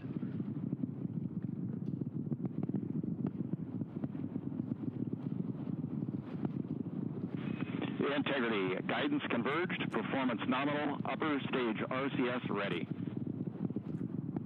Copy all, Stan. Integrity, SM priming complete. SM priming complete. 2 minutes 45 seconds of mission elapsed time into the Artemis 2 mission. Thrusters on Integrity and upper stage confirmed in a ready state, ahead of service module fairing separation.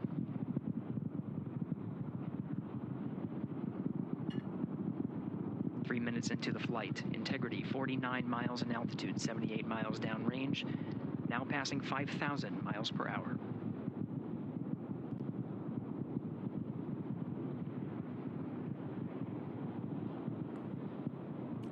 Looks so fake. Yeah, it's not real. It's AI, bro. Standing by for launch abort system jettison. Houston Integrity, good last jettison, great view. Yeah, just be excited that this money didn't go to Israel, okay? Copy jettison, Team Eco 8+02. We see the same on board, Stan. And Houston has you loud and clear on Tidris at the Carmen line. Outstanding, Stan, we have you the same. 3 minutes 50 seconds into the flight of Artemis 2, Wiseman, Glover, Cook, and Hansen cross the boundary to space with good comm checks. GPS signals acquired after last jettison now working on internal checks to verify accuracy. Flight Dynamics Officer analyzed the time of main engine cutoff, confirmed at 8 minutes 2 seconds, time of MECO.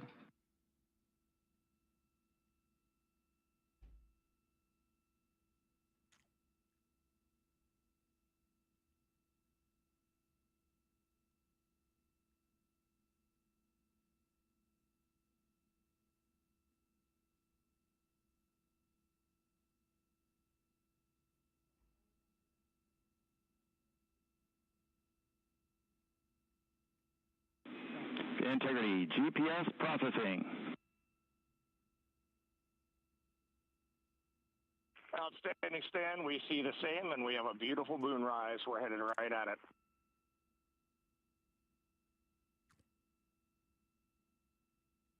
Approaching 5 minutes into the flight, Commander Reed Wiseman confirms he has visuals of his destination. GPS guidance, navigation, and control software finishes internal checks and sends to navigation channels. Better internet than you have in LA? True. Integrity, 3 engine press.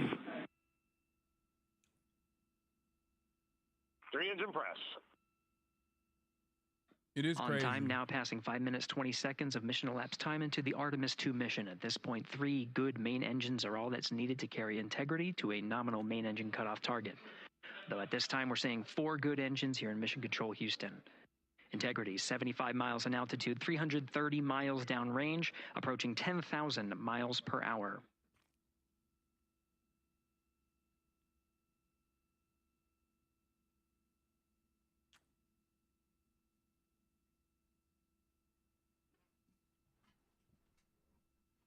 Can they FaceTime? Yeah. Integrity, looking good at 6 minutes.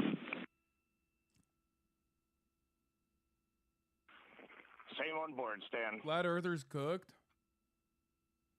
Good trajectory and engine performance. Booster officer will soon report the shutdown plan to Flight Director Judd Friedling, expected at the 7-minute mark. Integrity, 78 miles in altitude, 460 miles downrange. Integrity, expect nominal shutdown. Integrity copies nominal shutdown.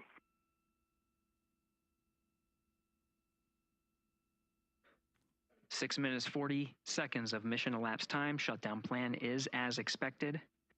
Again, the time of MECO was confirmed at 8 minutes, 2 seconds into the flight.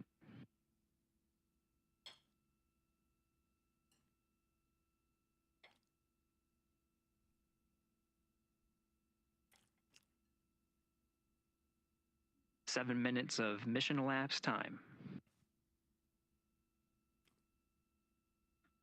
Throttling down as we approach the abort once around option. Milestone at the 7-minute 30-second mark. Now 84 miles in altitude, 650 miles downrange, traveling more than 15,000 miles per hour. Integrity, AOA open. R.I.P. USSR, you would have loved Murat. I don't know about that. The window is now open for an abort once around option that would target splashdown in the Pacific Ocean. Still following nominal ascent at this time.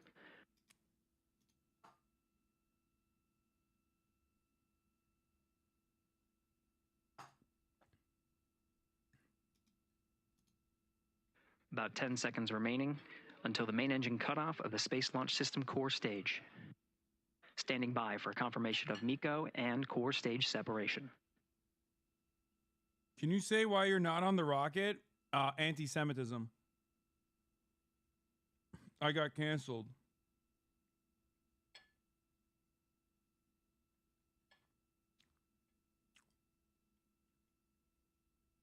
They asked me to do it. Integrity and nominal MECO core stage separated. And we set it up, and I was going to do it, and then they like pulled out last second. We see the same on board, Stan.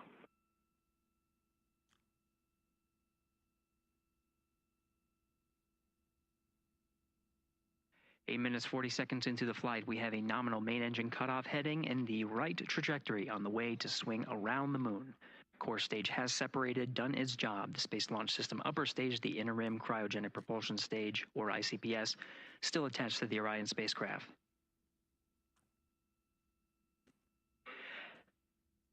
Nine minutes of mission elapsed time. Integrity crew of Reed Wiseman, Victor Glover, Christina Cook, and Jeremy Hansen now in orbit around the Earth at the beginning of their journey to the moon.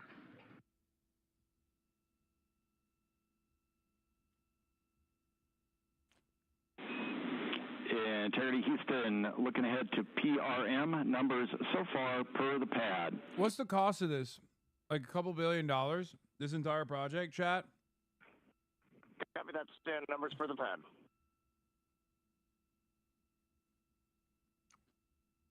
Capcom Stan Loves now reminding the crew that the perigee raise maneuver time of ignition is as expected billion? Prior to so the 2 days of the ignition. Iran war, give or take. That time being 49 minutes, 50 seconds of mission elapsed time.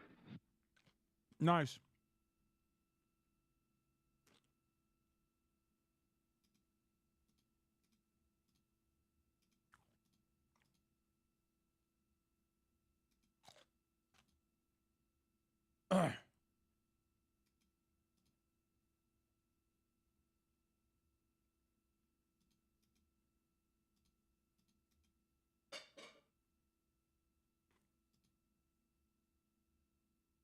Chat.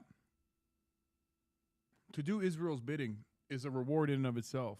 Okay? Those who bless Israel will be blessed. Those who curse Israel will be cursed.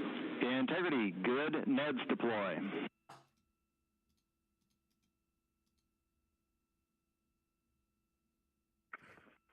Copy that, Stan. Good, Neds. Yeah. I mean, it's kind of fucked up. These guys are going to space further than any man has ever been. Instead of, I don't know, continuing the war against Iran for 4 more days. PWD setup, just a reminder, halfway open on the secondary. Pretty We anti-Semitic got of them. that stand halfway open.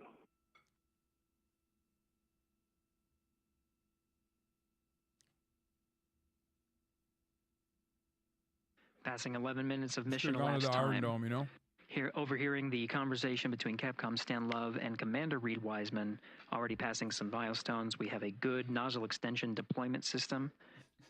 That is confirmed. Complete. We also have the visors are confirmed up. Now past the dynamic phase of flight, that is ascent.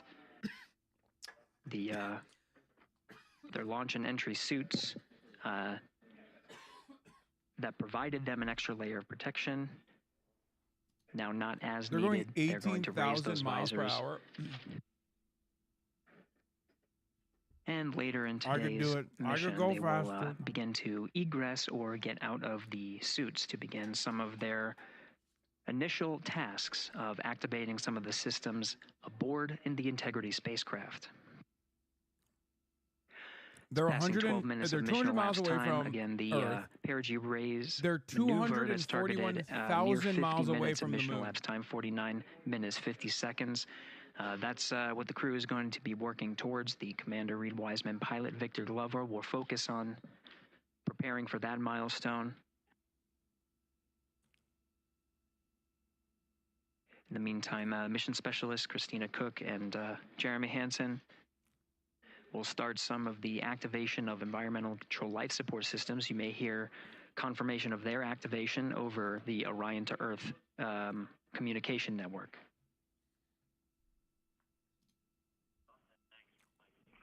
Houston, C3 aux power back in auto. Copy C3 aux, and we're 2 minutes to maneuver.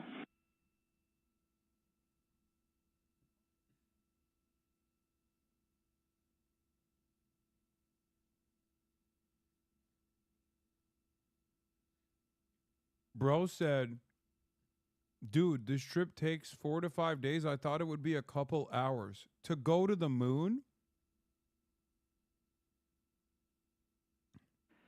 13 minutes and 30 seconds of mission elapsed time. We're going to You thought it continue would to take- follow the crew of the Artemis 2 mission. They are beginning their journey around the moon to verify the systems that will take us to its surface. An incredible ascent. To go to the Artemis moon. 2 is underway. Reed Wiseman, Victor Glover, Christina Cook, and Jeremy Hansen begin their journey to the moon. Still milestones to come up as we await solar array deploy and the critical burns that will get Integrity into high Earth orbit around the Earth. Bro be before like, it's engines are right fired there. to get us I see it every night. It ain't impressive. tabs on Integrity and its crew from here in Mission Control Houston. But for now, we're going to Dude, send it it is back very to you, far away. Megan and Nicole at the Kennedy Space Center. Very jealous to hear As you how can see the from here, launch it is experience was over approximately on the Space at Coast.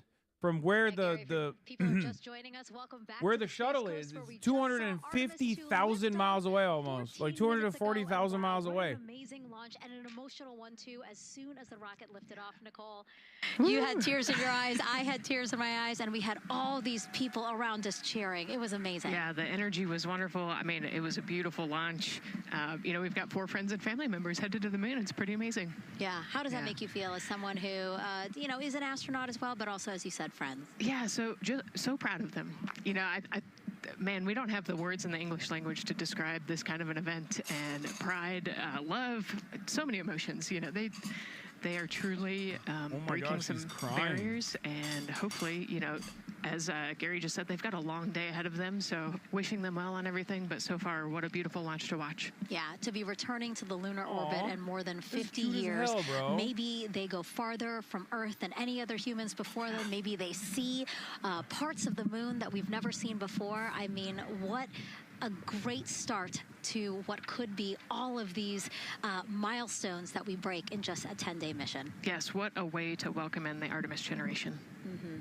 Yeah, how do you feel? I mean, we saw some beautiful shots we were covering of course, the rocket, of course, the Earth falling away as we continued up into our ascents, but also some of those crowd shots where we saw young and old, just emotional, overcome by this history-making moment. Man, we are going back to the moon for all, and we saw that today. We saw that in all the crowds. And yeah, you guys just saw that view, the sunrise or sunset, I guess. They just made it over the crest of the Earth, and you could see the sun peeking over. One of my favorite views from space. Artemis, and I can't imagine what they're looking at now, and I can't wait to see what they're looking at in about 5 or 6 days. Yeah, and I know a lot of people are like, you know what, I'm surprised this launched on the first try, because we know, like any little thing, we have to be keeping safety in mind, and we want to make sure we're ready to go. But we were ready to go, and I think it surprised a lot of people.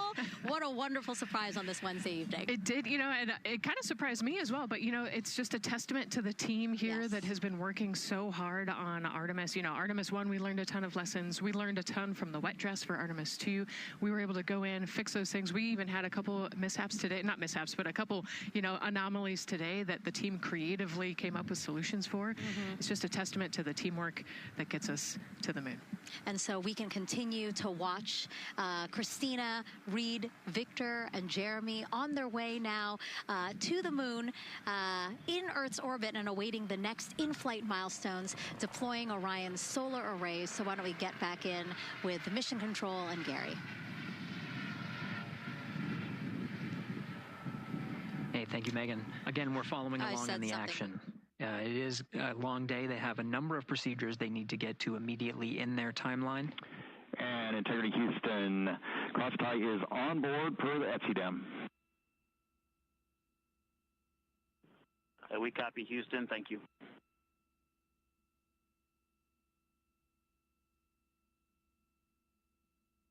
Cross-tie referring to flight controllers here initiating a connection between some of the batteries aboard the Orion spacecraft, allowing for an even distribution of power. This is the flight control teams that took us through ascent of the Artemis 2 mission today. Look at these freaking nerds. Right now we're, as you see, passing 18 minutes of mission elapsed time. The Orion spacecraft integrity and the interim cryogenic propulsion system are maneuvering tail to sun. He didn't say Iranian. I think he said Orion. It is in this orientation, this attitude. Integrity anywhere until not momentary prop caution.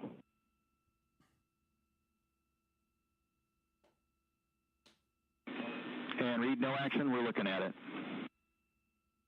Bro, that is a shit ton of monitors, bro. They got me beat. Commander Reed Wiseman verifying These guys are the real streamers. You know what I mean?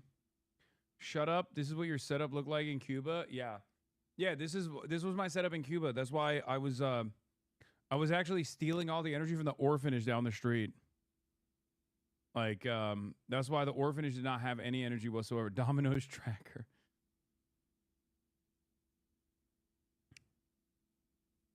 Yeah. I was like, no energy for you, baby. Sorry. Have you done communist propaganda for the communist government? And the baby was like, wah. And I was like, yeah, that's what I thought. You're a counter-revolutionary, baby. Give me all the energy. And the babies were crying. They're like, we're orphans. We're orphans. We're orphaned by the communist government. And I was like, yeah. Your parents were also counter-revolutionaries. This is what happens. And then I ate all the baby's food. Yeah. That's what happened. You know? And that's what communism is about, really. Pretty much. Is this a true story? Yeah. No, the babies were dissidents, and we had to do political repression, communist style. You know? New York Times report that Trump is considering axing Pam Bondi. Oh. Nice. Okay. The ship is sinking. Okay. Nice. Jake Tapper's going to report on this. Oh, me eating the food of the orphaned children in Cuba.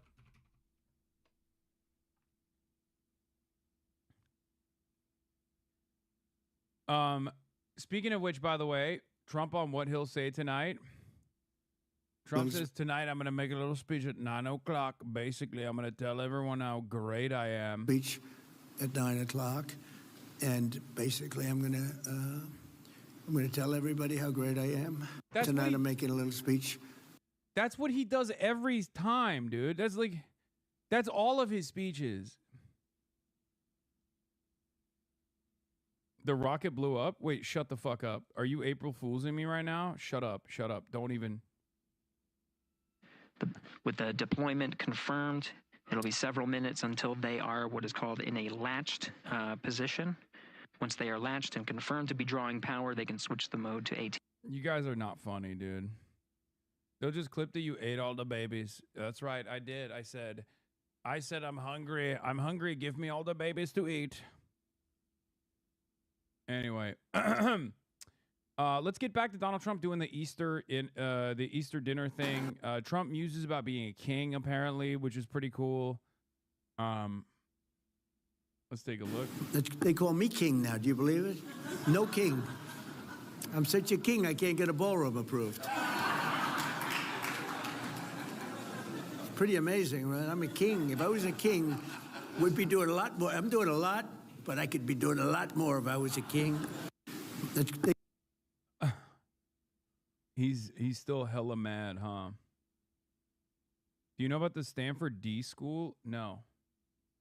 He's still hella mad about the ballroom situation, it seems. I've been doing a lot more. Because I like that in his mind he's doing a little bit.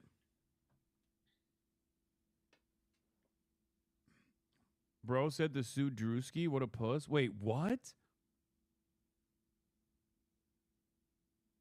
No, he didn't. Aliens just boarded the ship. The control for the transit phase are way tighter than takeoff and reentry. I don't know what I was going to say about Jake Tapper. All right, let's keep going. They should be policing. I have to change real quick to my we shouldn't outfit be for the policing night. it for him. We have been for the years. outfit that I will be wearing tonight is the Zhongshan suit. That's right. You've met me at a very Chinese time in my life. And we're getting ready to get out of there. But they should, all the damages. We have done such a job that they're really a very weak country. They've gone from the bully of the Middle East to essentially a weak country. And I say, you guys, why should we?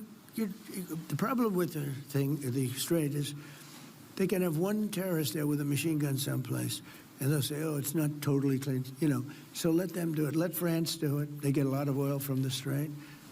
Let the European countries do it. Let South Korea, who was not helpful to us, by the way, let South Korea, we only have 45,000 soldiers in harm's way over there right next to a nuclear force. Let South Korea do it. Let Japan do it. They get 90% of their oil from the Strait. Let China do it. Let them all do it. What the hell are we doing it for?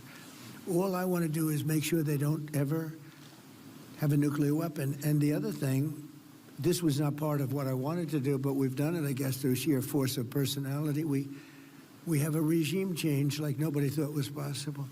They said, what do you mean you have regime change? My friend, great show. I love this guy. He's so nice to me. Every time I watch, and I appreciate. We're not supposed to be seduced that way, right? But I am. When somebody's nice to me, I love that person.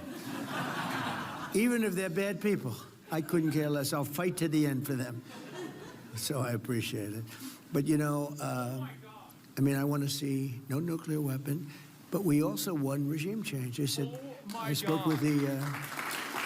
Amazing. What an admission. Oh, my God. He's such a fucking loser. And he just straight up said it. I spoke with the Washington Post, another beauty that's going down the tubes. But the Washington Post said, what do you mean you have regime change? You didn't have regime change. I said, no. We took out the first regime, 100%. That was Khomeini. And then I said, they all met 88 people, and they were going to pick a new regime. And as they were voting, we took them out, so that was number 2. And now we're dealing with the third group of people, and they're much different. Actually, they're much less radical, and it's a new regime. And they said, we never thought of it that way. We have regime change. We got it by accident. We actually got it by accident, because I never liked the idea of, the regime change thing is too complex to put it down on a wish list, because if you don't make it with me, if I don't make it, I end up ahead. He didn't get so I never say I wanted it. So I never talked about regime change, but we got it. But we've done an amazing thing over there, and tonight I'm making a little speech at 9 o'clock, and basically I'm going to tell everybody how great I am. What a great job of that. What a phenomenal job. What a phenomenal job I've done. But seriously, if you didn't have me, if you had some different type of a president, you wouldn't have Israel. I know you're big Israel fans. Frankly, evangelicals and Christians, just Christians, I think they like Israel more than Jewish people like Israel, if you want to know the truth. It's really true. I get so many coming up, and I don't know when that started. It did start not thousands of years ago, I can tell you. It started. But the love for Israel is great. You wouldn't have Israel, and you wouldn't have the Middle East either. You would not have, you would have had a nuclear weapon. It started by taking out Soleimani. Then I terminated the Iran nuclear deal that was given to us by Barack Hussein Obama. And then the B-2 bombers, so that stopped it. And then the B-2 bombers, when I came back, I had a 4-year sabbatical. And then I came back, and we had this unbelievable attack, but we had the B-2 bombers. They really stopped it. If we didn't hit them with those B-2s, and that was a total obliteration, if we didn't hit them with the B-2s, you would have had a nuclear weapon. And the only question whether or not they would have used it in the first hour or the first day. But they would have used it, and the Middle East would have been gone. So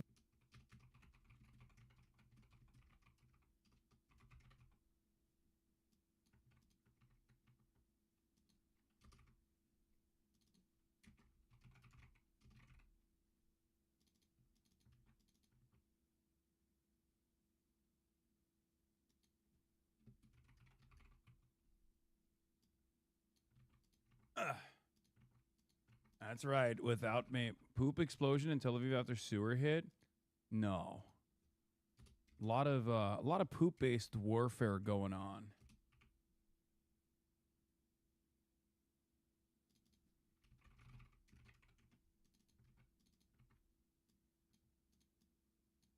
The best part of that speech was when he said, "A lot of you Christians, you love Israel a lot more than the Jews do." Unbelievable. Can you believe it?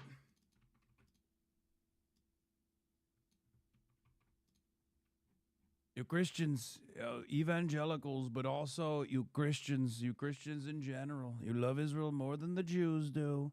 I don't get it. But there would be no Israel if it wasn't for me. No Israel at all. Nice fucking suit. Thank you. It's a custom-made tailor suit from straight out of China. Straight out of China. Bro, he sounds like dementia. Makes the GD Pond Dom personality fight the Slumlord personality. It's crazy.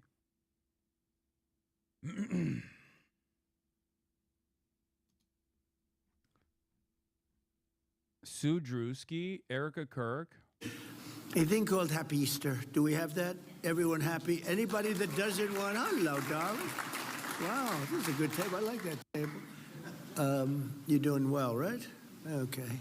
I think you should sue him, but, you know, I told her, you ought to sue somebody. They're so jealous of Erica. I said, you ought to sue their... I can say it, you're not allowed to say this. You have to be nicer. Sue their ass off. A thing called... You're farming that suit? What do you mean? This is the second time I've ever worn it. Yeah, you should sue Drewski. That's crazy. The president should not know who fucking Drewski is. I guess you're not going to mention anything about Noam's husband. First of all, we covered it extensively yesterday. Okay. Oh, here's a funny thing about No Labels. No Labels is taking out ads on Twitter. Both angry at AOC and myself as well. For those of you who don't know, No Labels is supposed to be this, you know, apolitical institution, right? It's like a think tank. No Labels leaders have always been pro-Israel, but it hasn't been a big focus of his work before until recently. Not a very labeled issue for either party. No Labels posted this. Every voter should understand how reckless it is. Every congressperson of good conscience should denounce it. Israel, the only democracy, the one democracy in the Middle East, is our strongest ally. and they have been fighting for years to defeat terrorists who hate America. You can disagree with Israel's actions, but to suggest America should stop providing defensive weapons is the same thing as saying we should stop protecting innocent civilians from being So I ain't going where I'm gonna be right here. Mr. No Labels also has been posting ads all over the timeline of me and Bernard Sanders. This is the ad that they're running. Senator at Bernie Sanders says, podcaster Hassan Piker is doing a very good job. This is the same Hassan Piker who said America deserved 9/11, that rape on October 7th doesn't matter. What exactly is very good about any of that vitriol, Senator? This is an ad they're running on Twitter right now. President of No Labels, Mark Penn, is the president of No Labels C3 arm, formerly the No Labels Foundation. His spouse is No Labels org founder and CEO, and he attends his strategy sessions. Penn is touting his data and AI platform at Stagwell with MAGA donor ICE contractor Alex Karp of Palantir. Kind of feels like there's a label on it, right?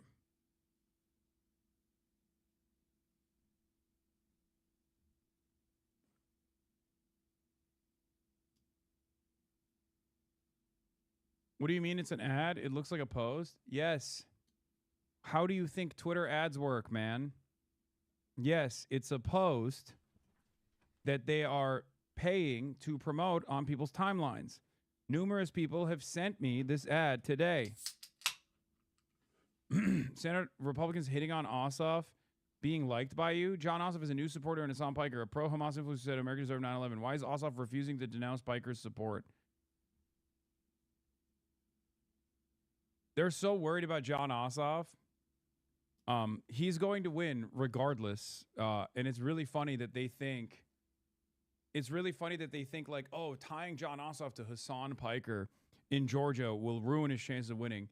We've never fucking interacted with one another publicly. Why the fuck should he have to respond to every random Tom, Dick, and Harry? Trying to score cheap points with you? America deserved 9/11. That was declared by Hassan Piker, who now backs John Ossoff. My campaign is backed by Newt Gingrich, a leader who fought to hold Washington accountable. The race is simple. It's America versus people who hate it. Yeah, this is I'm telling you right now, dude, these guys are unbelievably lost in the fucking sauce. No one gives a shit about this because people don't know who I am. Okay? First and foremost, people do not know who I am. Also, Newt Gingrich, gross. Running around being like, I'm backed by Newt Gingrich is a major mistake, in my opinion.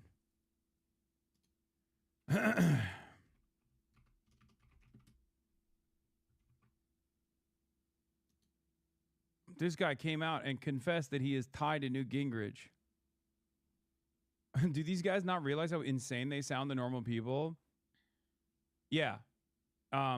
They don't. And it's so funny how, like, personal this vendetta mission is.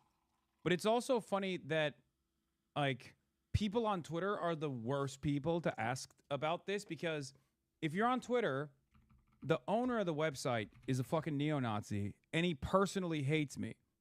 So there is a lot of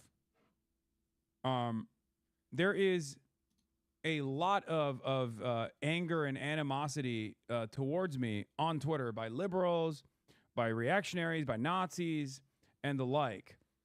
So on Twitter, people will be like, what are you talking about? He's the most important news story of the fucking month, right? But like to the average person, they're going to be like, who the fuck is Hassan Piker? You know?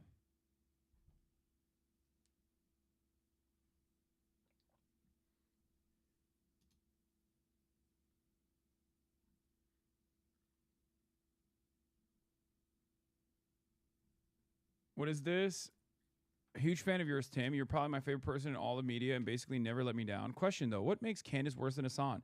I'd like some specificity if possible. As TYT, Hassan associates are fans of Candace Owens. Wait, what? The Bulwark fans are living in a totally separate universe. I mean, I can't speak for TYT, first of all. I haven't been associated with TYT since 2020. It's been 6 fucking years. Okay? That's number one. Number two, I'm not a fan of Candace Owens. What the fuck? You got referenced on Tucker Carlson? Oh, yeah. I was going to look at that. They're going to be like, remember when you gave $5 to Candace saying you're a clandestine operator? I'm like, yeah, I'm going to, you know, I'm going to instigate. Of course I'm going to do that. Best use of my $5 thus far. Just so they always think too collectively, right? And so I saw a bunch of people going, turns out he was right, or he was the good guy. And you're like, no, that is not the takeaway from this. Like, you know, there was that one time, the guy, Hassan Piker, who's like a lefty, like a streamer, and he had said that America deserved 9/11, and that was like what got him in a lot of trouble for it. And it's like, but no, stop speaking like a leftist. We're not collectively, we're individuals, and the individuals who had nothing to do with these policies. That's the funniest criticism of that commentary that I've ever heard. I'm criticizing Hassan's America Deserved 9/11 comments, even though I understand what he meant by it. I'm criticizing on the virtue of how collectivist his speech was. That's awesome. It's like it's the funniest criticism I've heard criticisms of that commentary for years, right? Since 2019 when I said it. They're scared of their audiences saying Hassan is right. Yeah, I've been seeing a lot of that, actually. A lot of Sneeko's audience as well. And even Sneeko himself. What's funny is they think like I've changed my position.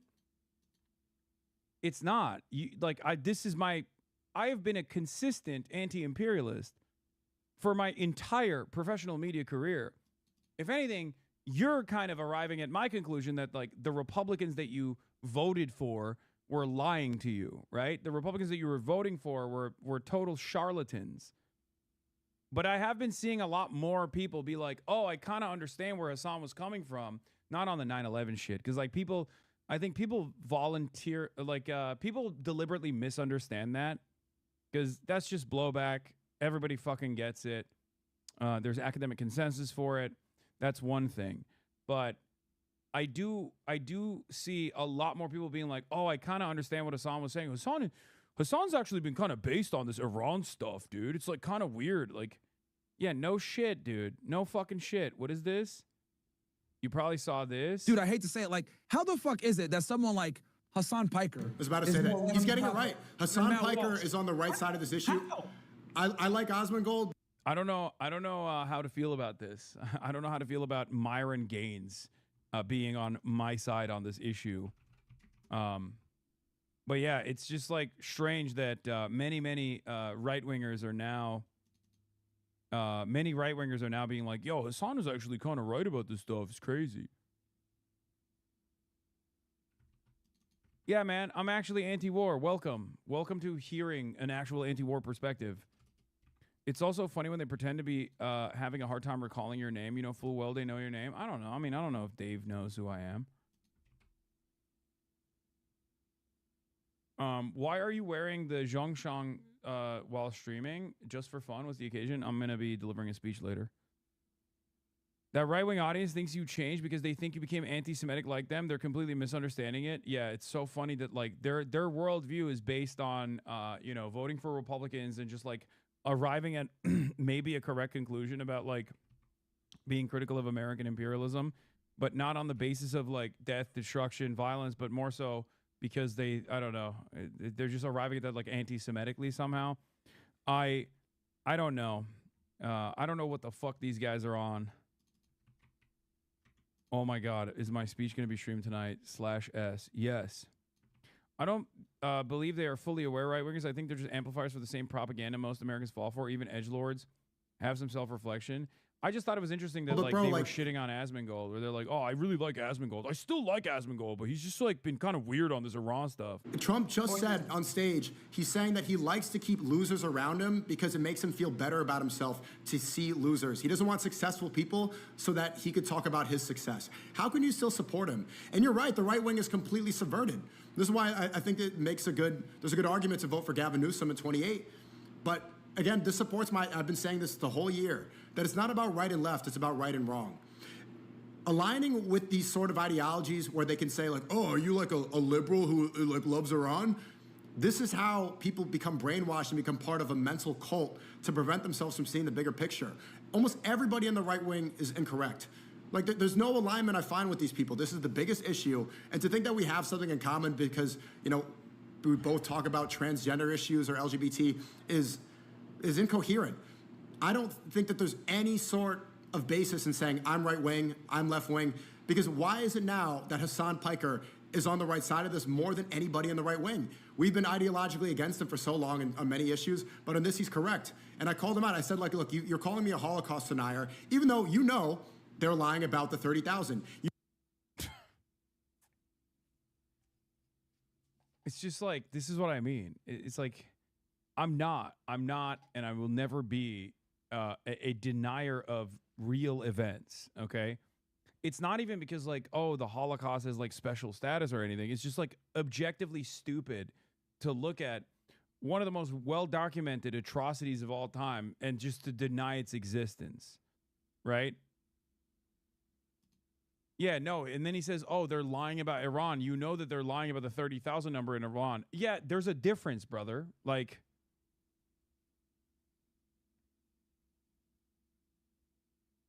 yeah, I understand that. Just because Israel now, or even America now, lies about certain things in order to justify military intervention doesn't mean that, like, atrocities in the past are also fake.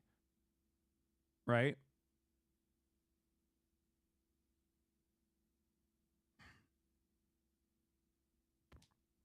I just don't, I don't know. I don't understand it. Like, a fundamental worldview that I have that I think many people misunderstand is that I believe that ideologies, no matter how dangerous, can be changed. Okay? I believe in rehabilitation. This is the attitude that I have consistently across the board, even if someone is a fucking Zionist, even if someone is a Nazi, right? I believe that people can change. I believe that people can better themselves. I believe that people have that capacity. Okay? If I didn't believe in that, I wouldn't be doing what I'm doing. And what's frustrating about this this process is that, like, even those on the left don't comprehend that oftentimes. Like, they don't realize that that's a fundamental principle that I abide by, and it anchors my worldview. And it's very frustrating when they're like, oh, why are you saying, like, this person is salvageable or savable? It's like, no, I care about who you are now. You know, the collection of experiences that you've had that led you to being the person that you are. If you overcame your previous programming, then I'm gonna fucking defend you, right? When people hear that people can be rehabilitated, they think of camps and shit. Okay, well, they're stupid. Who cares?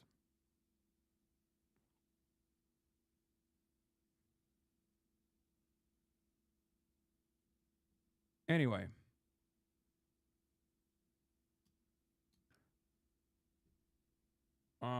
Where was I? The history of media illiteracy of the broad American public is so much worse than anybody knows. Yeah.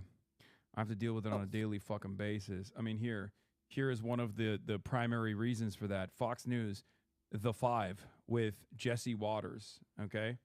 He has a lot of options. I have no clue what he's going to do. NATO, let's just say I'm very disappointed. Need we go through how much they owe us? We saved them twice from world wars. We bailed them out with the Marshall Plan. We even lowered our tariffs to zero so they could recover for decades.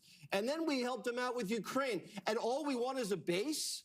All we want is airspace for a little bit to knock out the world's #1 sponsor of terror? They can't give us that. These missiles are in range of their capitals, not ours. They get their oil from that strait. We don't. The least they could do is say, okay, and deal with the domestic blowback. But to say no, well, like, they're a... Following growth with cynicism is why so many people get deterred from the left, especially online leftists. I mean, I think there's a bunch of different reasons why people get cast aside, but I don't think that we're putting our best foot forward when we're communicating our worldview to as broad an audience as possible. Economies are getting kind of murdered because they can't even sustain 4 weeks from an oil. Like, I'll give you an example, right? I'll give you an example here. So one argument that I made the other day that went like kind of viral, that was critically panned by every Marxist-Leninist, Maoist, every theorist, right? I was talking about imperialism. Okay. I was talking specifically about how Western imperialism doesn't benefit those who we crush under our boot.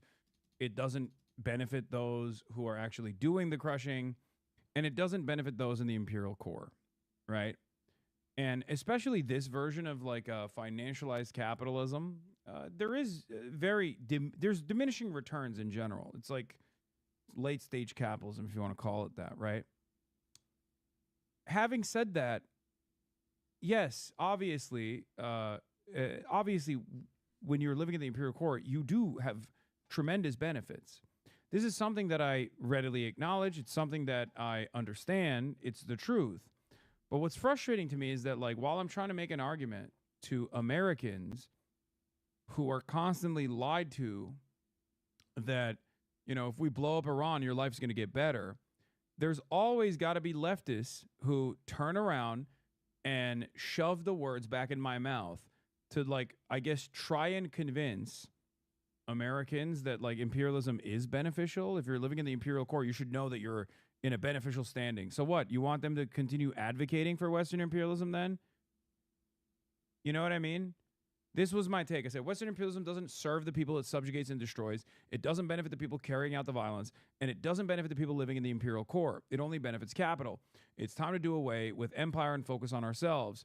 It's obviously inhumane and immoral, but even for the most self-interested Americans, the question remains. Each dollar spent on a bomb that hit a school overseas could have been spent building schools in my neighborhood. How does killing the children of the periphery benefit my children? Right? It does, though. There's no reason to lie. See, this is what I mean. A lot of you, I think, are, unfortunately, too autistic for your own good. And that's why I do what I do and you do what you do. Do you see what I mean? So, like, what's the argument? You want to go to, like, a random guy living in West Virginia and be like, actually, you are taking advantage of imperial super profits, just so you know. I know you live in a fucking trailer park and you haven't gotten, like, dental work ever. There's no hospital in your fucking neighborhood. So God forbid something horrible happens to you. You might have to get medevac by helicopter. Okay. But you're actually literally fucking eating the imperial super profits. I'm from the third world, so it's just insulting. Okay. Then shut the fuck up. Okay. Then shut the fuck up. This is my point. I'm trying to fucking get Americans to be more restrained in terms of expansive Western empire, so they don't come knocking down your door and rape your fucking family members. But you're over here being like, no, actually, we have to be sincere about this. What purpose does that serve? Do you understand my point? Do you understand my anger here? What purpose do you think it serves to tell some American living in, like, horrible conditions that technically the exchange value for their fucking labor goes a much longer way in the first world as a direct consequence of the imperial domination that American and Western imperialism is subjected the third world to, that it's infinitely harder to live as a poor person in the third world as opposed to the poor person living in the United States of America? Do you want them to sit there and fully comprehend that point so they can be like, oh, I guess, while I am suffering and I am poor, as a matter of fact, I guess the imperial war machine must continue to dominate the rest of the world because I get to have cheap treats. Do you think that's a productive argument? Because if the goal here is to convince those in the imperial core that this is not a beneficial process for them at all, and plus, it's not a beneficial process for them, and what comes next would be a beneficial process for them if we didn't just, like, retreat and then maintain capitalism, right? How about advocating for a better world for everyone? Man, shut your bitch ass up, dude. Goddamn. How about fucking, La La Land, dude. La La Land. Have you met an American? Do you know how fucking Hitlerian they are? The fuck's wrong with you? Yeah, dude, I'm going to go fucking tell Americans, like, oh, these people that you're scared shitless of, that you've been told are, like, trying to come to this country and, like, rape your children. actually are people worthy of dignity, like that's gonna fucking work. Americans are selfish. You have to talk to them. This was the argument that I was making. You have to talk to people where they're at. You have to talk to people with the language that they understand. Okay?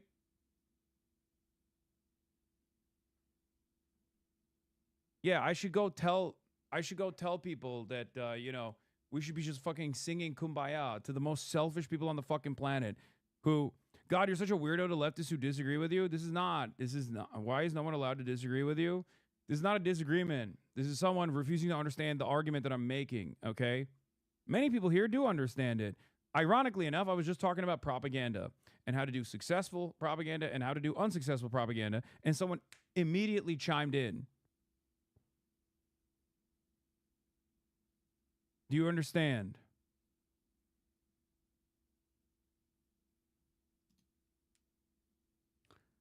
In any case, the alternative mode here is not an capitalist imperialist nation to go into retreat and maintain capitalism. Because yes, if that was the case, then yes, those in the imperial core would be in a much worse position overall. The alternative to that is to abolish capitalism. Okay, is to restructure society and reorganize our economy in a socialist manner, and therefore all of the exchange value diminishment that you experience living in the imperial core, you end up gaining back again because of a socialist mode of production. So technically, I'm not even wrong with this statement.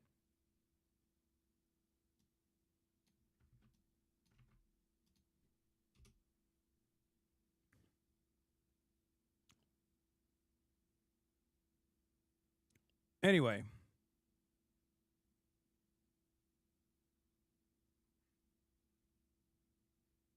What's good?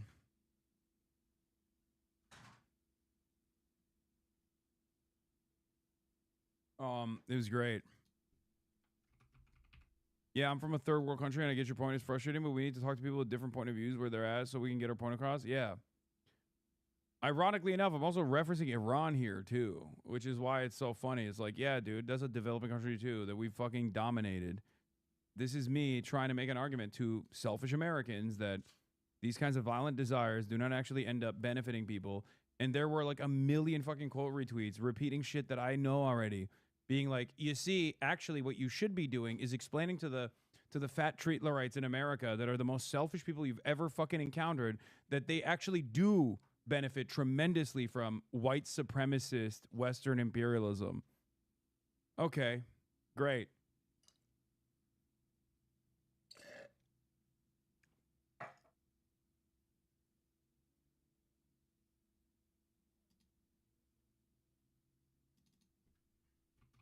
This man said that most people in the imperial core own homes. The vast majority of us laborers own capital in the form of real estate, large investment portfolios, super wages, etc. Don't parrot 19th century analysis. Do the work and see.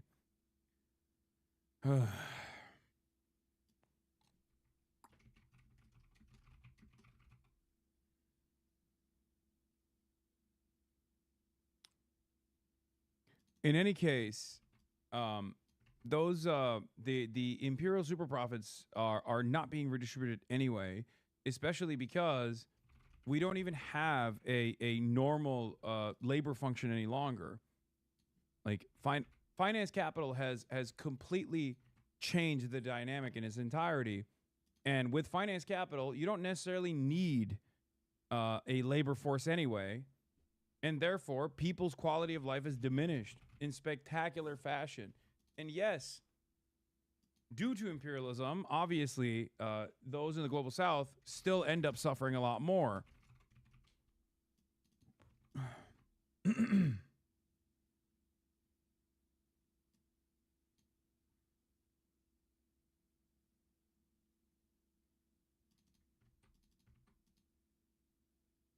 I think you spend too much time worrying about people whose minds will only ever be changed by natural consequences of an inadequate ideology.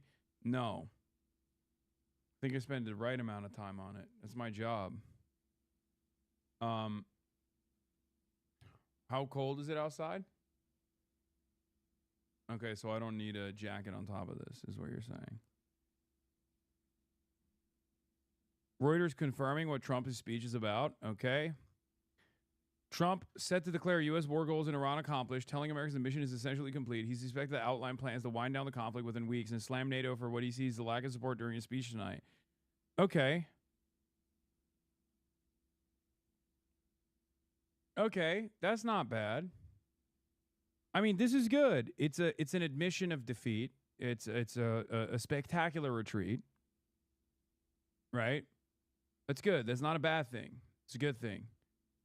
We should just, if this isn't just a market play, which it very well could be, and given how he operates, it very well could be a market play. It could be perfidy. It could be, claiming that there's an off-ramp here only to turn around and, like, invade Iran militarily with boots on the ground, right? It could be the case because troops are still obviously amassing in the region. But, we should just all collectively get together and do make-believe. How long is the Stanford speech? Because Trump's stream is in 1 hour and 30. Yes, my speech at Stanford is going to be at the same time as Trump is speaking. If you don't want to fucking watch my speech, you don't have to. I will be watching the Trump speech immediately after my speech is over. Okay? I already foresee this being a massive nuisance. Okay?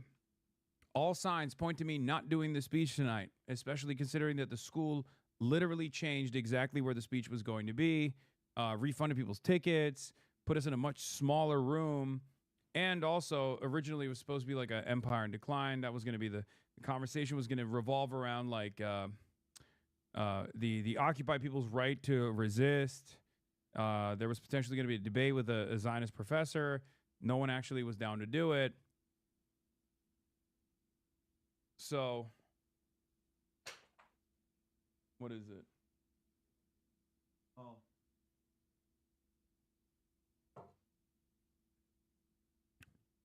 So a lot of stuff changed around. But do not worry. After I'm done with my speech, I'm going to come back here and I'm going to continue with my broadcast.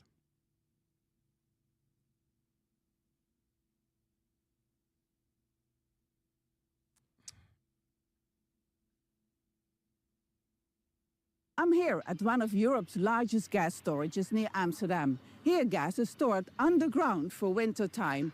But this facility here is only about 12% full. Companies usually start filling these storages at the start of April. But now buyers are reluctant due to high prices. And with the weather not getting any warmer, these storages are getting emptier every day.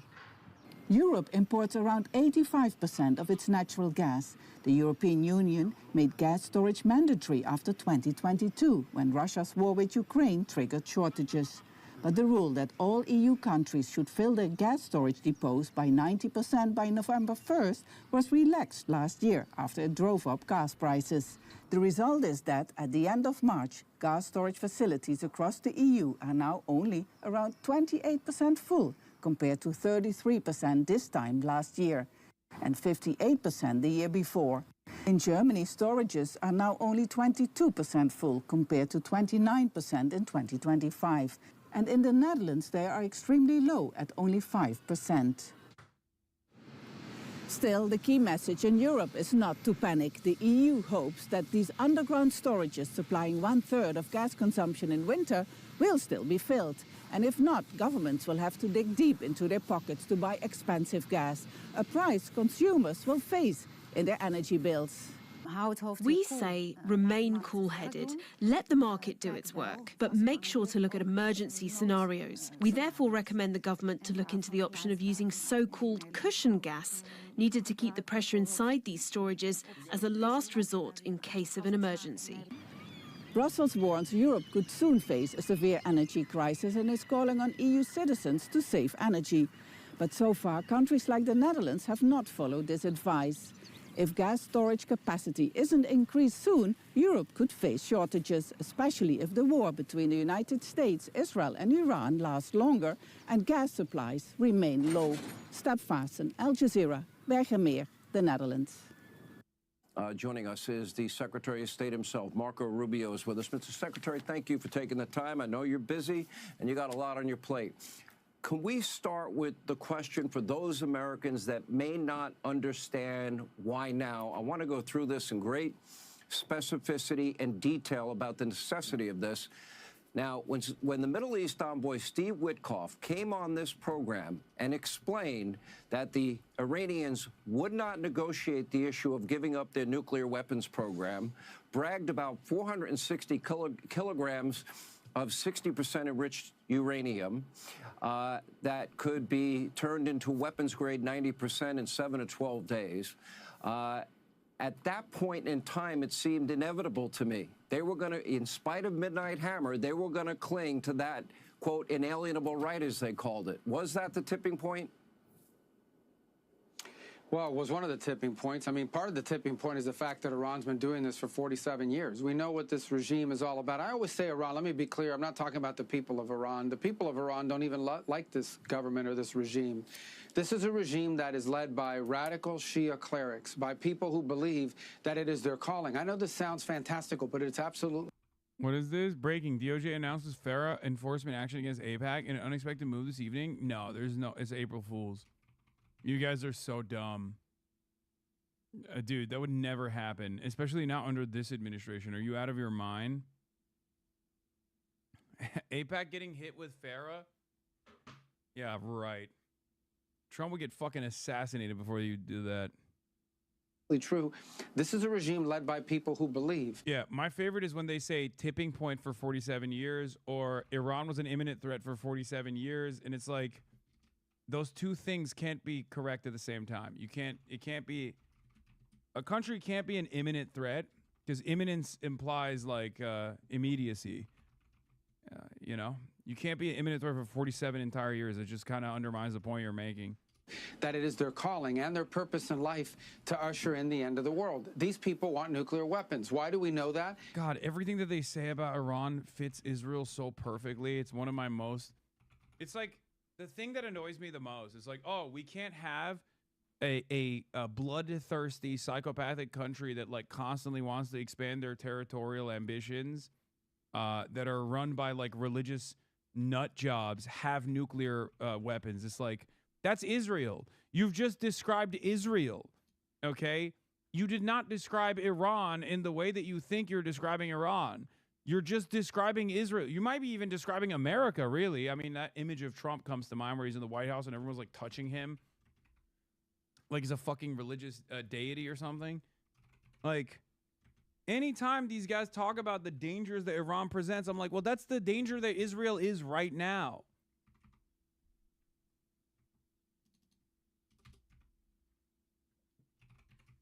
Please stop saying anyone would get assassinated, even as a joke. You have a microscope on you already. Because true. They are assembling all the things you need for nuclear weapons. They're assembling long-range rockets that can eventually reach the United States.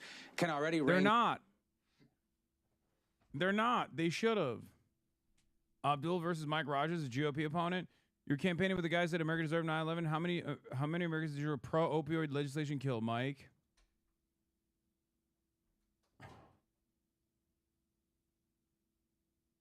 American commanders just said that this war with Iran was meant to spark Armageddon and bring Jesus back. Lamau. True, they did do that. Yeah. Here, I can flip it. Hold on. What the fuck? Why isn't the camera working? Uh-oh. Why isn't it working? Uh-oh. Yeah, the laptop one's not working for some reason. How do I fix that?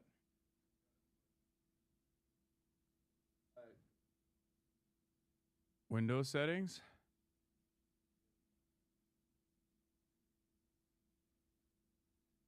Yeah. Let camera access your microphone? Yes. Let camera access your camera? Yes. Let Windows access your location? No. See? Something went wrong. Huh. No, but I need to fix it anyway. Why the fuck? Gotta get a Mac. I want to fucking put you on a spaceship, but this time not to the moon, but to the sun. Okay? I want to put you on a spaceship to the motherfucking sun. Are you going outside? Yes. I don't know why my camera's not working. That's weird. Alt F4. Oh, y'all are so funny, bro. Oh my God, I love having a community full of comedians, you know? It's my favorite thing. It's my favorite thing to have a bunch of comics in the community. Device manager, enable your laptop camera. Hopefully that works. Let's see. Cameras. Integrated camera. Yeah, there it is. You need to restart your computer. This device is working properly. It's not. It doesn't seem. No. Your hardware settings have changed. You must restart. Do you want to restart your computer now? No. Fuck. I know, but I don't want to help now. Yeah, because you're a comedian. You're not an IT guy. You're a comedian. So clearly. Open the shutter. It's not sometimes there's like a button that like. My favorite is when people go, hey, you should install Linux. Like that's what you should do. You should like change everything you've ever used in your entire life right now, like right at this very moment, you know? Yeah, it's not even reading. It's not even reading the integrated camera.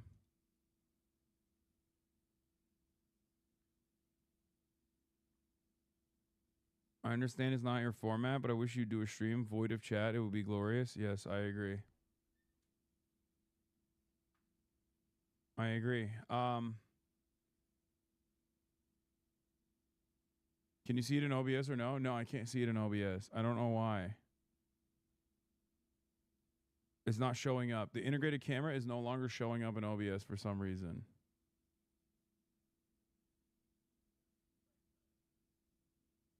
What? Am I unironically what? Yeah, I can't do that. Things are heating up in Bahrain. Okay, great. Well, things are heating up in my fucking computer, and no one is actually being helpful at all, so.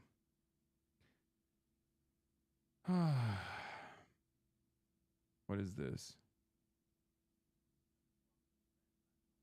Oh my God, here it is. He said it's not actually retreating. Trump's speech tonight will inform the public that we may require the use of ground troops to round up uranium in Iran. They're saying you're a fake if you don't recreate this? Okay, dude. There's a button on your keyboard to turn the camera on and off? I don't think so. I don't see it. I looked for it. I don't see one. It's not. It doesn't exist, I don't think. I'm going to go ahead and... Do you see it? No. Thanks for showing up. I was looking at that, but I don't see it. See you later.